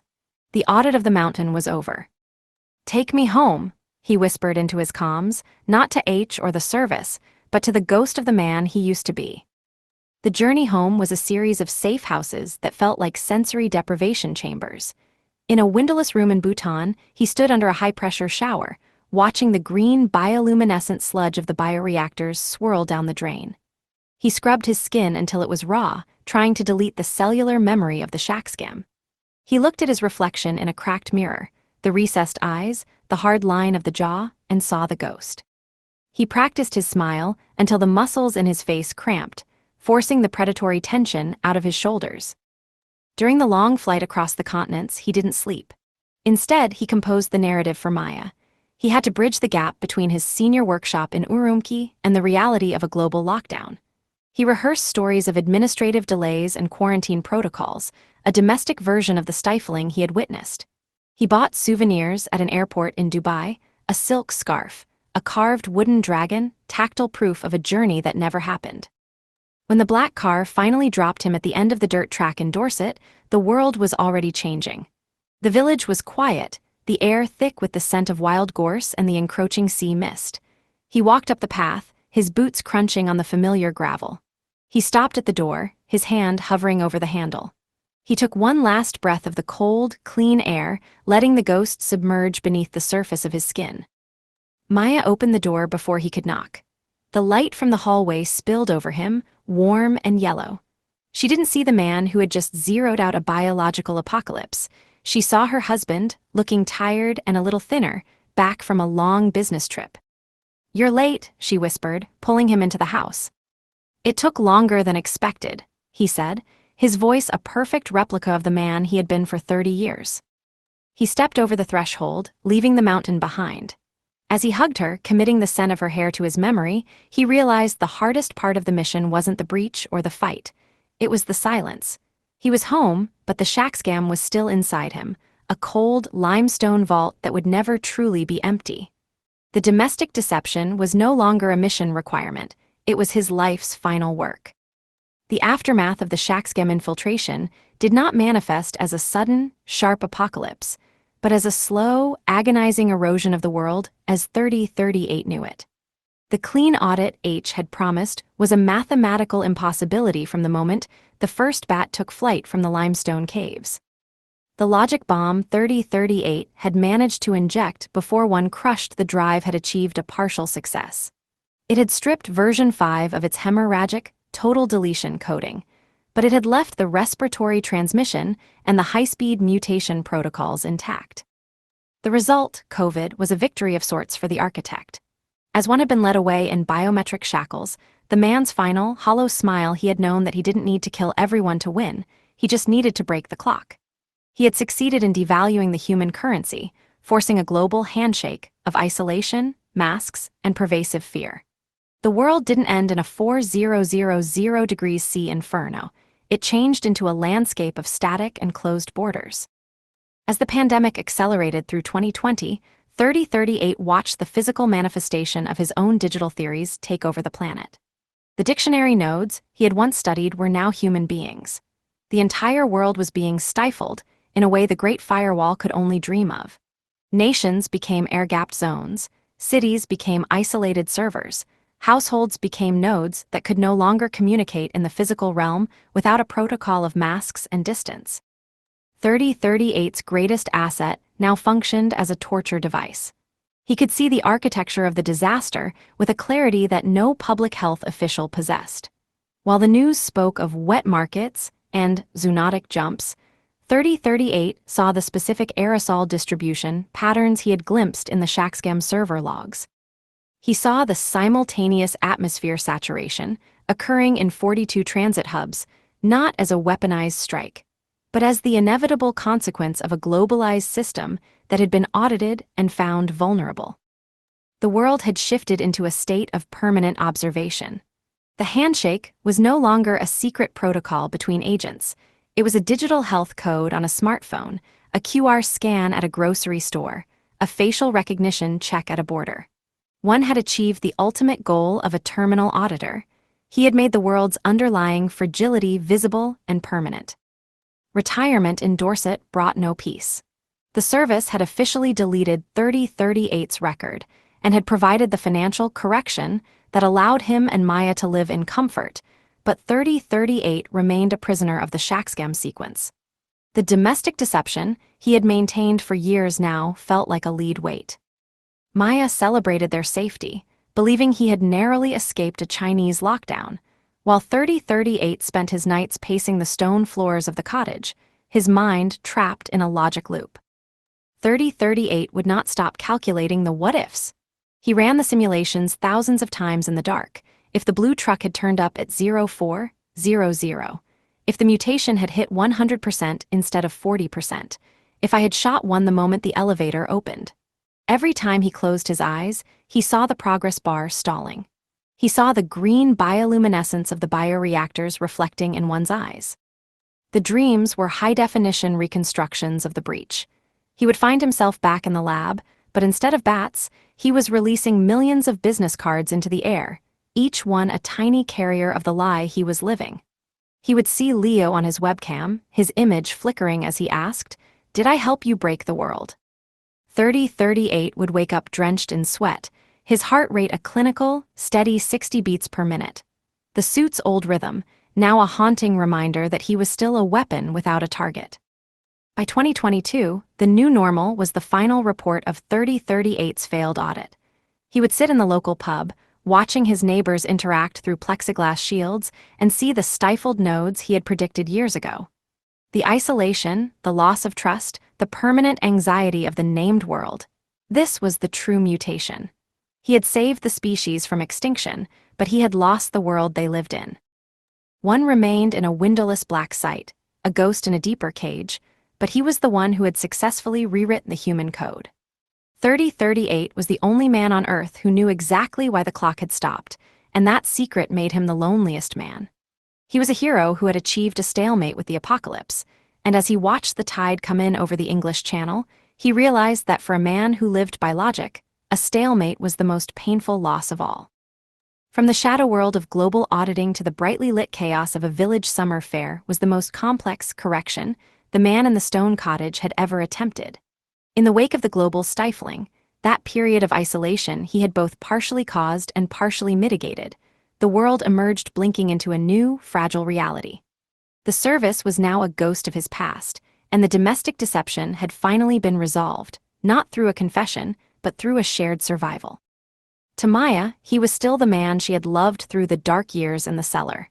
He was simply her husband, a man whose true identity remained a classified secret even from the woman who shared his bed.